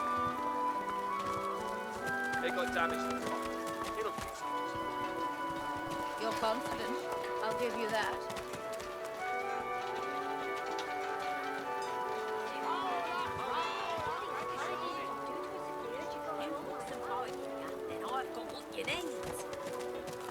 Get to it or get moving. It's the busiest day of the year.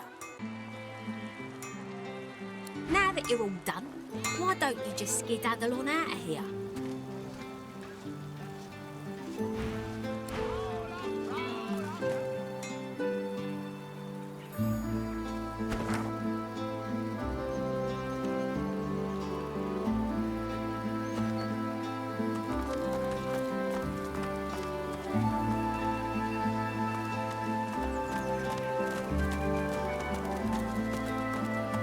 Rarities, remnants, and relics.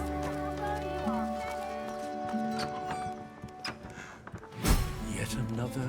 My word, the mansion's positively overrun with foreign folk on this most inauspicious of Lucian's days. He catches himself and scrapes his throat in a brief moment of embarrassment. I do apologize if I came across as impertinent just now, and I hope you'll forgive my unabating boldness when I assume Sir has come here in search of an audience with either Lord or Lady Kem.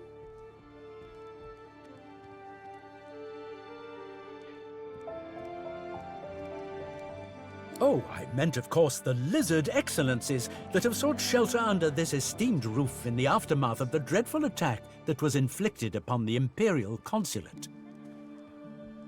It saddens me to say there are a number of deaths to mourn, but no doubt we all rejoice at the survival of the nobles. After all, a mere clerk is so easily replaced, wouldn't you say?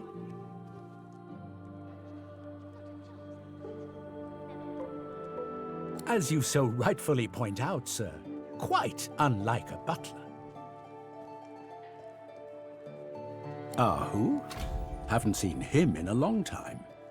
Milord took quite a shine to that cat of his, though. Quite a sight to see the great Lord Linda Kem fawning over another man's cat in the back garden. What a lovely piece this is. Worth a pretty penny too.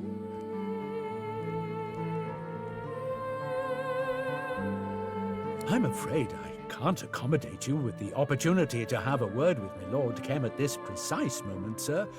Milord left early in the morning in pursuit of business, and he hasn't yet returned. Oh, gracious! Her? I truly hope you are not in cahoots with that brazen peddler. Well, she's in the dining room. I'm not privy to the details of Milord's ventures, but I gather his outing pertains to his office as Grand Master of the Paladins and the ousting of certain firebrands from the city. A most noble task, I'm sure. Unless I'm quite mistaken, in which case I once more apologize profusely, you'll most likely find Milord in the immediate vicinity of the Magister headquarters. The Magisters, in case my previous sentence lacked clarity, being the firebrands I alluded to. Lady Kem is having tea in the drawing room over in the north wing. I'm quite certain a person as obviously well-travelled as yourself will have no problem drifting in that general direction, should he deem it fit to do so. Yes, do please excuse me, for I've a party of dignitaries to attend to. They've an appetite for an aperitif, and the port, needless to say, does not pour itself. Can't blame her for drinking so much tea. Not with Master Kem being the way he's been.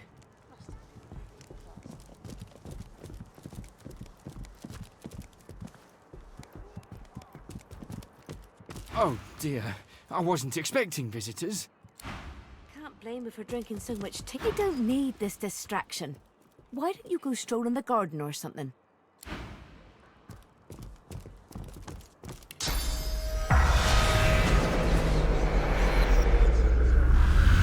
of earlier days. For heaven's sake, would you please... Oh, ever so sorry. I thought you were that rotten butler about to warn me once again to take the ocular, not the tactile approach. I swear I've a mind to beat him to death with the nearest dictionary I can find.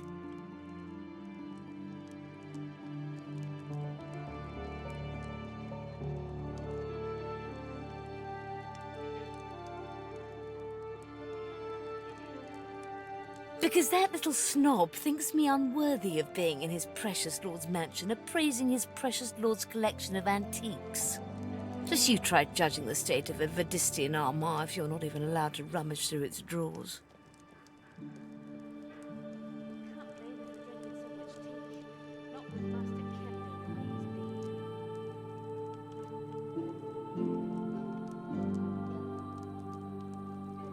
I'm merely appraising the many antiques gathered in here in this beautiful mansion. A roguish little smile suddenly plays upon her lips. What else would I be doing?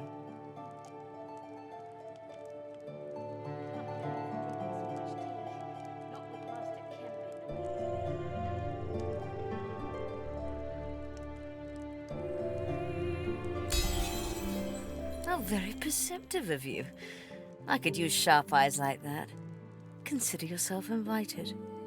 Now listen closely.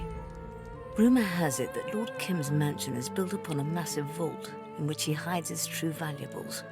His entire house is but a smokescreen for the real treasure hidden underneath.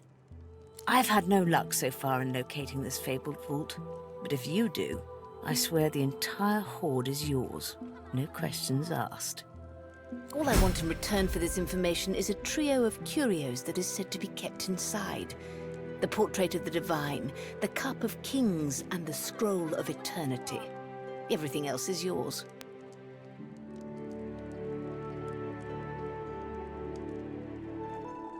A most satisfactory arrangement.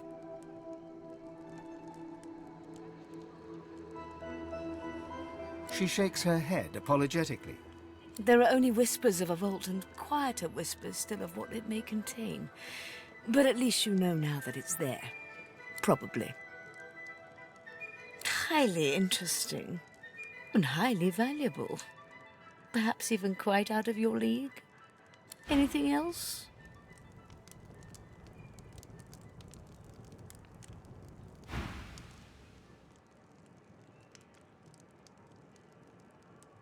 Oh, he's all blood and battle, all right. Until you show him a Ferolian snuff box or an ancient imperial fainting couch, then he's as giddy as a cat in a field of catnip. He knows very well I'm the best in the business. Asked me to value his collection personally. None to be found. And I'm not going to go digging in the dirt. Come out, wherever you are. I saw Daddy with some weird-looking cat in the garden. I think he was even talking to it. He called it Archew, I think. Anyway, I asked if I could pet it, but Daddy shooed me away.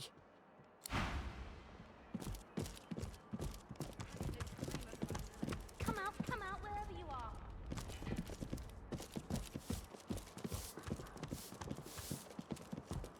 But please, tell I me hope about everything is to your utmost satisfaction.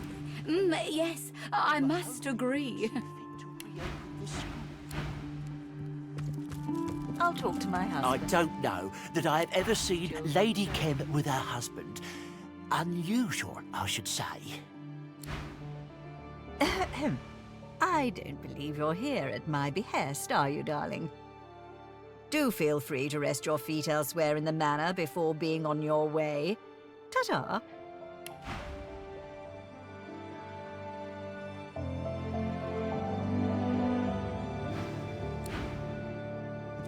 But please, tell me about yourselves. Well, we were hoping you'd see... Come out, wherever you are.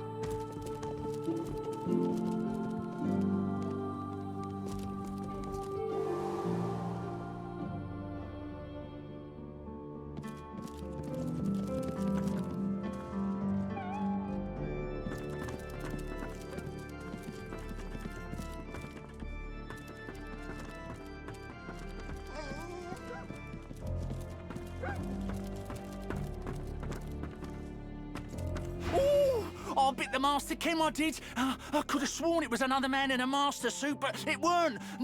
Now I'm in the doghouse like the humans say.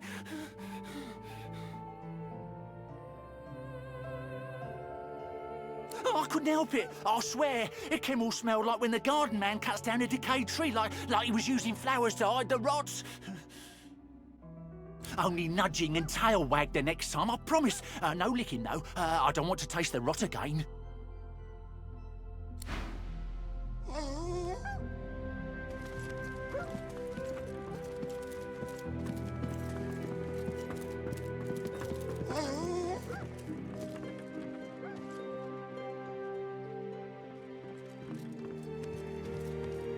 I want no trouble from you. This job is dull, and I'd like to keep it that way. I might be bored, but not so bored that I watch every passerby. You should take this question downstairs.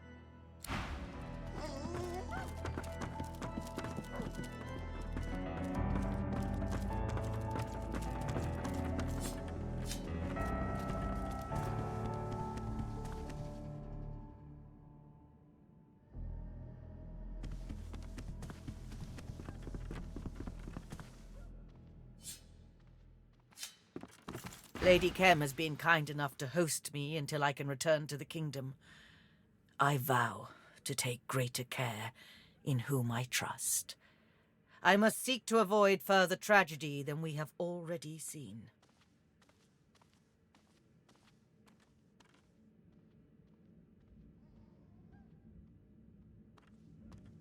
Yes? What about them? I rebuild.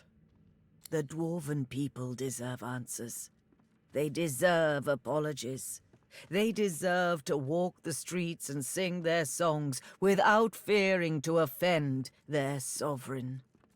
They deserve a future, a jubilant one. It's up to me to give it to them. Farewell.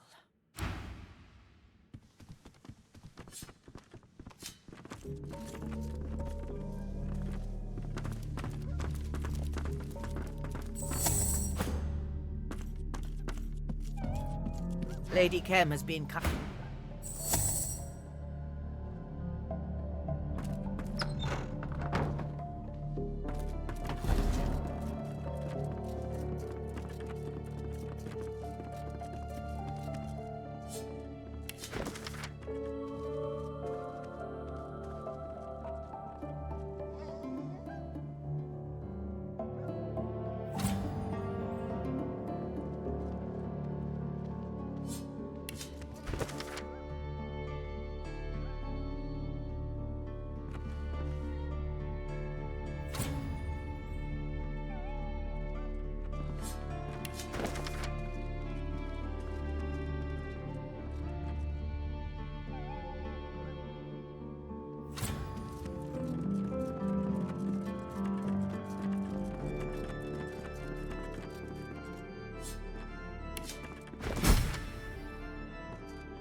Farewell.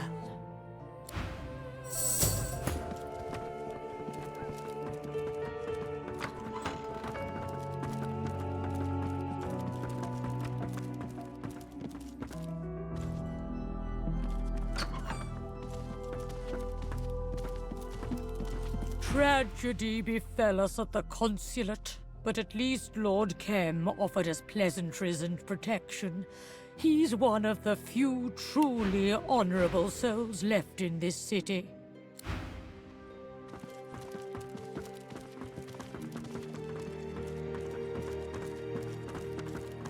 My word, the Red Prince. A moment of your time, please, Your Majesty, if you can spare it. What say you? Have we time to spare? Very well. By all means, milady. Speak. It's about Sadha, my prince. I met her in our Empire's consulate here in the city. She is pregnant with your offspring, but in mortal danger as well. Voidwoken swarmed the consulate. Flames engulfed all. But even then, the Dreamers stood by her and tried to take her into the Sanctuary of Dreams. Go to her, Your Majesty. Find her and safeguard her. For her sake, and that of your children. The Lizard Consulate is gone. All that survives of it is what I managed to take with me. Care to see what I have? Perhaps we can make an arrangement. It was quite terrible and wonderful. Slaughter. Death.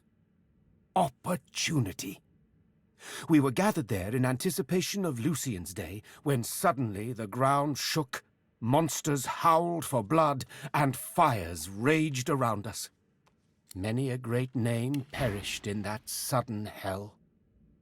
As for myself, I'm glad I survived long enough to collect what treasures I could. Surely you might find something useful among them?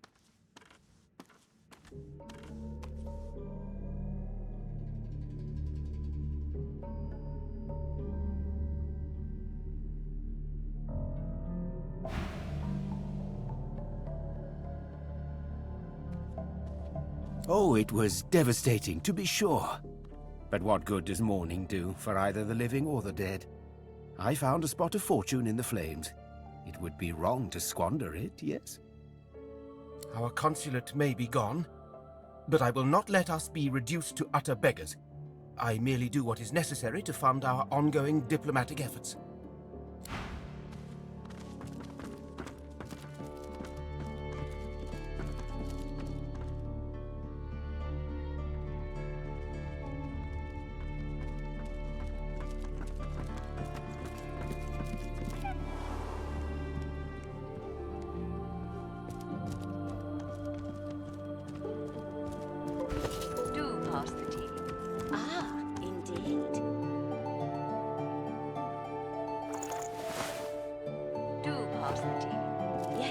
Mum. Shall Lord Kem be joining Oh, a fellow noble. Such a dignified carriage could belong to no other. It's a delight to greet someone of my own station. Not that I would judge these present plebeians. They are here by invitation, of course.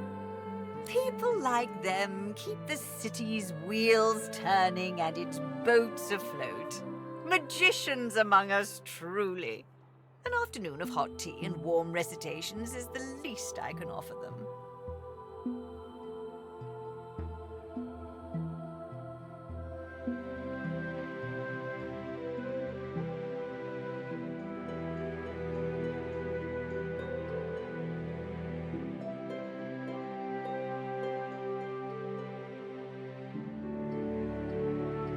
Yes, indeed. Why, a lady without a proper tea set is no more useful than a party without a hostess. As long as you choose the most delicate leaves and brew at the proper temperature, you're destined for luxury. Would you care to try your hand at it? I have 3 varieties, each as aromatic as the last. I've no doubt you could brew a delicious cup. Yes, a classic green from the ancient kingdom Zia Valley. The leaves are twisted into crescents, a sumptuous nutty flavour. Elegant, but not pretentious, you know. Certainly. Oh, I love this white tea. It's so sweet. The buds are plucked when they're so young, they've barely felt the wind. Certainly. So interesting. It is pure and black, grown in the eroded highlands, yet you'd swear it had been mixed with ginger and honey. Certainly. Oh, I should have guessed you had a sweet tooth. Enjoy this sampling. I hope you enjoy the smooth finish. Bliss. No, I was not aware, as it were. Inviting and entertaining guests is usually my purview. But my husband has his secrets, and I'm reconciled to that. If clandestine meetings and secret locked bedrooms in the attic keep him happy, well, a comfortable status quo is not to be sniffed at. Either way, I doubt any invitation extended to Lord Ahu was social. My husband has no great love for the man. Sensitive, dull civic matters, I'll wager. Lord Ahu is missing. Well, I'm afraid I can't enlighten you as to his whereabouts. The keeper of the cathedral's roamings are a mystery to me, as they are to most. I did see my husband in the garden earlier this week, cozying up to Lord Ahu's cat. Perhaps Ahu asked him to look after the beast during his absence. As such, my husband might know better than I.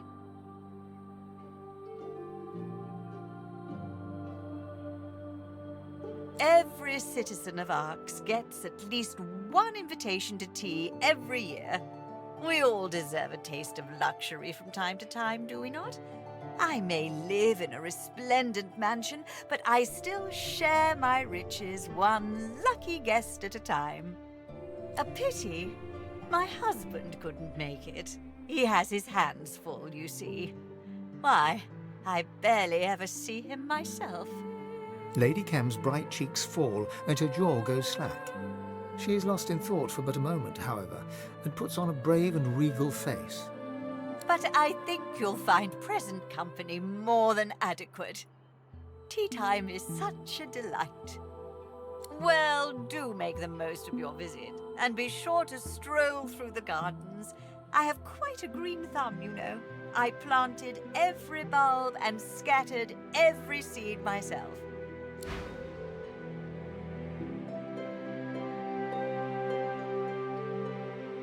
Well, isn't this convivial? Ah, indeed. Do pass the tea. Yes, Ma'am. Shall Lord Kem be joining us, my lady? Linda, I fear, is far too busy with his little coup. Perhaps he may find some time for us later. But let's not hold our breath.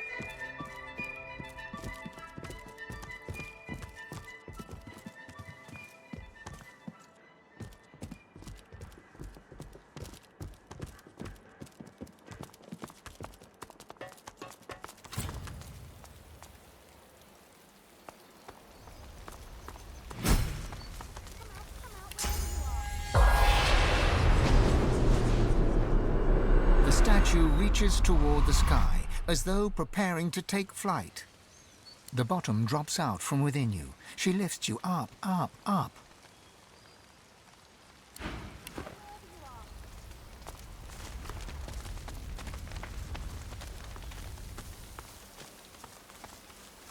What's this?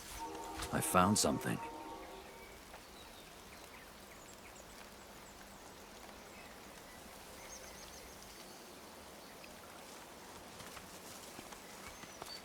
The water rises and falls on Lord Kem's command. The bloom opens before your eyes, resplendent and regal. It emits a sweet, subtle scent, like that of a rose, though more intoxicating. The bloom scent ribbons towards you until it fills your nostrils. Your whole body flushes. You're sure you must be glowing, so deep does the warmth dwell. Sorrow. Our joy shall be the God-woken's sorrow. Our joy, sorrow.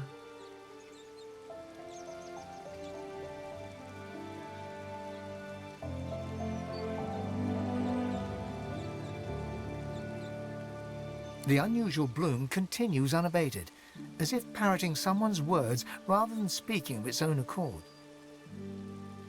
The advocate is dead. The doctor is in. The advocate.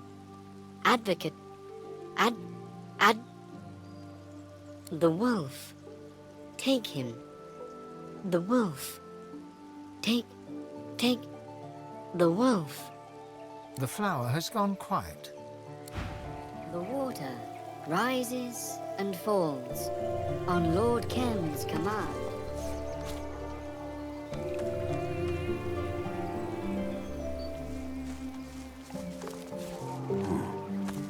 fur of a white cat. Lord Ahu comes to mind. Perhaps he's nearby.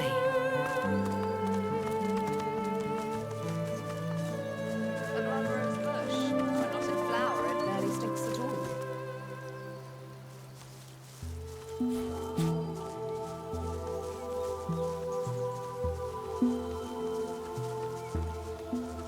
The ring is now. The Doctor thanks you for your help on Blood Moon Island. Some advice from him in thanks. Explore the gardens of Linda Kem. An entrance to his vault of treasures lies hidden there.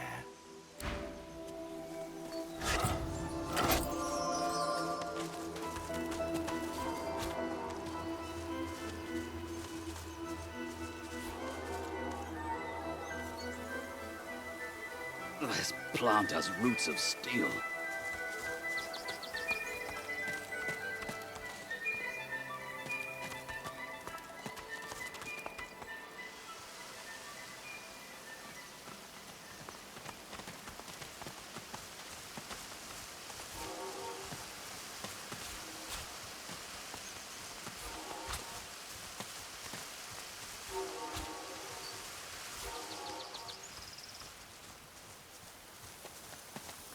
An inscription at the terrarium's base identifies its contents as a wailing mandrake, a species you've not heard of before now. Not every detail is visible through the terrarium's hazed glass, but there is no missing the plant's trumpet-like blooms, perfect for catching raindrops, or insects, perhaps.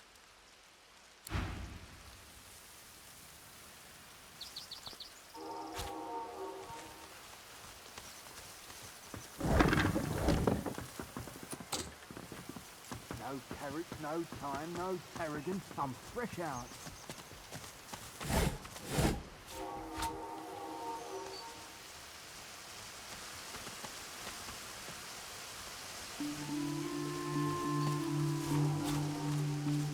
The Covenant can be... The flower is withered. You bend to smell the bloom, but it has no discernible scent.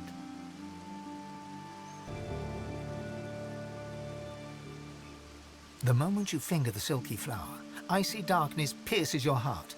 The chill freezes your bones, then rushes free, leaving a single word etched within you. God-woken.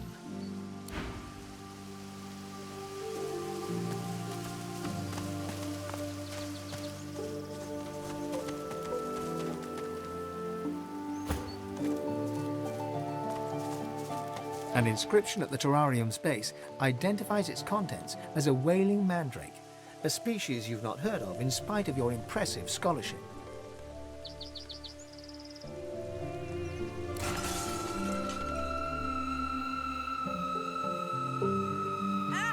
Gods, make it stop! Holy Mother of Divine, that's loud! I won't do much sneaking with this in my pocket. Sorry about that, but it had to be done.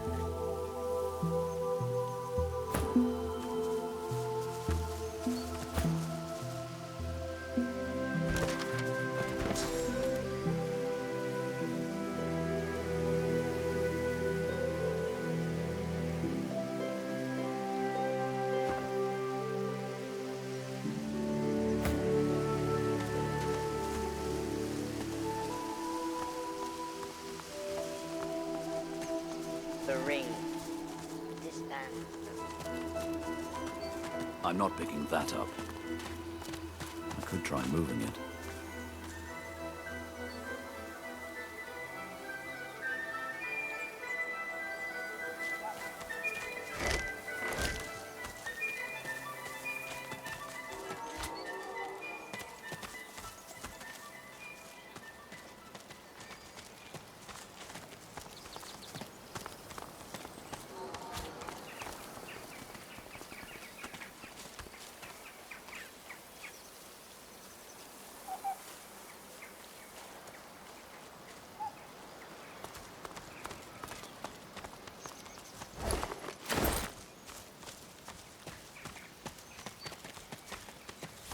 boring.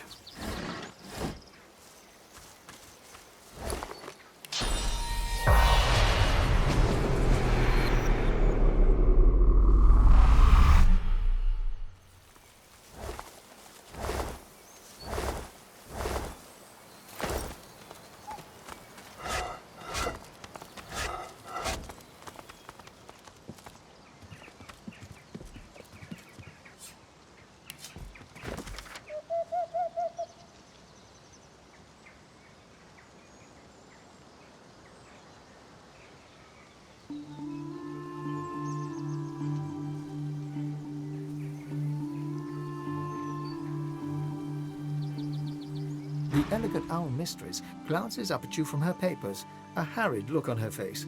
She nods an abrupt greeting. Yes? Can't you smell the fine aroma of owl shit? This is the Owlry, Lord Kem's communications link with the rest of Rivellon.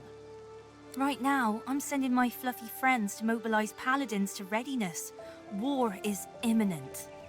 But Lord Kem's a good leader, a good man. He'll protect us. I'm sure of it. I suppose he sent you for the latest news? Rivellon's a big place, darling, and all of it in a shambles. Where exactly do you want to know about? We haven't heard anything from Fort Joy in a good long time, ever since a group of renegade sorcerers escaped, killing Bishop Alexander in the process. I'm no fan of Magisters, not anymore, but I can't help but think that Alexander's death was unfortunate. Dallas is only making everything worse. I intercepted some Magister communications from there a while ago.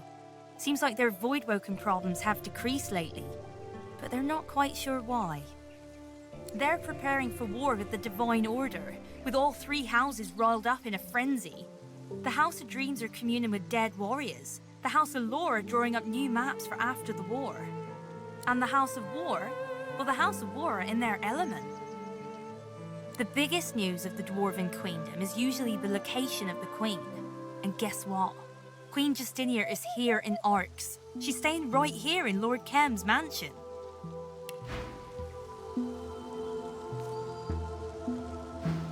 Good luck out there. You'll need it. We all will.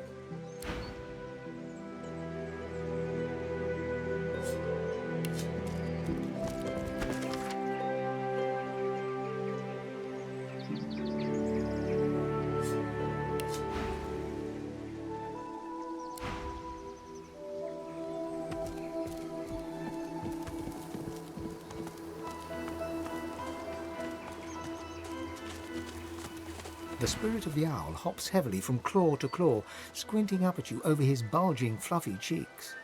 I don't know what just happened, but I do know that I can't taste anything. And that is the worst feeling in the whole world. The owl's eyes go wide and round as his roly-poly body. What? What? No more treats from Kem? No more tasty treats? Oh, you know, this and that. Little tidbits, hands, feet, an eyeball now and then. Kem always liked me the best. He gave me lots of treats like that. Those others with their fancy names, he never gave them treats like me. 3 owls in the enclosure stare you down blankly, fluffing their feathers and blinking in turn. Jimmy, prithee wake thyself. The owl addressed as Jimmy lies motionless on the ground, looking for all the world like he's stone-cold dead. Aye, aye, buck thyself up, Jimmy lad. We are blessed with a visitor. Spying some blood on Jimmy's beak, you pry it open to investigate. Inside, you see a human finger. A few sharp tugs, and you've pulled a severed human hand loose, partially pecked. You don't need to be a genius to surmise that Jimmy choked on his dinner. Sir, sir, quit thy poking and prithee leave yon Jimmy alone. Our lad will ruffle up his feathers in his own sweet time.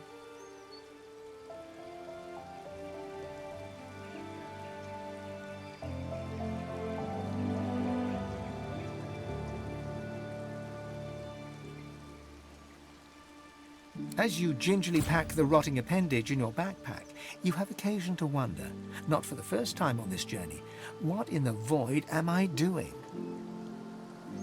Jimmy! Jimmy! What is it we do? Oh, blast and bother, Jimmy! Show some civility to our esteemed visitor, won't you? Jimmy remains dead, uninterested in answering petty questions about the world of the living. Deceased? Bunkum! Sweet Jimmy is just resting his eyes. Sir must be aware that one often needs a small nap after a large dinner, and Jimmy just ingested a banquet. Kem! Kem! Lord Kem! Finest paladin in all the land! Right, Jimmy? A beak never goes empty for long in Kem's house. Fare thee well! We'll tell Jimmy you stopped by. You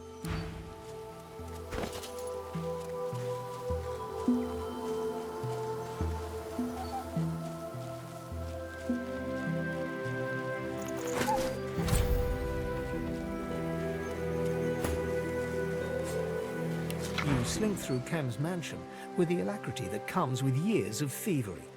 You arrive in the garden unseen and lay your eyes on the pool. It's just as you hoped. The pool is dry. You enter the basin and reach for the hatch. But a shadow looms over you. A paladin. You smile. You have a story ready for this very situation. Yet, when you open your mouth, no words spill forth. A blade swings, and your hand hits the ground with a thump. I'm pecking the seed, I'm pecking the dirt, but I still can't taste anything.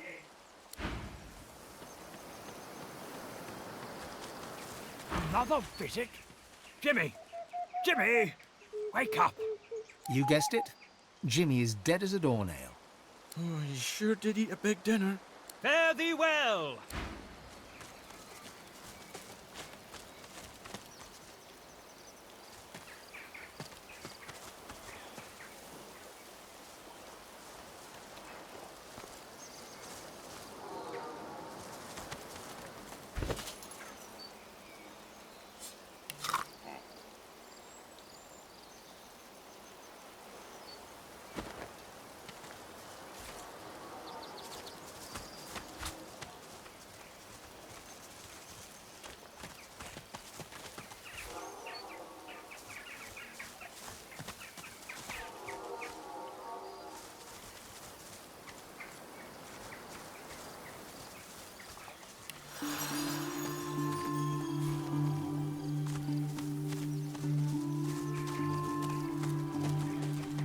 As you near the garden, the rustling of leaves and branches turns to an insidious murmur. The closer you listen, the clearer the whispers become. Source in the air. He must be near. Kem. The doctor sends his regards.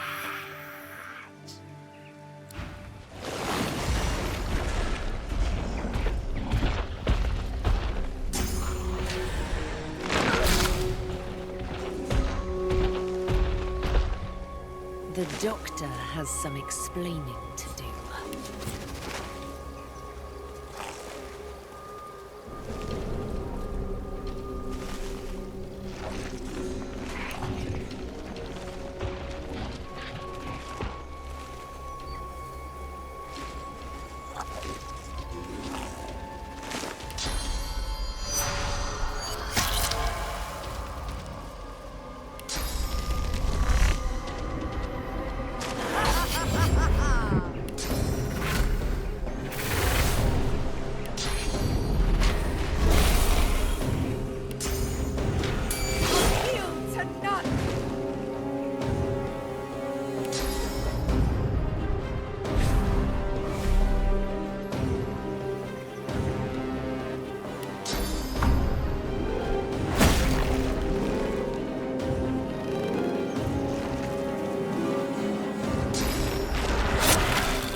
frog blinks slowly, considering you with shrewd and beady eyes.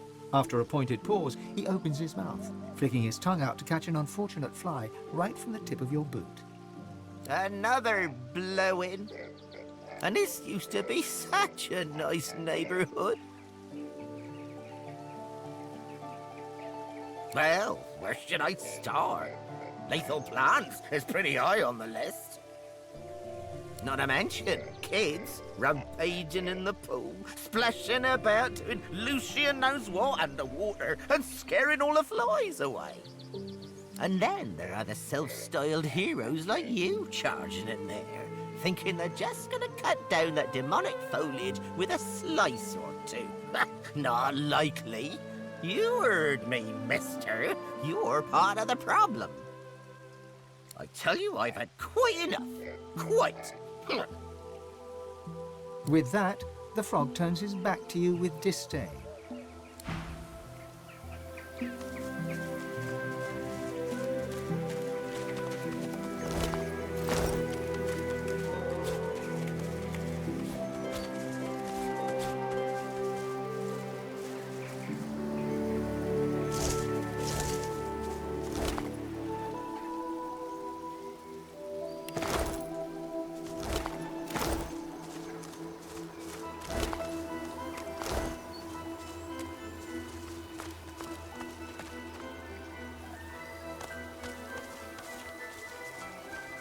Friends of the Ring are destroyed. The flower's beauty is betrayed by your memories of its sharp touch.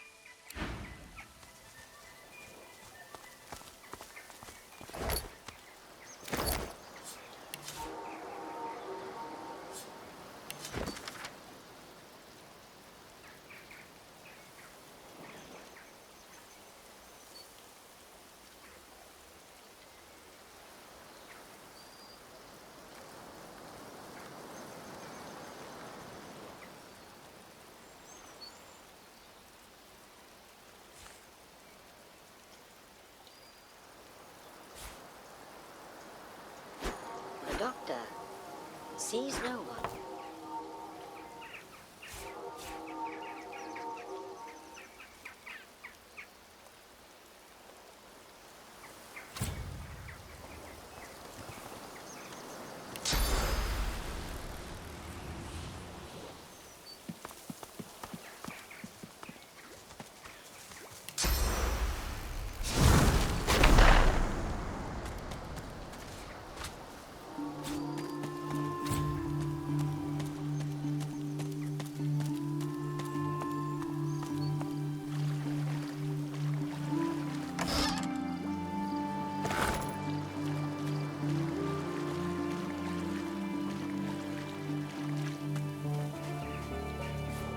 Unusually large, a yarrow, and carefully buried too.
The water rises and falls on Lord Ken's command. See where Kem was hiding. Looks like Kem's locked this hatch, on top of submerging it. He must have a lot to hide.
I want no trouble from you.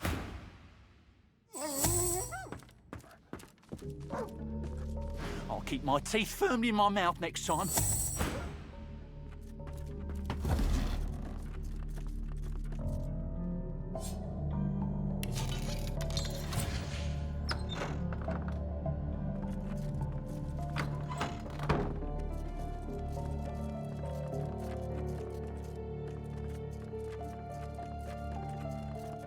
What's this? I found something. What's this? I found something.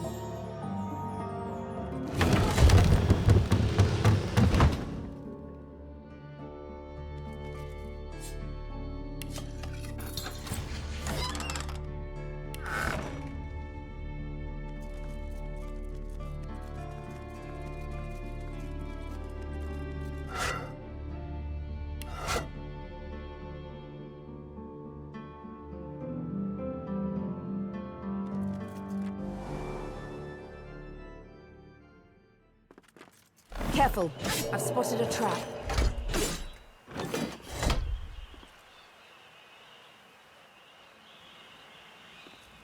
Careful now, that's a trap.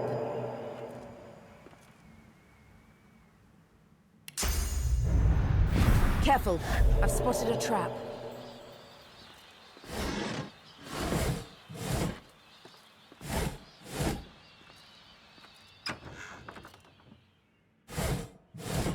Careful, I've spotted a trap.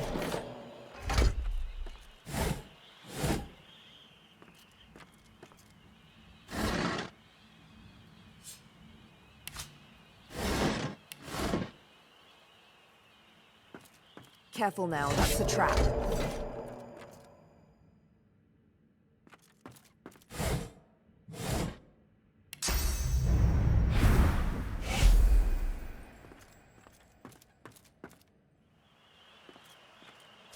Oh, lucky find.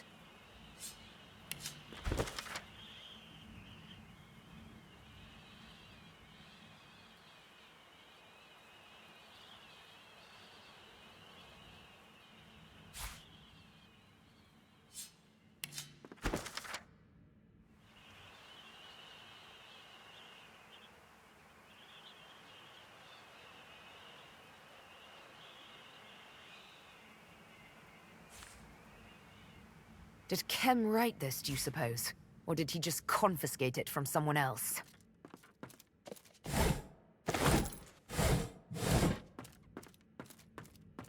Why would Lord Kem have a black ring mirror in his attic?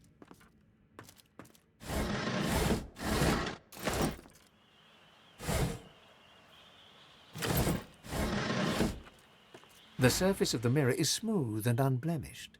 Not a single speck of dust sits on the black glass. A vision appears. It wavers, then becomes clear. In the reddish light cast by flowing lava, you see a cave. You recognize it. This is the Sallow Man's cave. The roof has fallen in. Nothing there lives.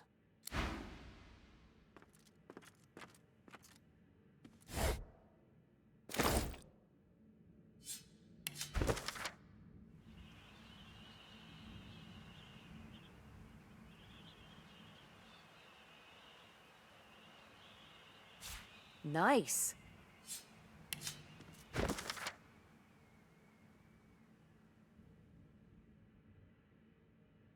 Someone has taken a great interest in Dallas.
I would have preferred a more discreet arrival in Arx myself.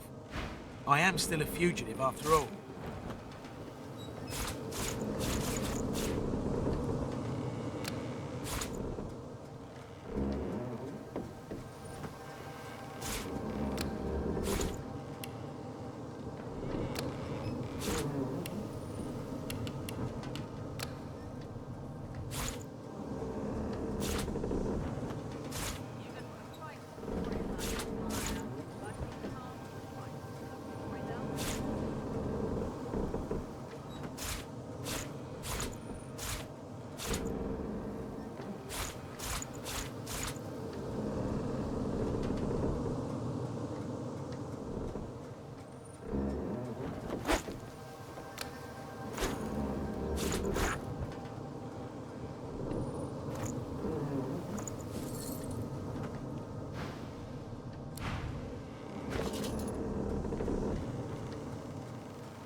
I would have preferred a more discreet arrival in Arx myself. I am still a fugitive after all.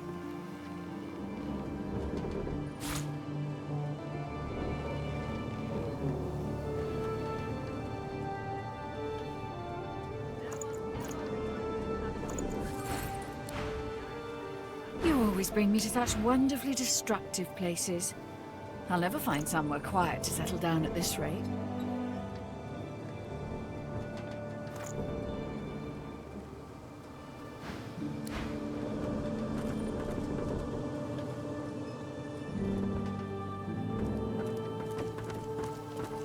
You must truly savor my company, Godwoken.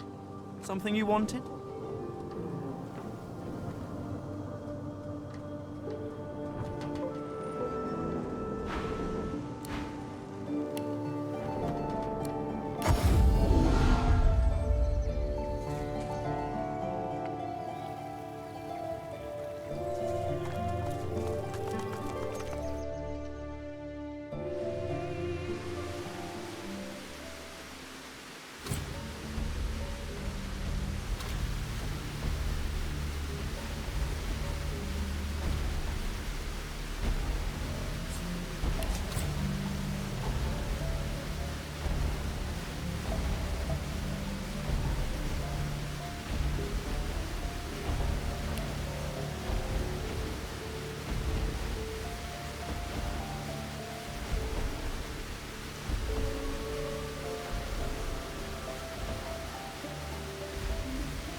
So this is where Kem hides his most ancient valuables.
Force radiating from the golem.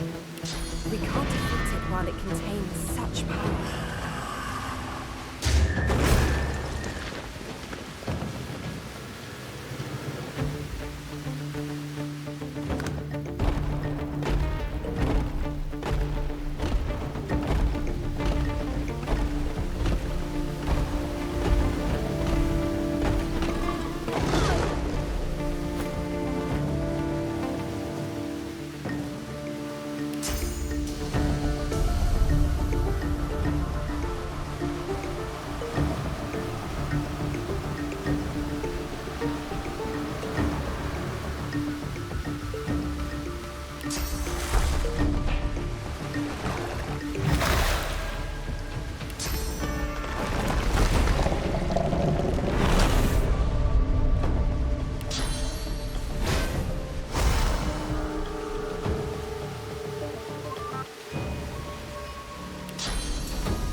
I've spotted something.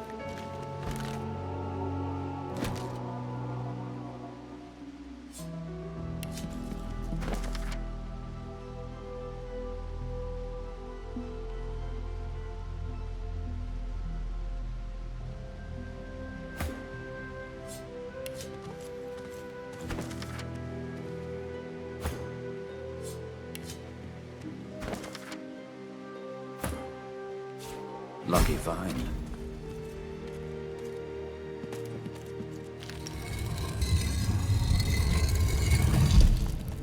What's this? I found something.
What's this? I found something.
What's this?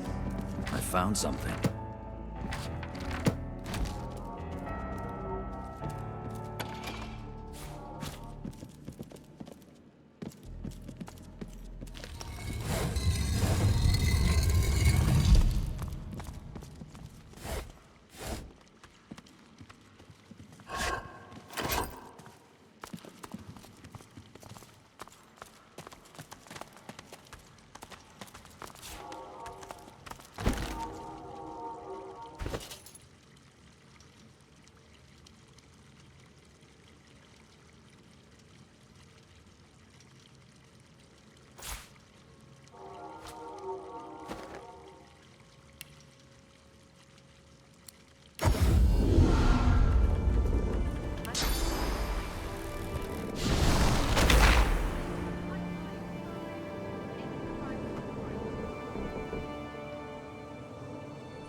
I would have preferred a more discreet arrival in Arx myself.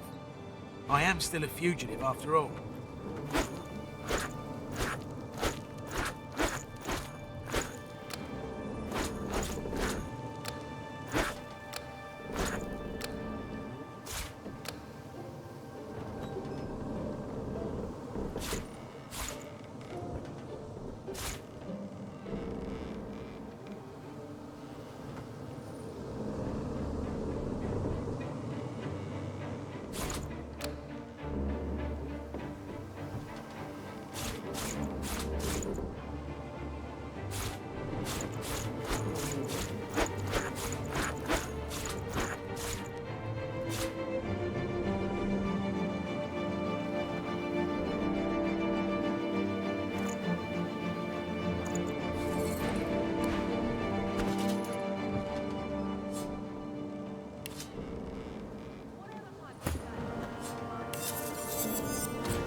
The ghost looks around the room with an incredulous shake of his head and fixates on the set of paintings before him. What a fool I've been. Thieving was the best chance I had of keeping afloat in this wretched city. Never thought that would mean trying to impress a band of urchins, let alone getting crushed by a damn golem. Big Tomorrow said they'd let me in their grubby little guild if I helped them nab that painting of Kem's, the second Passion of Lucian. Well, we made it in all right, and while Kem's constructs tore me to shreds, they all ran off with a painting. If you don't know her, it's best to keep it that way. That thieves' guild of hers is a cutthroat bunch of young'uns.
The helmet of the Devourer resembles a dragon's head.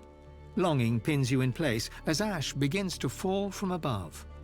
The world is a crudely woven tapestry, but you are an artisan beyond compare. You want, no, need the finest craftsmanship. The longing turns sharp, obsessive.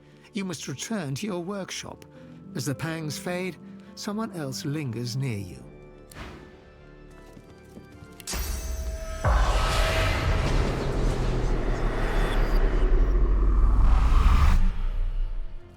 An imperious, elegant woman stares down her nose at you.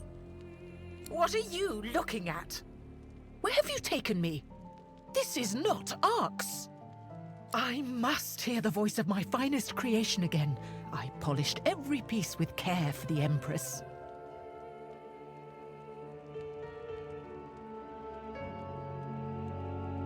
Do you think that makes you special? I was the first to hear the melody of the dragon's bones. Before the Empress. Before they were armor. Perfection must be mine again. Take me to the workshop. My masterpiece awaits. The craft mistress... Does this look like my workshop? That voice is the only thing that soothes this horrific numbness. It's inside my creation. Waiting. Close. I hear its song. The Outlaw Empress believed in me, believed in my vision. Perfection must be mine again. Take me to the workshop.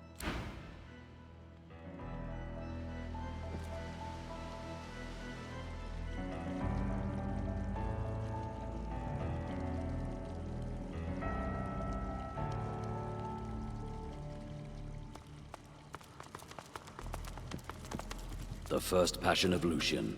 I believe this is the real deal. The third Passion of Lucian. Now this is art. Lucian's... The spirit of a painting hovers where the painting itself once stood. The second Passion of Lucian, you presume. It's difficult to see the image as it must appear in the real world. This, perhaps, is the moment where Lucian killed Damien and sacrificed himself for the world. Ah, the second Passion of Lucian. A beautiful work, truly. I've spotted something.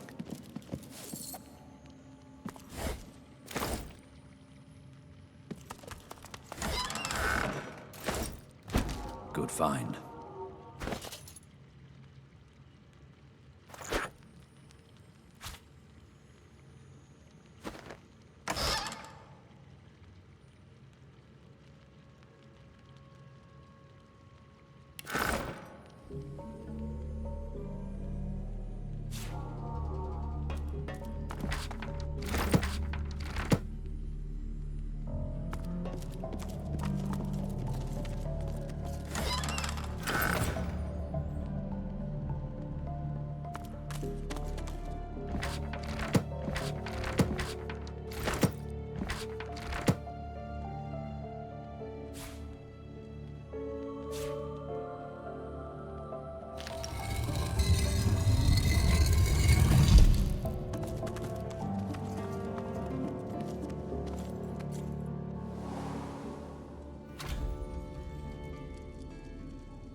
Windigo lies on the floor, her essence all but drained from her frail bones.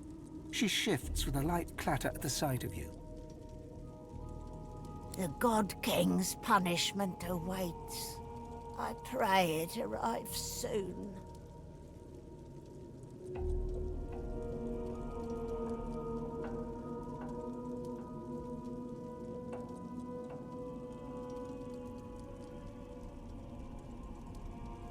This is what becomes of the King's fallen angels. Torture. Decay. I came for the Sworn Breaker. I found only Kem's fury.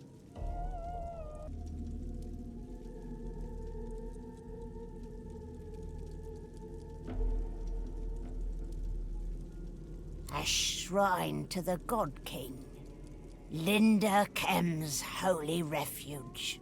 And, it seems, my tomb. It's a hope I can't afford myself. But if you should ever offer such a gift, I wouldn't refuse it.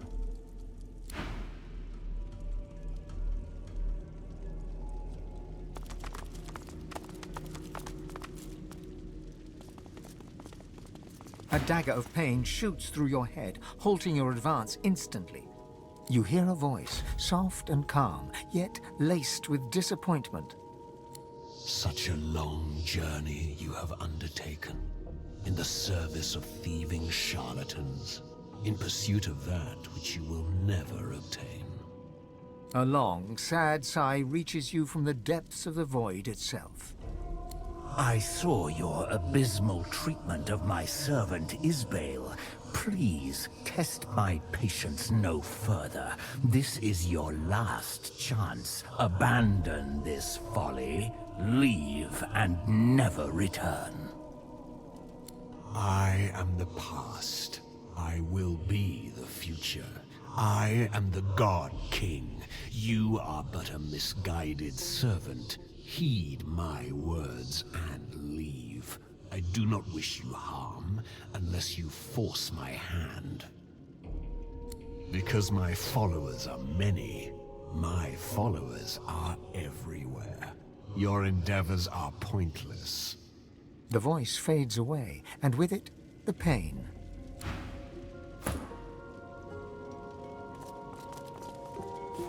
Nice.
Only the God King knows the weight of responsibility.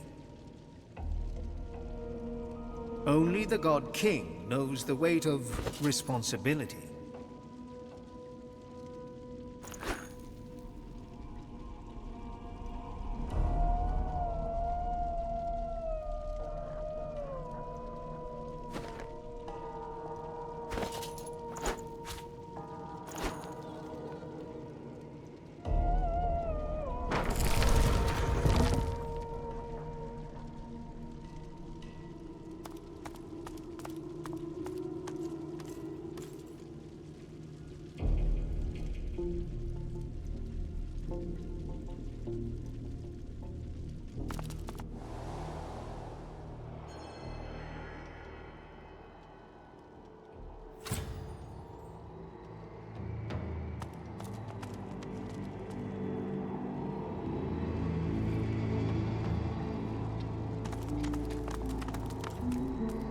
There's someone here.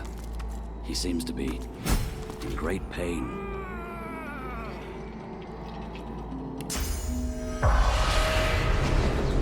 Ghosts, and they're tearing his soul apart.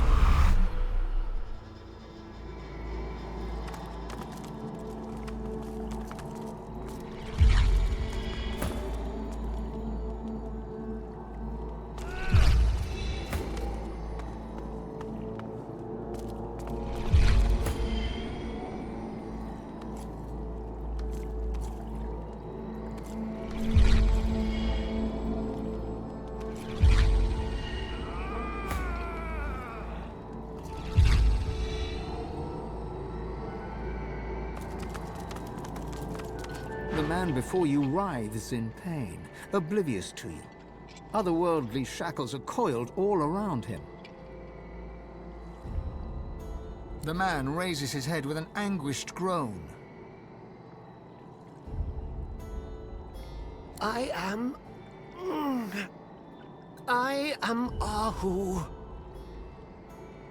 Well, your search is at an end.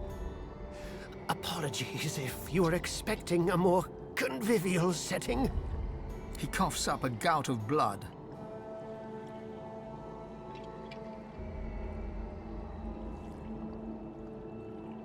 Before he can dissuade you any further, his eyes roll back and he loses consciousness.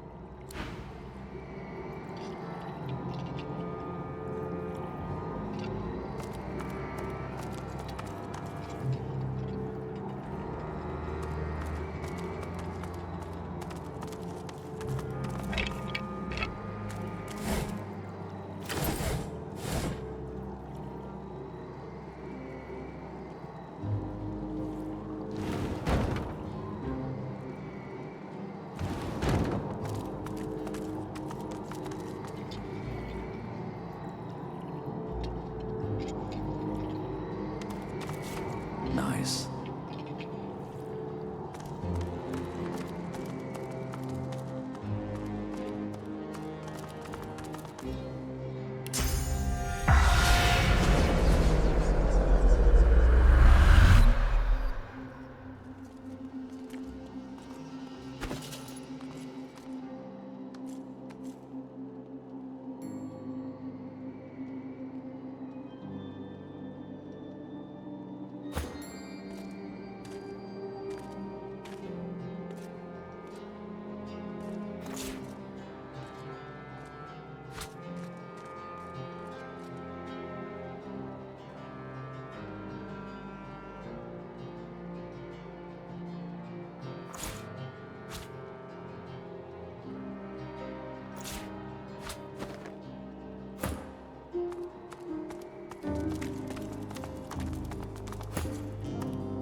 Won't budge.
Windigo lies on the floor, her essence all but drained from her frail bones. She shifts with a light clatter at the sight of you. Fate can't be avoided, it seems. Please, just leave me to the God King's whims.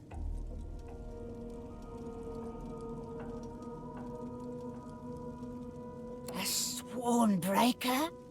Please, I beg of you, end this curse. Let the God King have her. Once Black Ring, always Black Ring.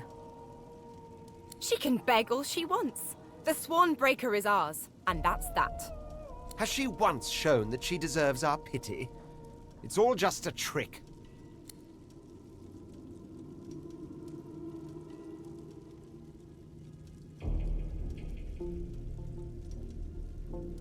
Consider me moved, Godwoken.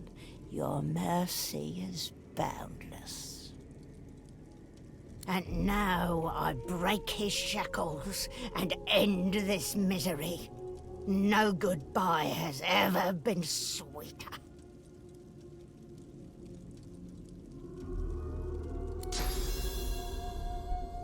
Wendigo's bones clatter to the floor. She is free to enter the hall, free of the God King's shackles. You hear a voice echoing within you, Wendigo's voice. I am me, and only me. The next move is yours, Godwoken. It wasn't her that failed her lord. It was her lord that failed her. You give her far too much credit.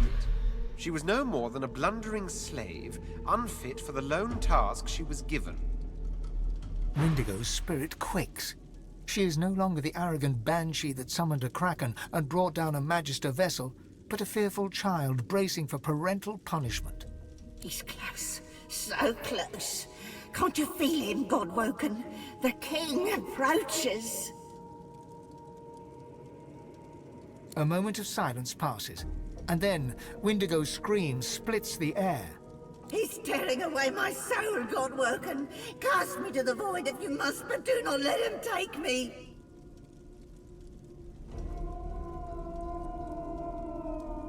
Wendigo's spirit flutters and writhes. Your skull squeezes tight, and your throat burns with fire, but the substance of her being is nearly yours.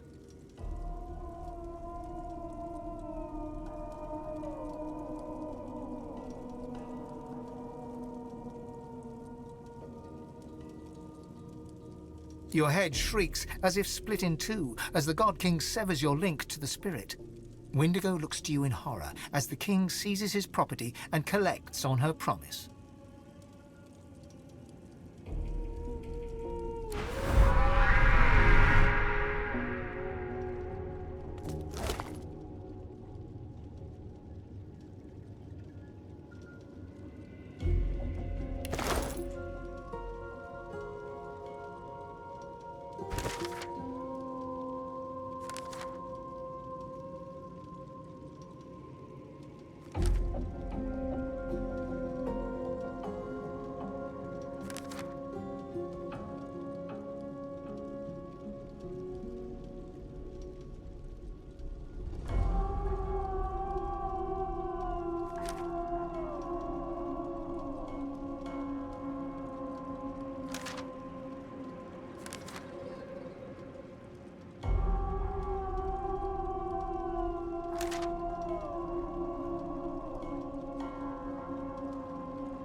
The spirit ignores you, focused as it is on tearing the source from its captive. It stinks of dark magic.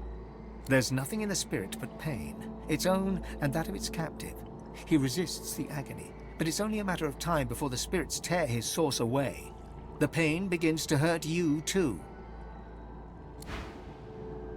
The dark stench assails you. The spirit concentrates on tearing the source from its captive. The dark stench assails you.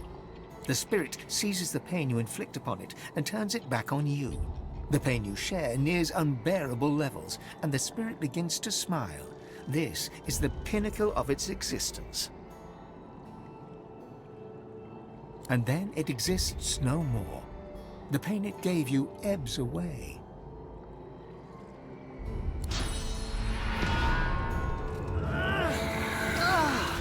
Stop! I told you to leave! You're going to kill me! There's nothing you can do. He shudders as fresh waves of pain course through him. Leave, while you still have a chance. And don't touch the... He passes out mid-sentence from the pain.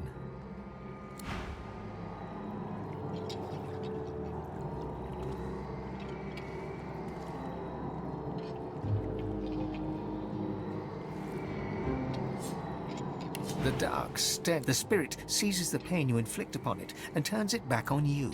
And then it exists no more. The pain it gave you ebbs away.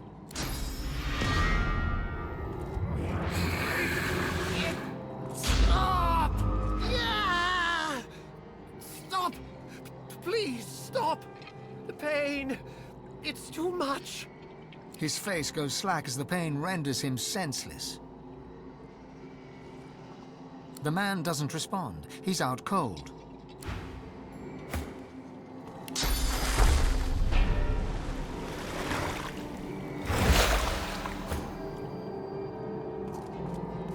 The dark stench. The spirit seizes the pain you inflict upon it and turns it back on you. And then it exists no more.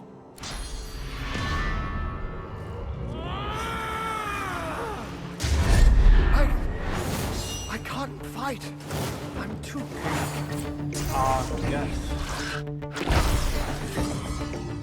Pain only. No.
My dear Lord Ahu, you should have told me you were expecting visitors. Run, you fools!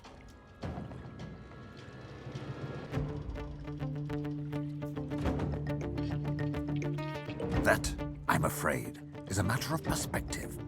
From where I stand, all of you must die. Everything depends on it. Why, Kim? Why betray everything for which you once stood? Betray? I didn't betray the Order. I liberated it. As one of Lucian's pawns, I stood for weakness, frailty. And then the God King showed me the world as it could be. He made me a promise. He promised me a path unburdened by Lucian's pathetic need to defend the defenseless. He promised me a world dominated by the worthiest bloodlines across the ages. He promised me a lasting seat at his glorious table in return for my oath. For the king chooses only the strongest, the most loyal, the most deserving. And now, Godwoken, I uphold the final act of my oath. Your execution. You can forget about finding Lucian. Believe me, no good comes from our so-called divine. I cannot.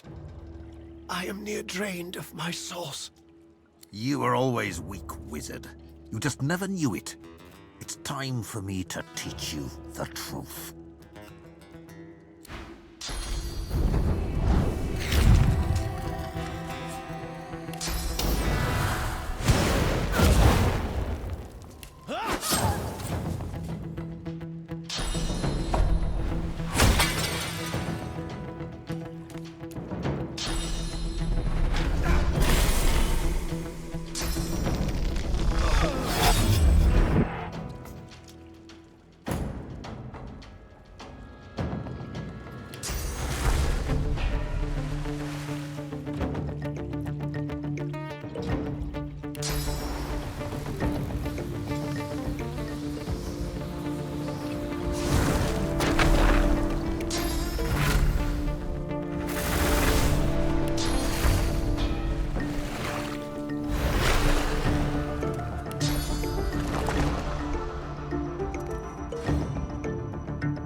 mine.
Prepare yourself.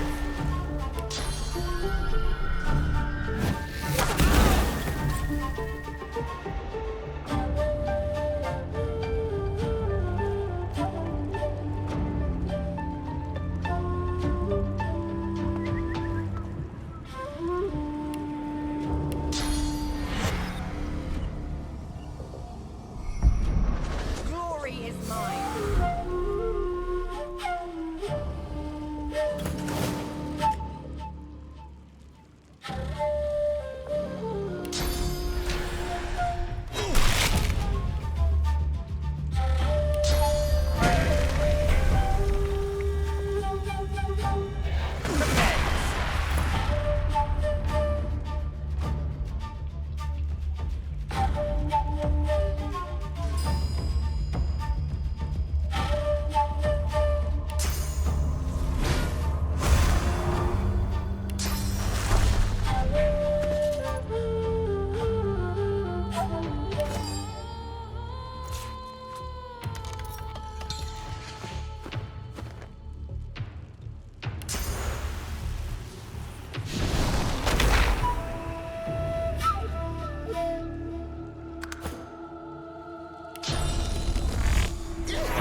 I was convinced the pain would destroy me, that you would destroy me.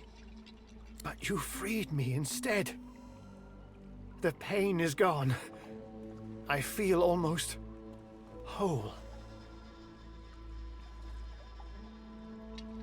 Because of my knowledge of the inner working of the cathedral. Kem and his Black Ring cronies will stop at nothing to harvest its secrets. To think I trusted a traitor. I thought him a friend, a protector of the city. Yet all the while he was trying to gain entry to the tomb, to Lucian's body. Just like you, I presume? You didn't come here by chance, did you? No. Your power, your skill. You're a Godwoken.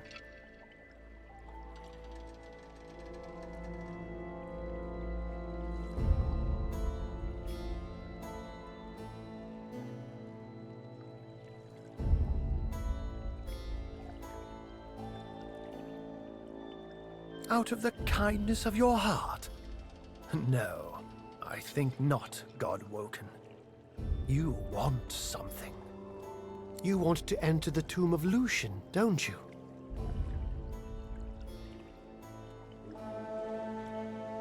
Well, what people believe about my role as the keeper of Lucian's tomb is all part of the Divine's plan. You are Godwoken. I was told Godwoken would want to get into the tomb. I was also told I should make sure that doesn't happen. I swore an oath to prevent anyone from ever entering the tomb of the Divine. But that may have been a mistake. I've heard of your deeds. People call you a hero. Maybe you're worthy after all. The Divine's tomb is a fortress, a gauntlet. No single person was entrusted with the entire sequence necessary to enter. Not even I. Lucian insisted that no one ever approach his remains, especially a Godwoken. Before he died, he arranged for the lone wolves to hunt and harry any rumored Godwoken until they were dead or banished to the ends of the world.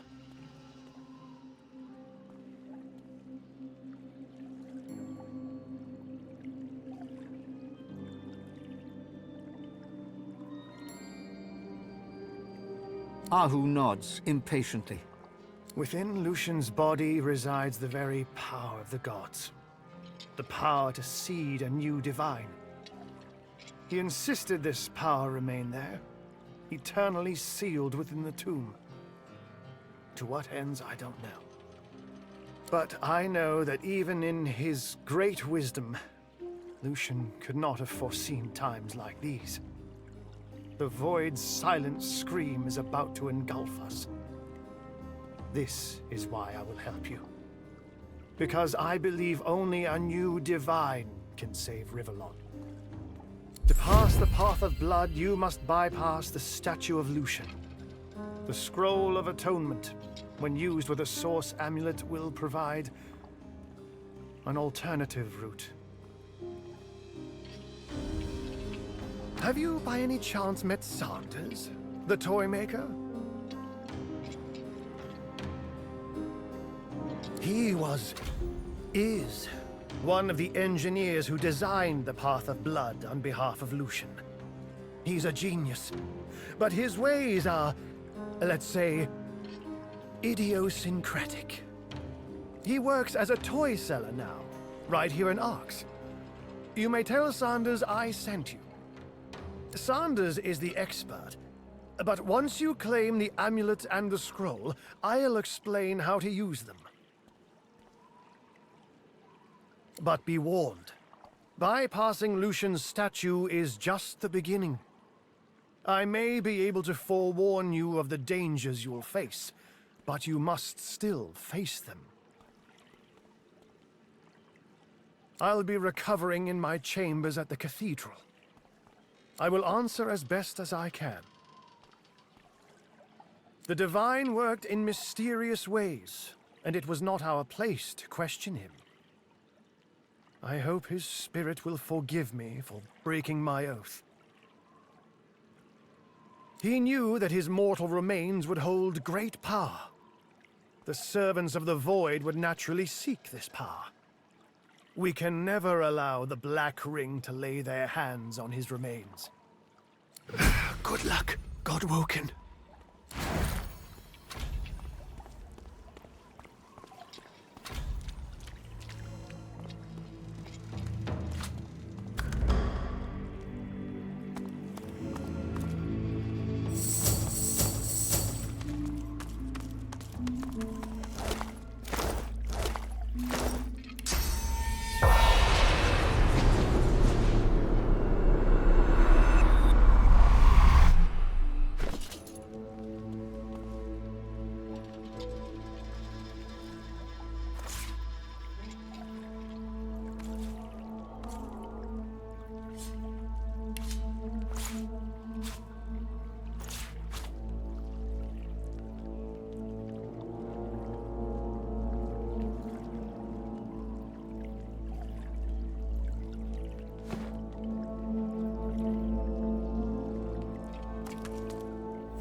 With a glint in the dark of his eye, the spirit of Kem sneers at you.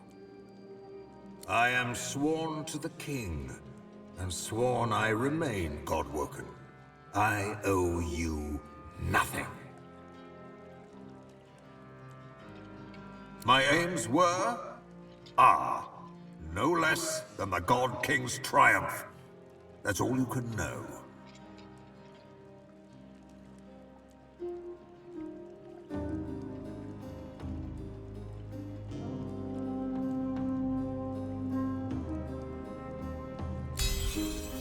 Enough!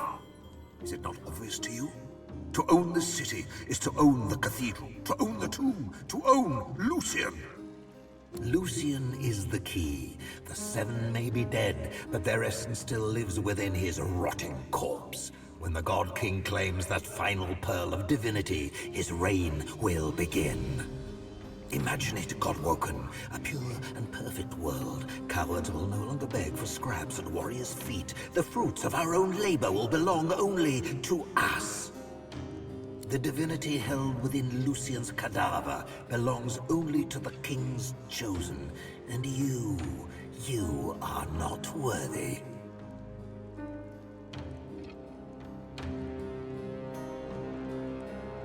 My master requires nothing less than the dead divine lying in its most famous tomb.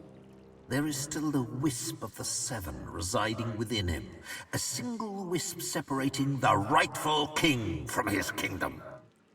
It matters not if you defeat every last lich whose bones have risen in my master's honor, Godwoken. With or without me, with or without Ishmael, the God King rises.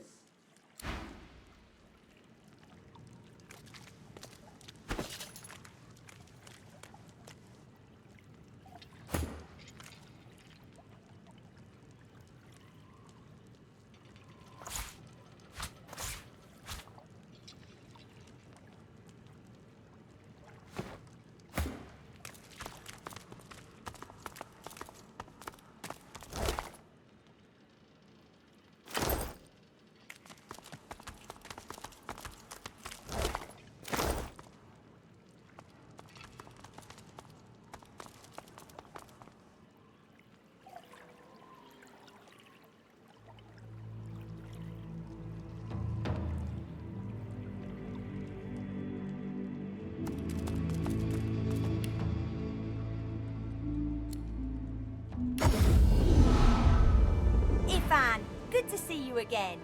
Of course. Told you I would, didn't I?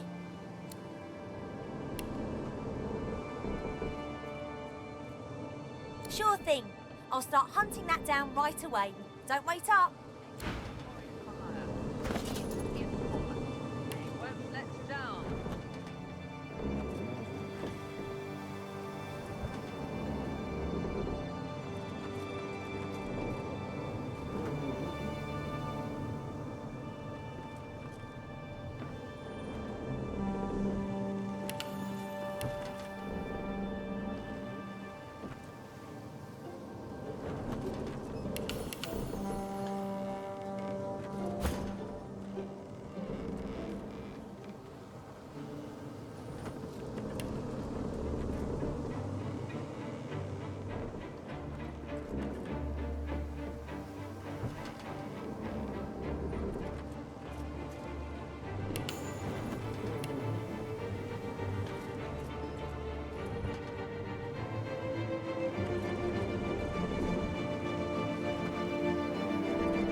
Godwoken, how can I help?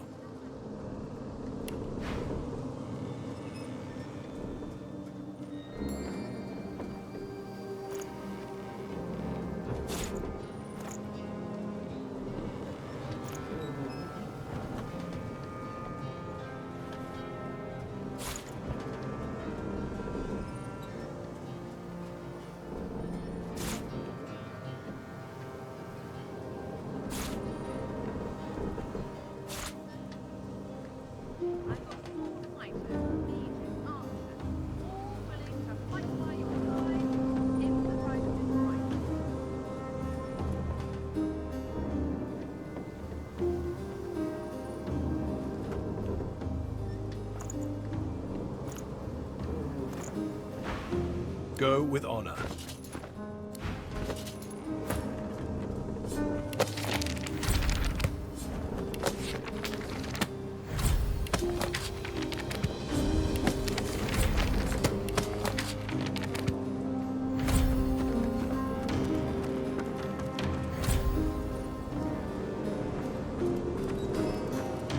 preferred a more discreet arrival in Arx myself. I am still a fugitive after all.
I would have preferred a more discreet arrival in Arx myself. I am still a fugitive after all.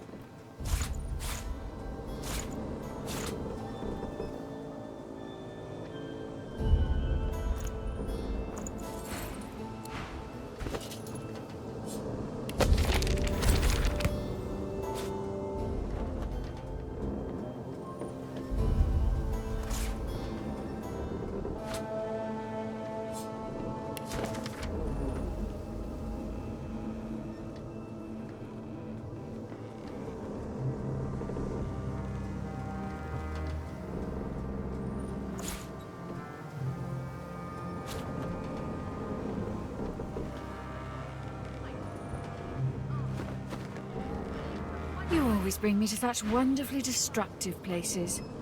I'll never find somewhere quiet to settle down at this rate.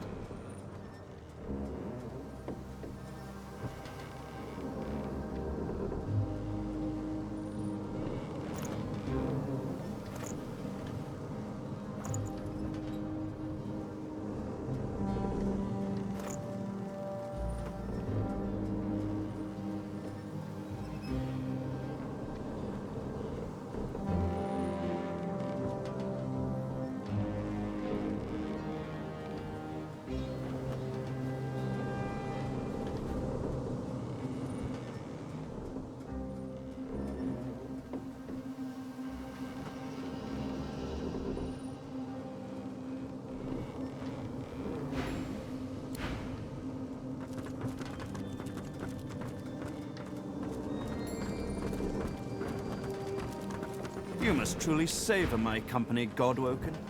Something you wanted? Whatever type of companion you need, I can provide.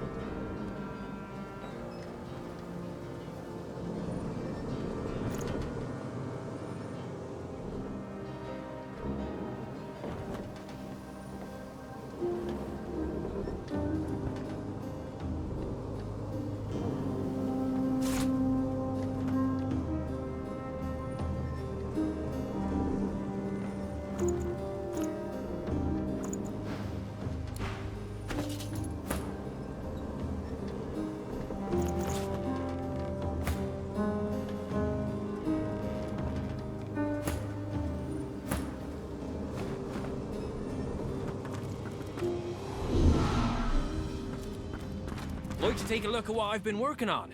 Go. By all means.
You must truly savor my company, Godwoken.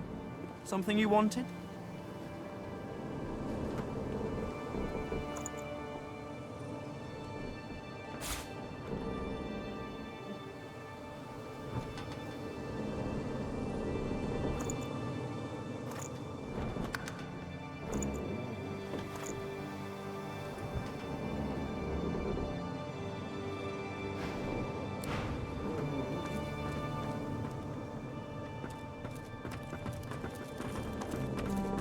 You always bring me to such wonderfully destructive places.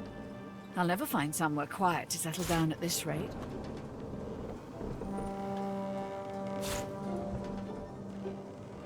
Expert warriors for hire. Seasoned in combat. They won't let you down. You can put a price on the warriors I have for hire, but you can't put a price on the glory they'll win you.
I've got 4 fighters, mages, archers, all willing to fight by your side if the price is right.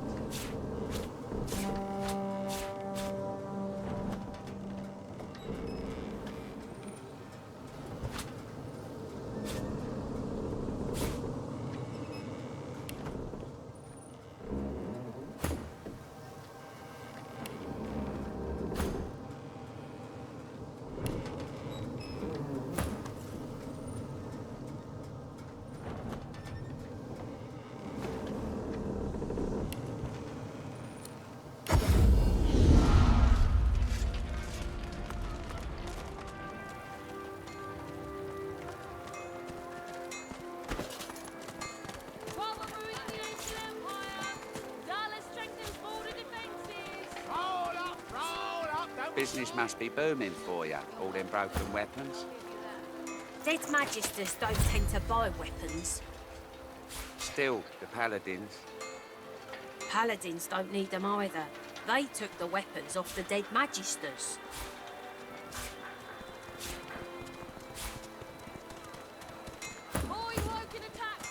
You've got some fighting, and I've got what you need. Roll up, don't be shy. Shoot, you flea bag, shoot!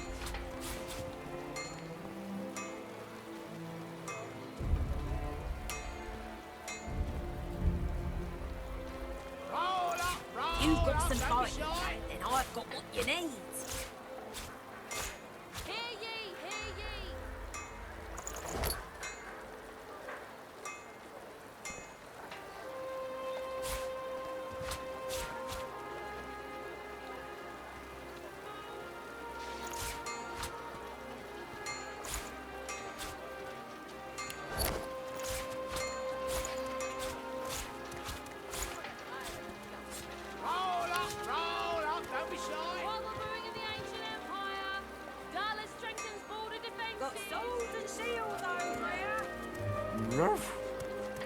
Get out of here, you dirty mutt!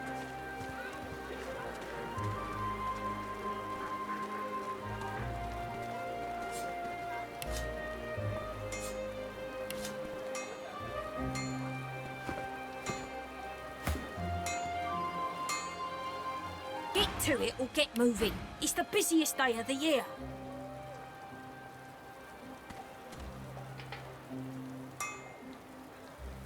Roll up, don't be shy.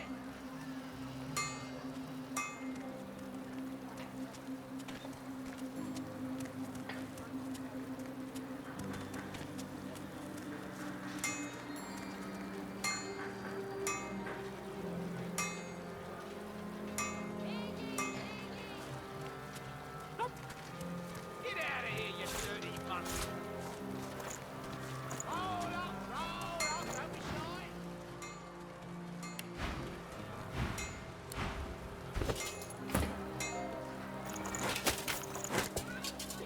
Got sword and shield over here.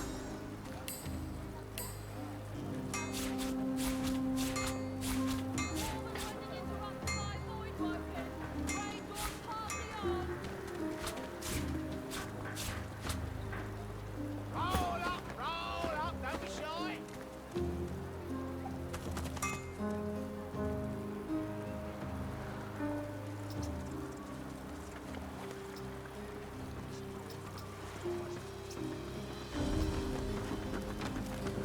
You need more than wits on these wild streets.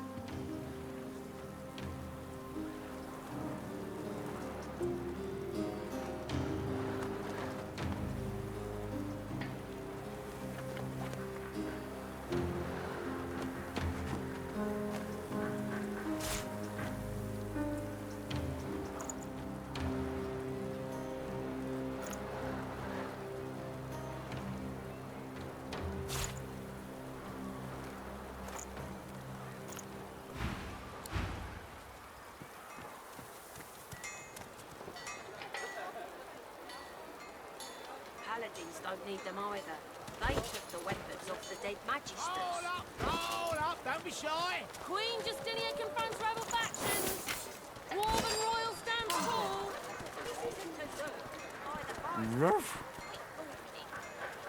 Shoo, you flea bag, shoo! All those broken arrows. You've got your work cut out for you. Summer's still good. What you looking for? I'm not picky, so long as the arrow flies straight.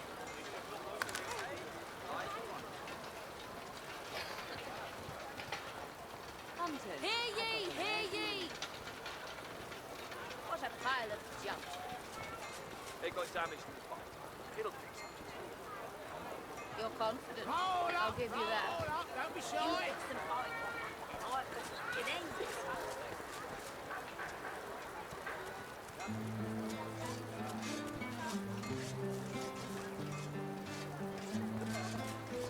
Dwarven wedding interrupted by void woken. Roll up, don't be shy. Shoo, you flea bag, shoo!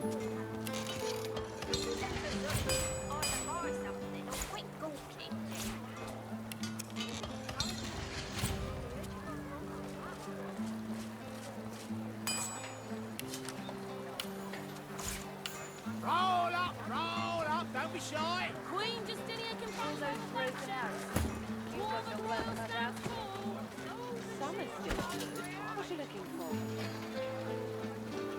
I'm not picky, so long as the arrow flies straight. Hunters.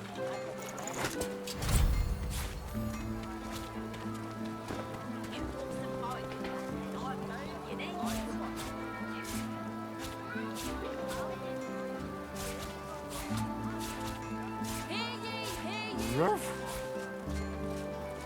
Get out of here, you dirty mutt. Roll up, don't be shy.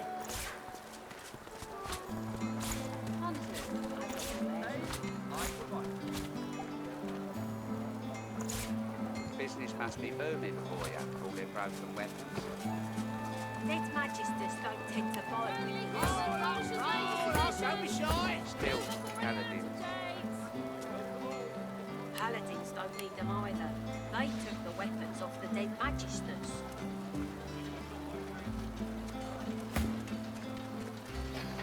Hunters.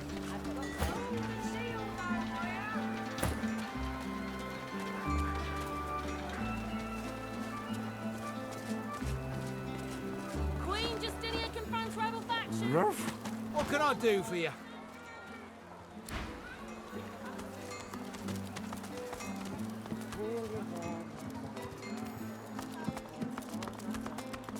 What's going on? I smell terrible things, I do. I smell fear and blood and doom and death and something else. Something worse. It's coming from under the city.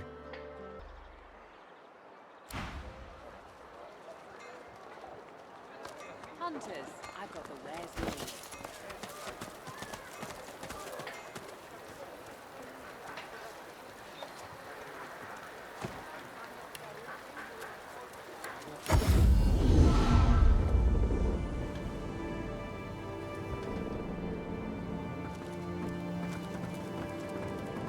I would have preferred a more discreet arrival in Arx myself. I am still a fugitive after all.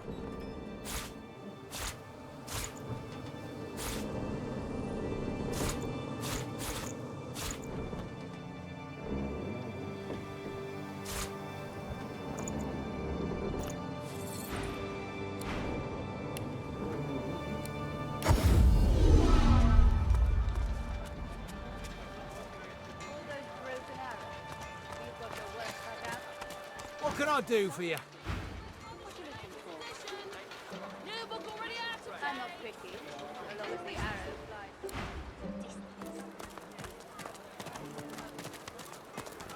I serve all who seek aid, sir.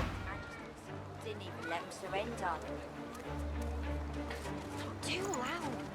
What do you think the Paladins would do to us if they heard you going wrong like that? Arx is still a free city, last time I checked. Magisters colluded with Blackbridge. There's bodies in the streets.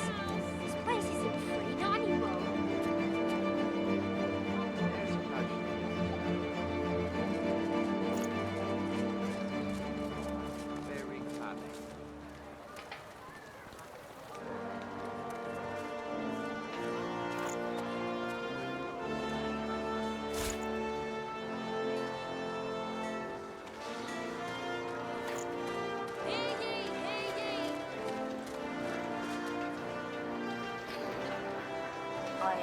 paladins killed unarmed majesties. Didn't even let them surrender. Too loud. What do you think the paladins would do to us if they heard you going on like that? Arks is still a free city, last time I checked. There's bodies in the streets. This place isn't free, not anymore. I welcome newcomers and natives alike. We shall trade. We shall talk. What a pile of junk. They got damaged in the fight. It'll fix up. You're confident. I'll give you that. I've got the wares you need. Back to refill your quiver, are you?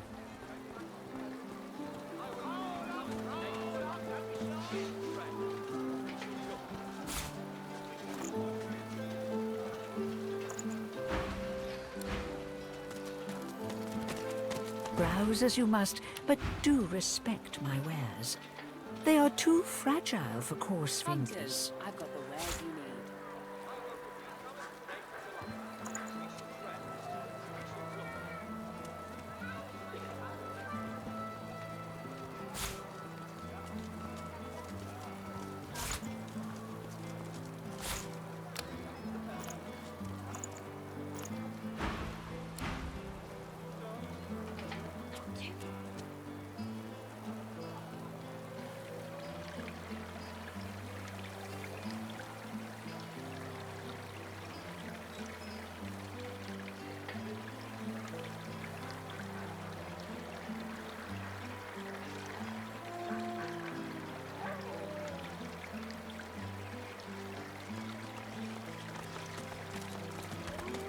Can I offer you something special?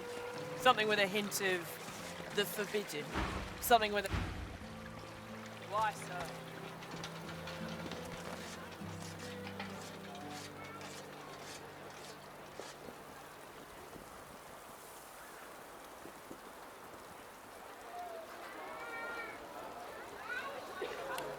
What a pile of...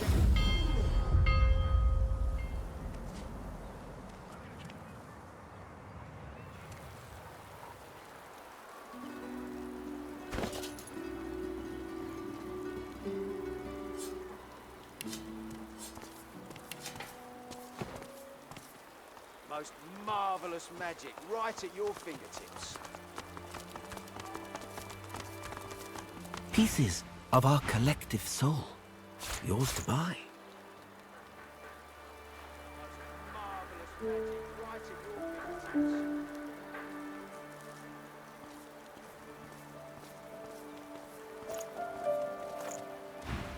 I've little...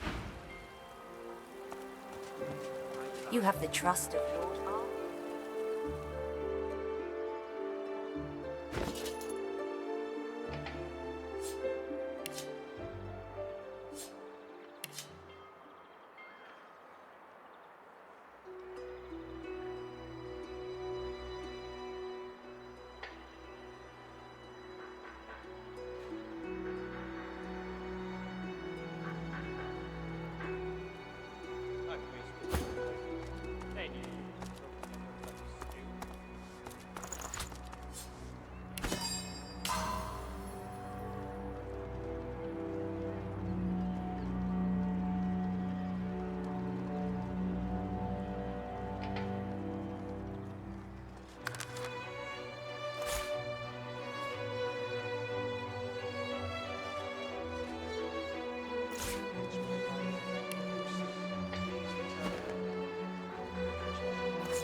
Lord Ahu has returned.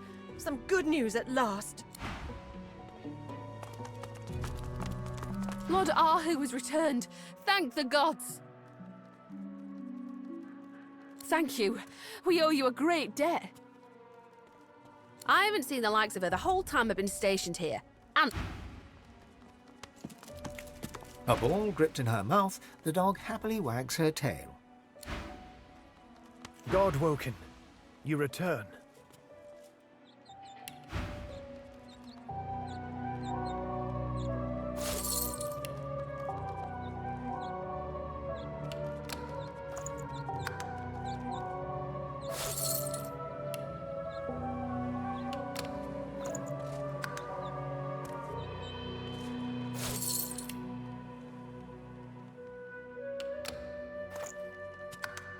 I'm wasting any fool could throw together a bloody stew.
Generations of work, just strewn across the floor.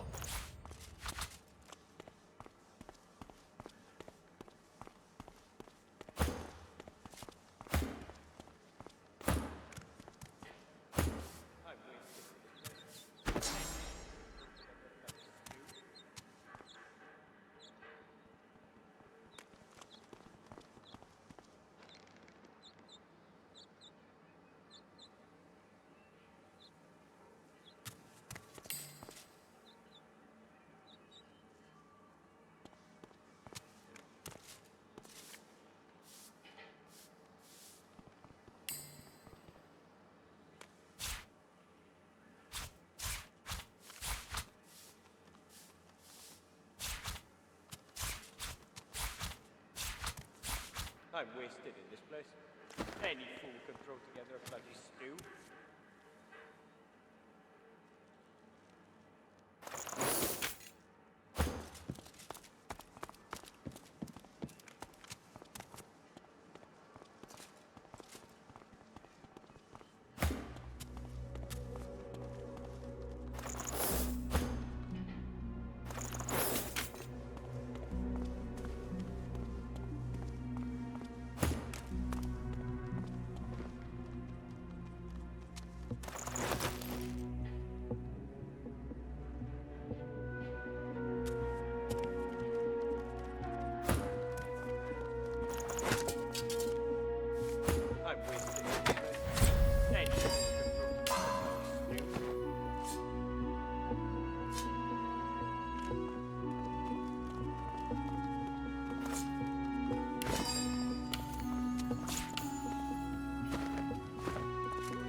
I'm wasted in this place. Any fool can throw together a bloody stew.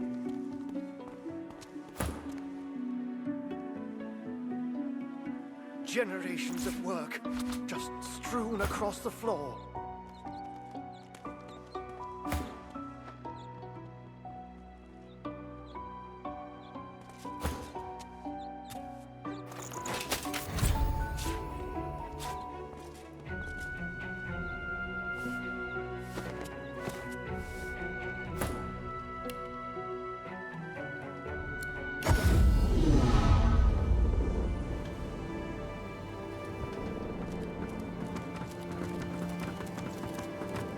would have preferred a more discreet arrival in Arx myself. I am still a fugitive after all.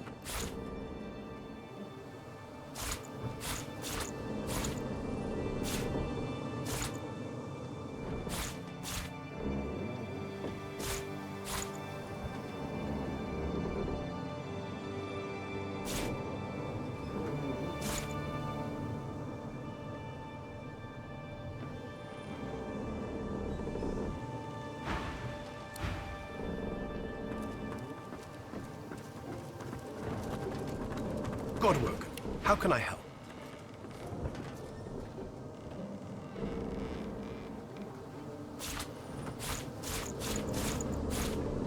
Expert warriors for hire. Seasoned in combat. They won't let you down. You can put a price on the warriors I have for hire, but you can't put a price on the glory they'll win.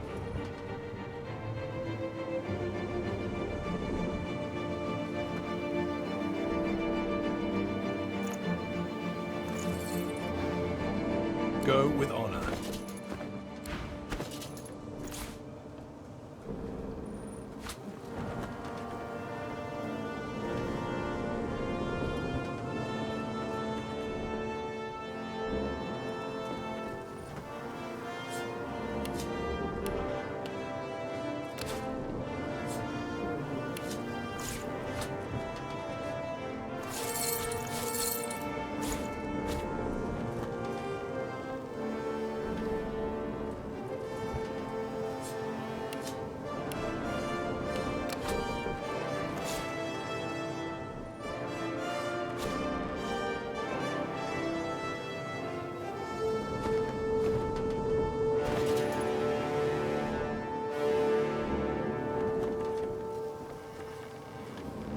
No one's ever regretted having extra help in a fight.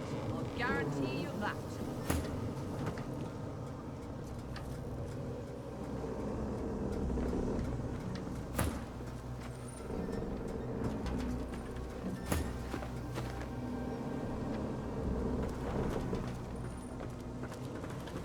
You always bring me to such wonderfully destructive places. I'll never find somewhere quiet to settle down at this rate.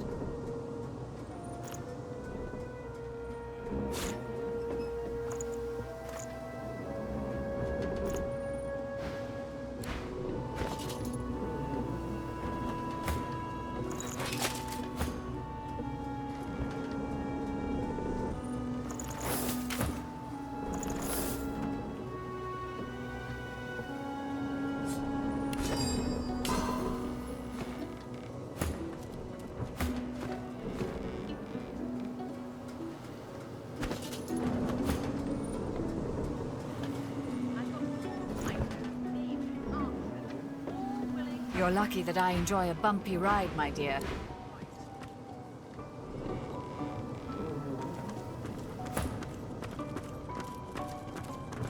You must truly savor my company, Godwoken. Something you wanted?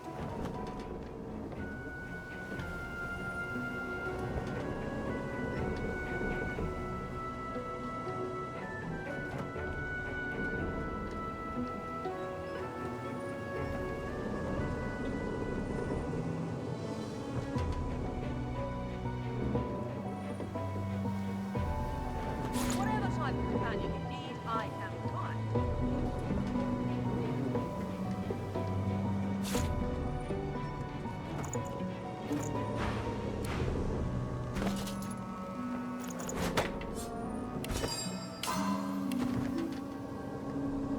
Expert warriors for hire. Seasoned in combat. They won't let you down.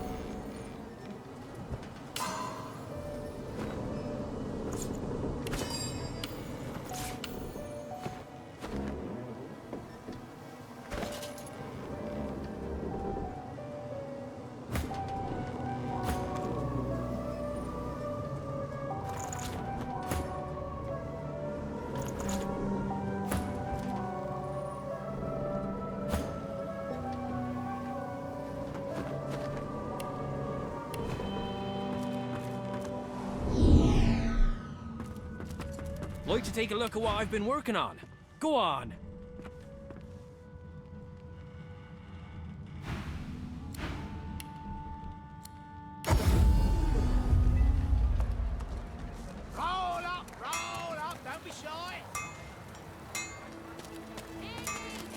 to it or get moving. It's the busiest day of the year.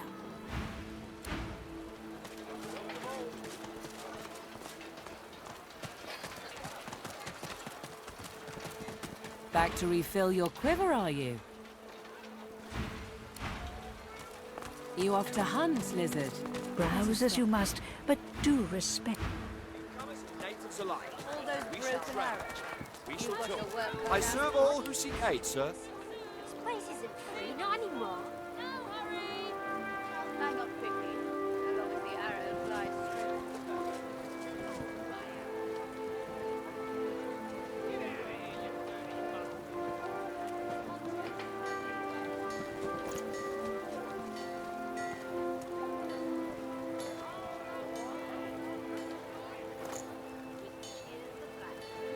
I heard that the paladins killed unarmed magisters. Didn't even let us surrender. Too loud. Do you think the paladin they heard you going wrong like that? Arks was still a free city last time I checked. Bodies in the streets. This place isn't free, not anymore.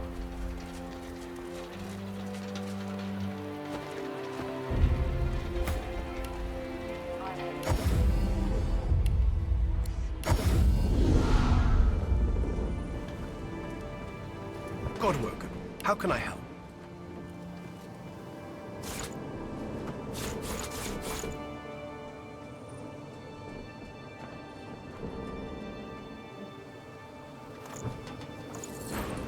Go with honor.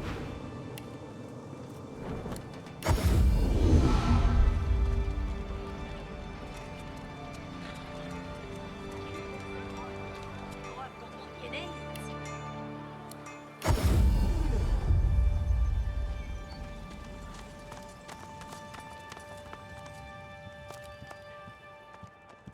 Come out, wherever you are.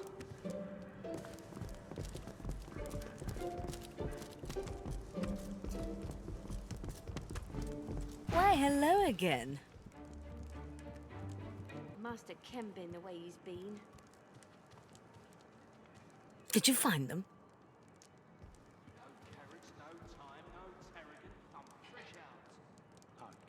Then the vault is real. I can't believe it. What did you find? Do show me, please. Let's have a long-awaited look. No carriage, no time, no Come out wherever you are. Come out wherever you are. How dreadfully crowded these rooms have become. One so yearns for calm. And now for the rest. Why, hello again. Did you find them? Come out wherever you are. Do show me. Let's have a long-awaited look.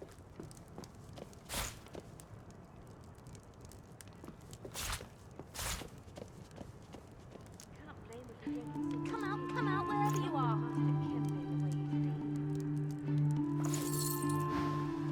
And so I finally have all three. 7 bless you for your troubles. Although no greater blessing really than lots and lots of precious things.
Arks are still a free city.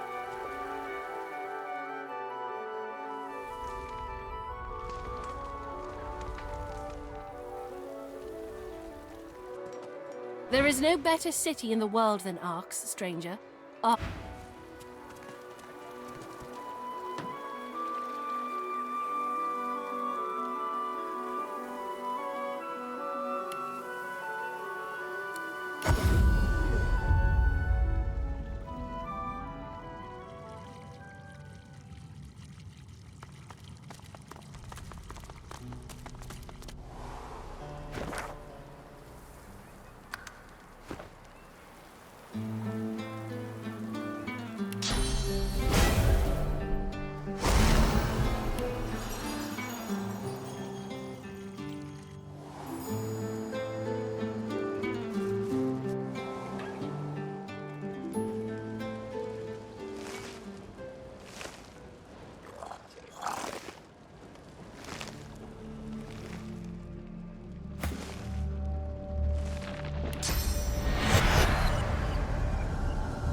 helmet clicks home with a faint smell of rot. It tightens to a snug fit, as if made for you. I feel how tightly you grasp to the fear, to the fight.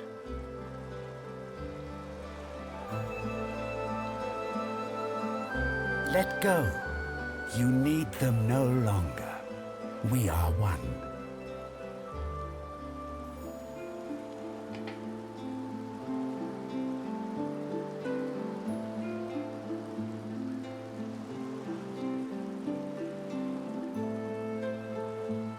They cut me from the ancestor trees and reshaped me to their purpose. Armor that would duplicate, dominate. They would raise an army and bend it to their will. But I had my own will. So when the death fog fell and all other ancestors fell silent, I called out. And now I am broken made whole.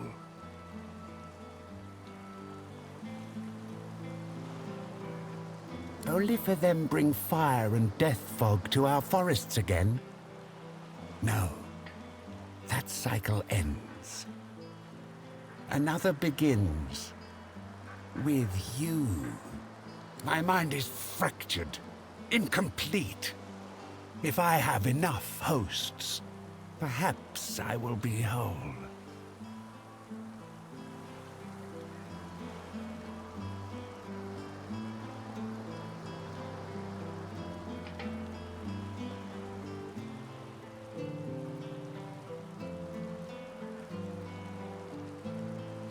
I am no longer of the ancestor trees. I am more. We will be whole. But if you must be shattered first, so be it. And suddenly you're engulfed by a sea of memories. Every life the entity has consumed, stretching back millennia. Fragments buffet you, gnaw at you, until everything you are is falling away.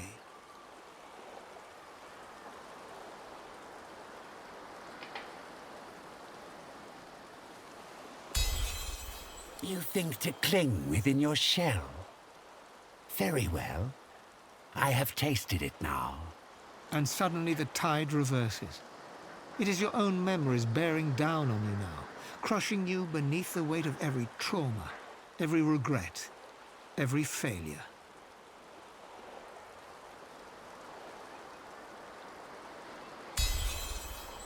Piece by piece, the weight in your mind begins to shift.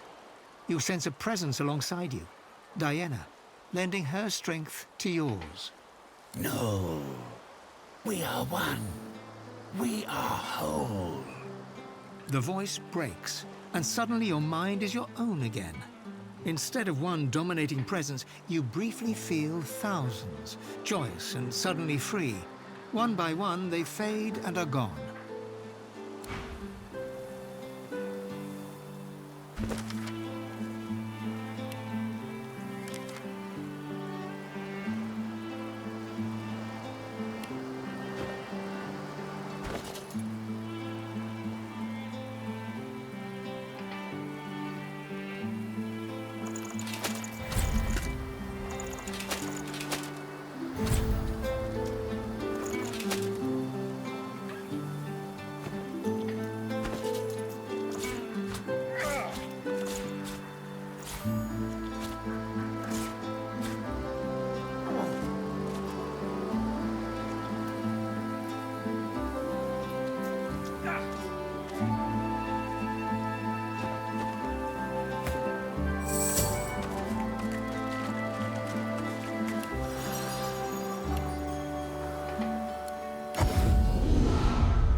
I would have preferred a more discreet arrival in Arx myself. I am still a fugitive after all.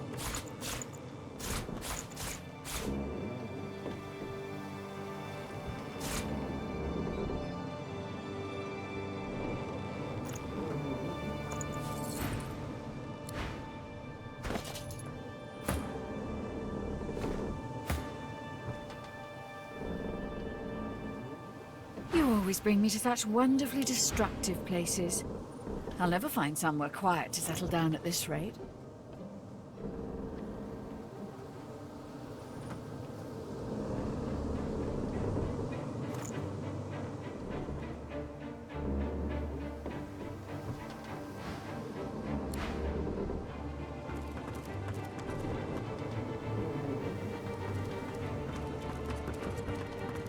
You must truly savor my company, Godwoken. Something you wanted?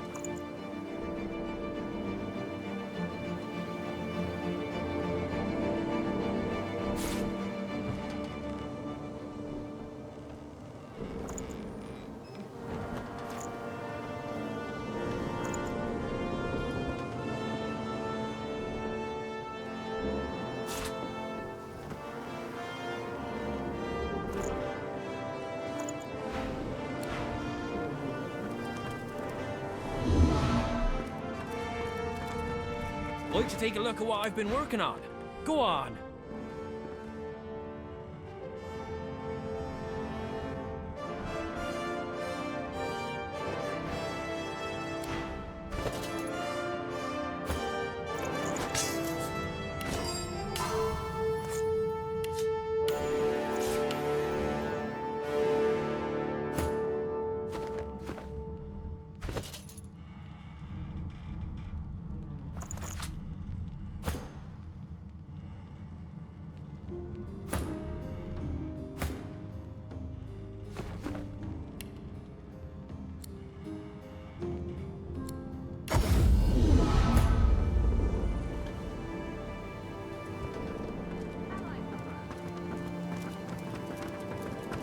I would have preferred a more discreet arrival in Arx myself. I am still a fugitive after all.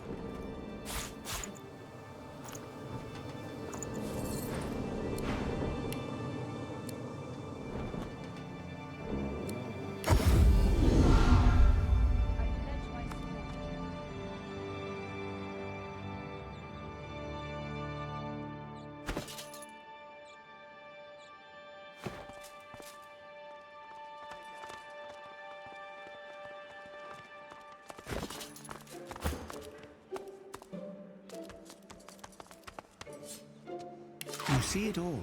The tallest of the ancestor trees have been lost beneath swirling clouds of death fog. Nothingness.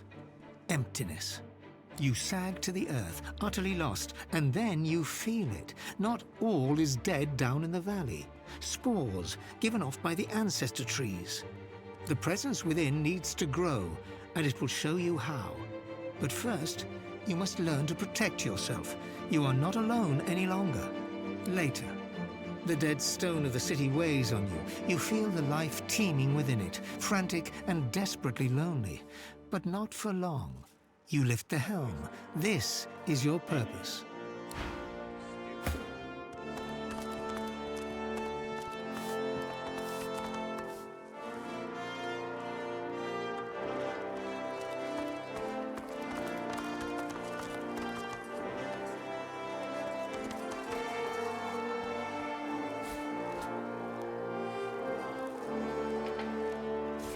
Nice.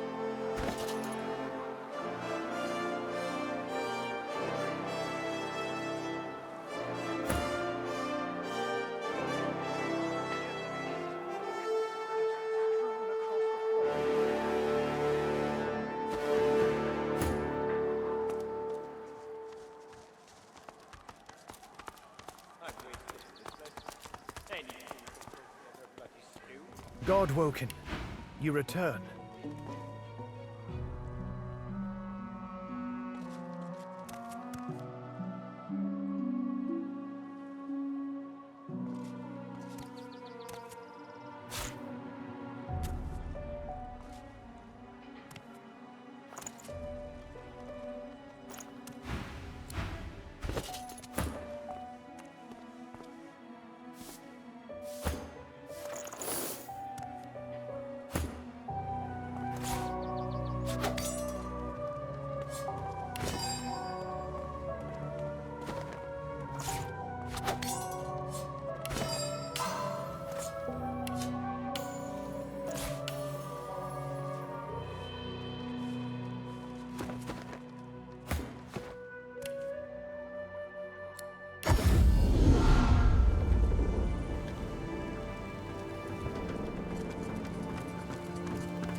would have preferred a more discreet arrival in Arx myself. I am still a fugitive after all.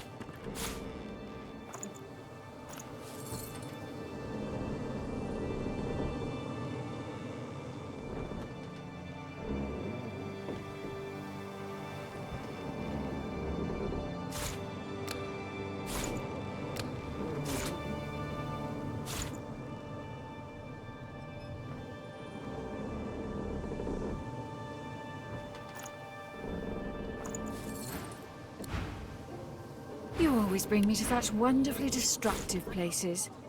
I'll never find somewhere quiet to settle down.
Shoo, you flea bag, shoo!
I'm ready.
You think we fall that easily?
Careful. I spotted a trap.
Look out! I see a trap nearby.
Yield to none!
The man stares unblinkingly at his canvas, lost deep in his thoughts.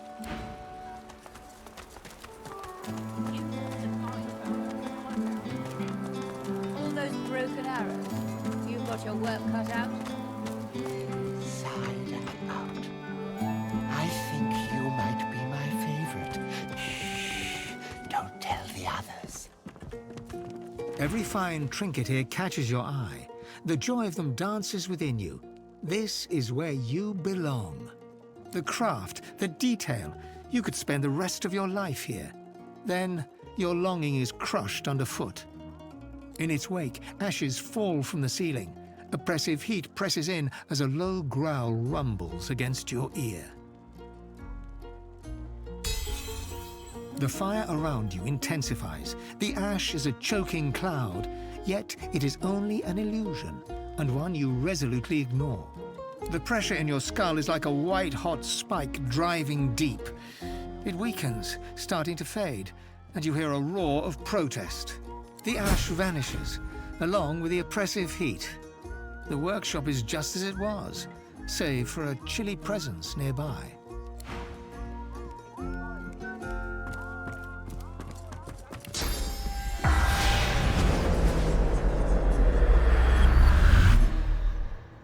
A woman's spirit stands before you in fine robes. She seems to know you're staring at her, but resists looking at you as long as she can before relenting with a sigh.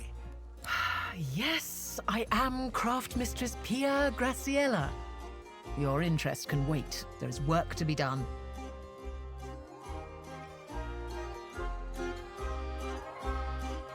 Dead? No, I can't be. I have crafted an eternal legacy. One beyond such mortal constraints. She feigns modesty for a blink, then delight shines in her eyes. Oh, friend. Now she'll never be quiet. Who else could I be but Rivellon's finest artisan? My masterpiece was the Devourer's armor, worn by our beloved outlaw Empress. The only armor worthy of our Empress. You acted as the Devourer's hands, his will for creation. Why are you interrupting me? Strange little cretin. The Empress gave the dragon's bones, and I spent every waking hour perfecting the design. The moment the Empress saw the armor, she fell in love. In that moment, she became my muse. My true inspiration.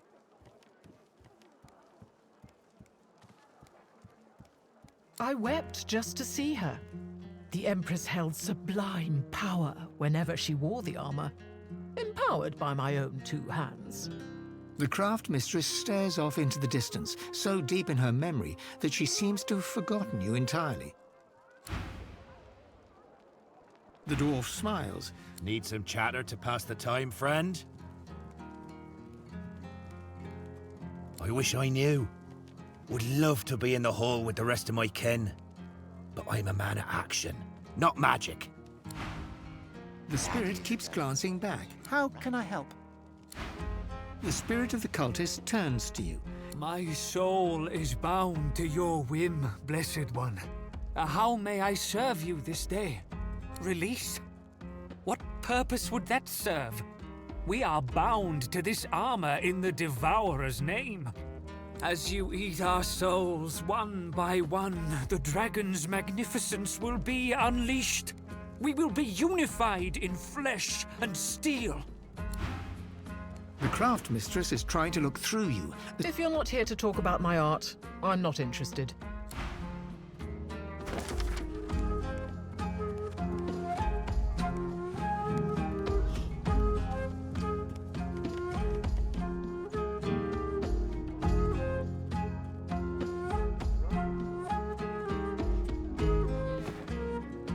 Nearly there, my darling. Then you can play with all your brothers and sisters.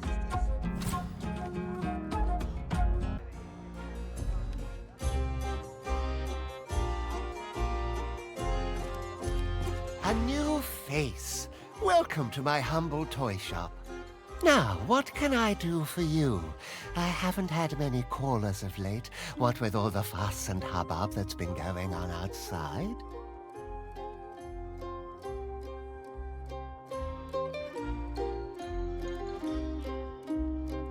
Sauce, what else? Each and every one of my darlings has a little bit of magic in them. It turns a mere toy into a friend. I'm on good terms with the Divine Order. They know what my work entails. They've even had use for me in the past. I have nothing to fear from them. Oh, no, not at all. I use only the smallest sprinkle of sauce in my work. I'd hardly think a Voidwoken would set its sights on me and my darlings. I love my work. I love the possibilities of it all. The idea of engineering something to perfection. But one aspect always fails me. People. Fallible, mortal, irrational people. He throws an adoring glance to one of the puppets. My darlings aren't like that. They are pure and beautiful. They don't make mistakes, and they don't question my desires. I don't need others anymore. I have something better. Myself and others, some of the finest feats of engineering ever conceived guard the remains of the divine. The Path of Blood was our masterpiece. Now I'm the last one alive, the last engineer of the cathedral and its secrets. I've retired and found a new calling, these wondrous darlings. One of my late colleagues designed them for the cathedral, little wind-up sentries to guard against intruders. Now I busy myself turning the surplus into toys. It truly feels good to spread a little joy in my twilight years. It is a feat of engineering. A modern marvel, unmatched in quality anywhere in the realm. I should know, as it is my greatest work to date. But you should broach more practical matters with Lord Protector Ahu, the keeper of the cathedral. You should find him in his chambers there.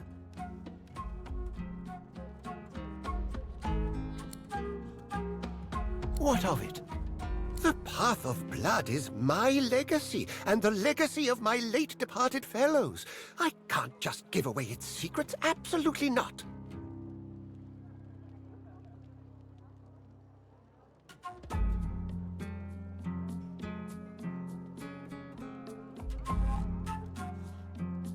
Held captive? By Kem? Are you certain?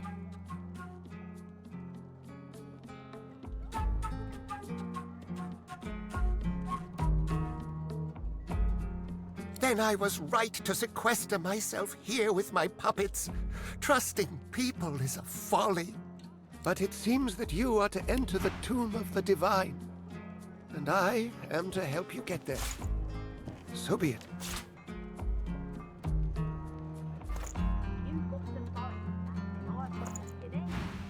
In order to pass the first chamber, you'll need an amulet that's charged with source. 5 souls worth, to be precise. Here, take this amulet and fill it with source. When you've done that, return to me and I'll tell you what must be done next. You must wear the amulet as you consume source. The excess power will be siphoned into it until it is full. Good luck. You may need it.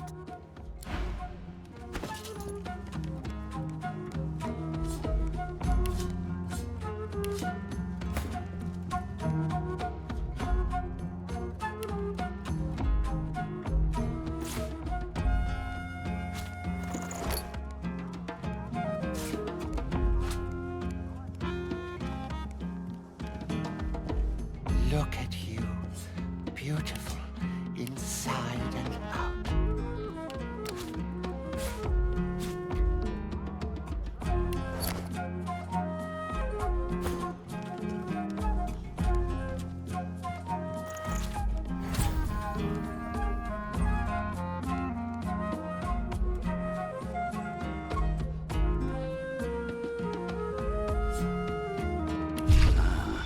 My amulet is glowing with source. My amulet is already brimming with source. It cannot contain more. Greetings. I trust that the item I gave you is having the desired effect. Fully charged, you say? That would mean that 5 souls have been... Actually, I'd rather not dwell on exactly how you charged the device. On to the next matter. You'll need the Scroll of Atonement. It's locked in my desk on the 2nd floor. The password is Giora. When you have both the charged amulet and the scroll, go to the Path of Blood. On the left side of the chamber, on a pillar near Lucian's statue, you should see a hidden mechanism. It will clear the way. Good luck. You may need it.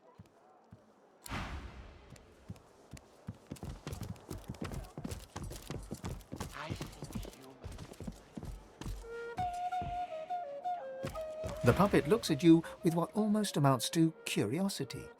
A faint glow of light is evident behind its painted glass eyes.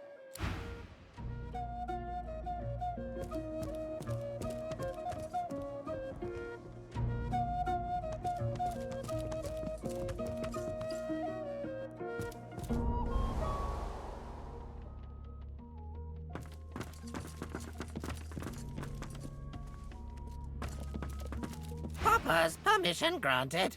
You may pass, friend, and... The puppet's words choke off. It spasms and flares with source. Then it is still once more, and a different voice emerges from within.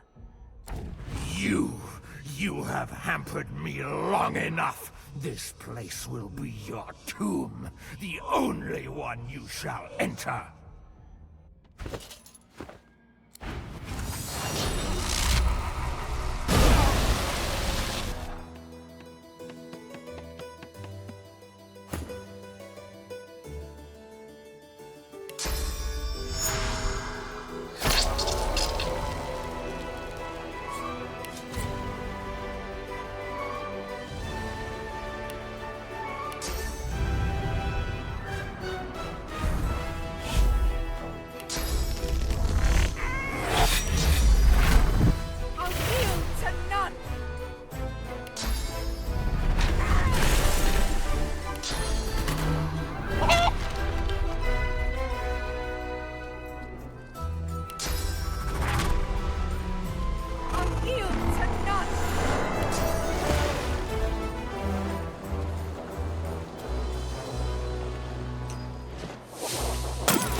ready.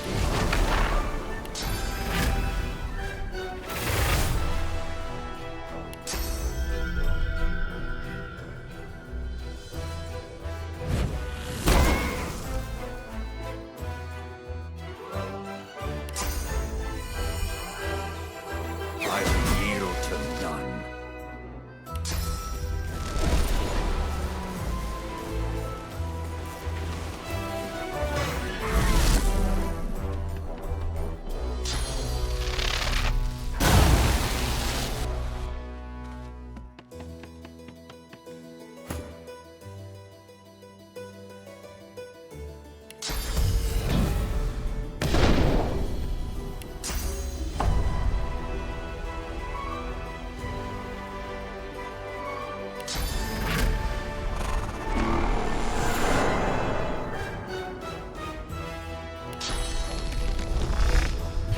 Dark with you.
To none.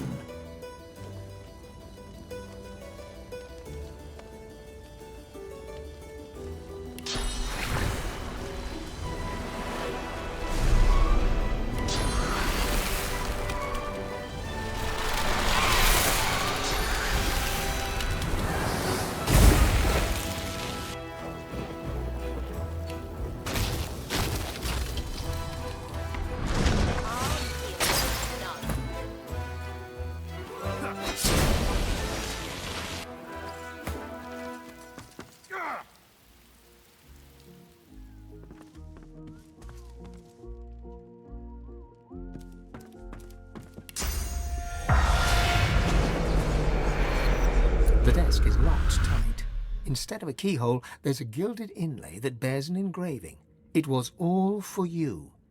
Beneath this sits a framed square of blank parchment. The parchment stares back. The desk is locked tight. You take a nearby quill and dip it into an inkwell.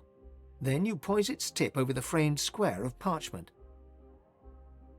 The ink is absorbed into the parchment until it vanishes. Somewhere within the desk, a mechanism unlocks with a click.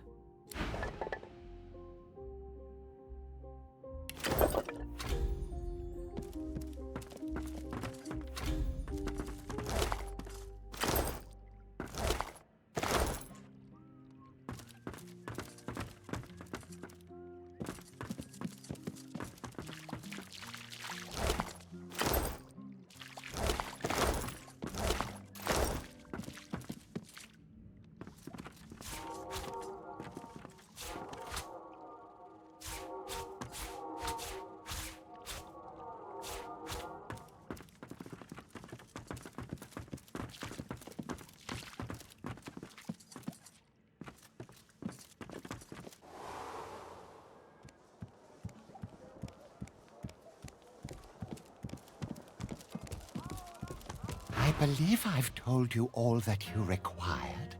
Was there something else? What? There must be some mistake. They're just toys now. They wouldn't hurt a fly, unless I wanted them to. I'll look into the matter. A misunderstanding, I'm sure.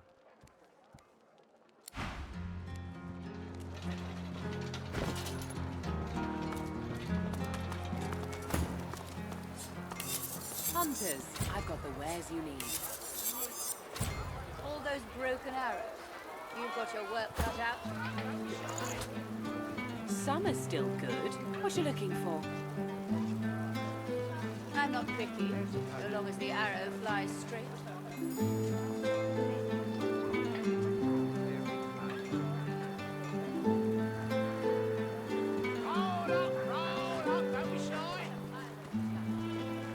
Hunters, I've got the wares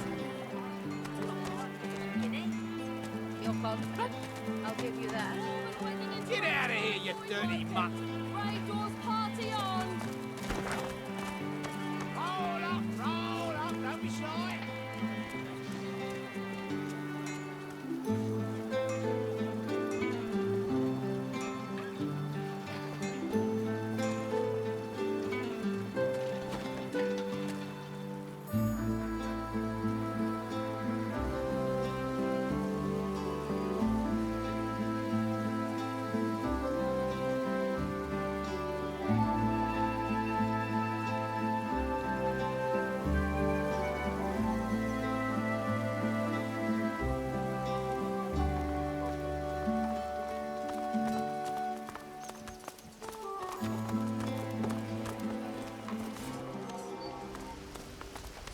Would that Lucian were here with us still.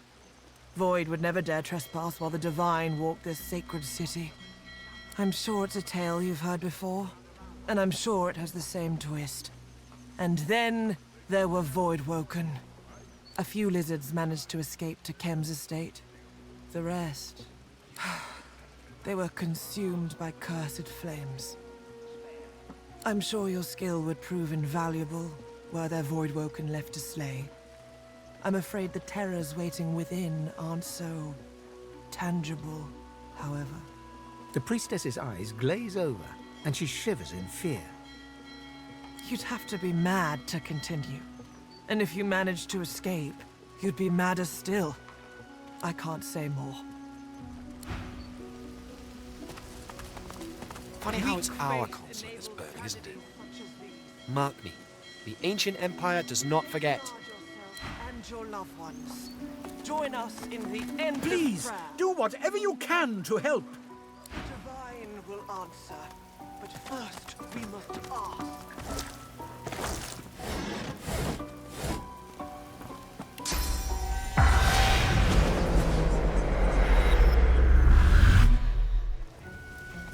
I was surprised that the Voidwoken attacked the Lizard Embassy first.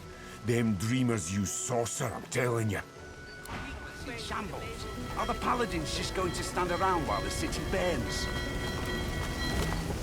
They took the Voidwoken, tore down the consulate's barricades like they were paper. I pray that Solsticer keeps the Empire safe from the Void. I barely escaped the consulate with my life. No thanks to the Order's supposedly elite paladins. This is no ordinary fire. Water has no effect. Better to just contain it until it dies down. Careful! This fire's of the Void! Infernal stuff. Can't be put out by normal means. Best to wait it out. It'll have to die eventually.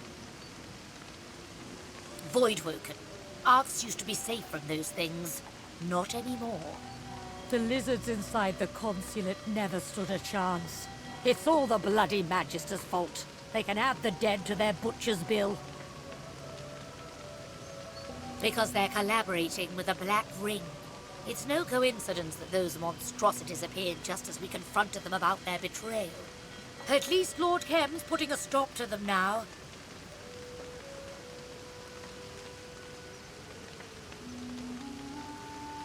Now, I know Kem can be a bit testy, but that's no reason to start spreading rumors like that.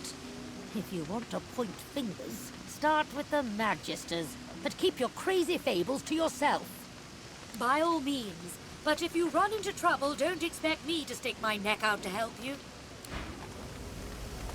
I've never seen the likes of this before. and there's no bloody chance I'm going in there.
Prepare yourself.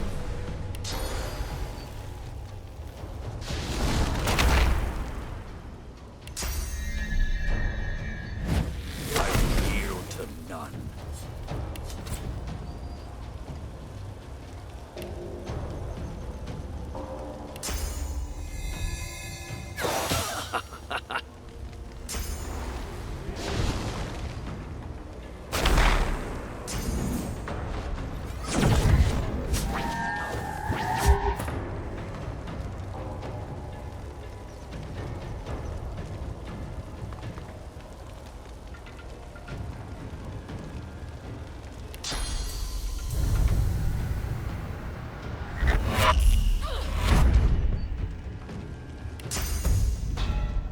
Allergic to blessings, are you?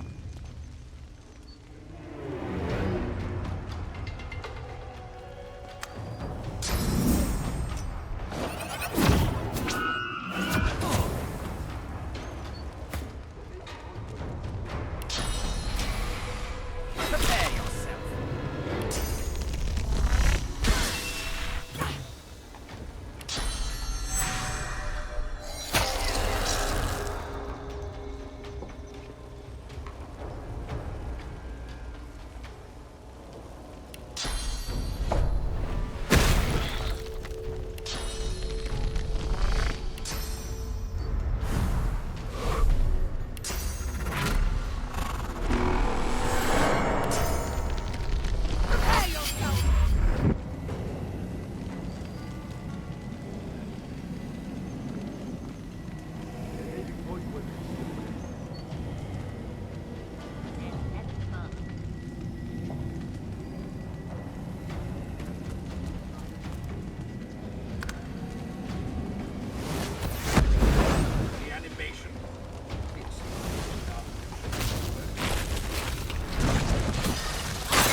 They resurrected.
none.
Prepare yourself.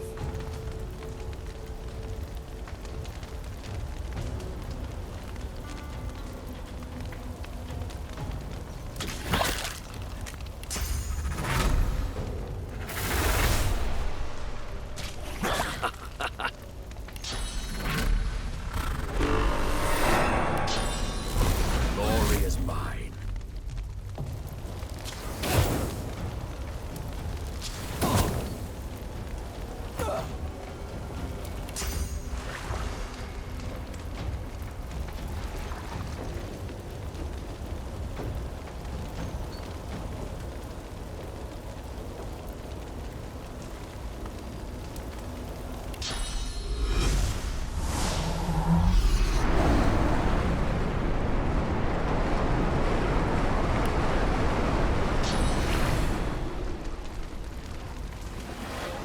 I'm ready.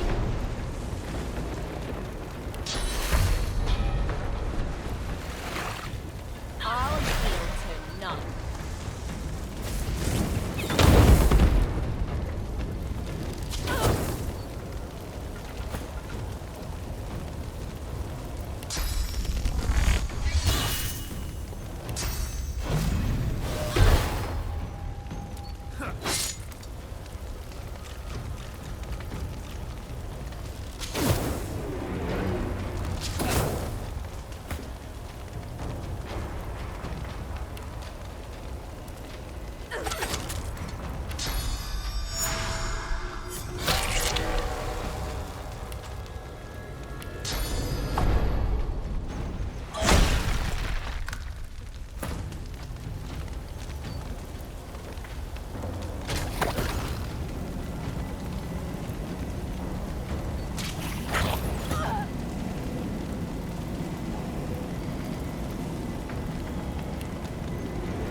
I'm ready.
Greet the Reaper for me.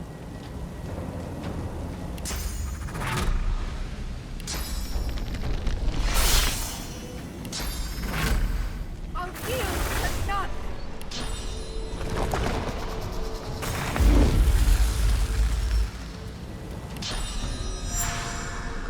Prepare yourself.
The spirit turns her gaze upon you.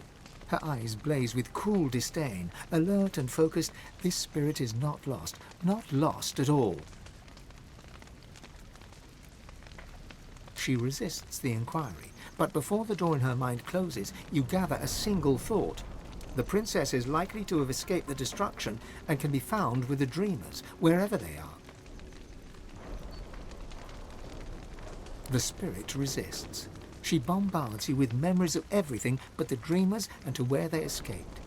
Visions of life at the consulate assail you. The taste of the food at official receptions, the laughter of children playing out in the gardens, the warm sun on your skin as you walk by the water, the burgeoning sadness as you realize that life is dead.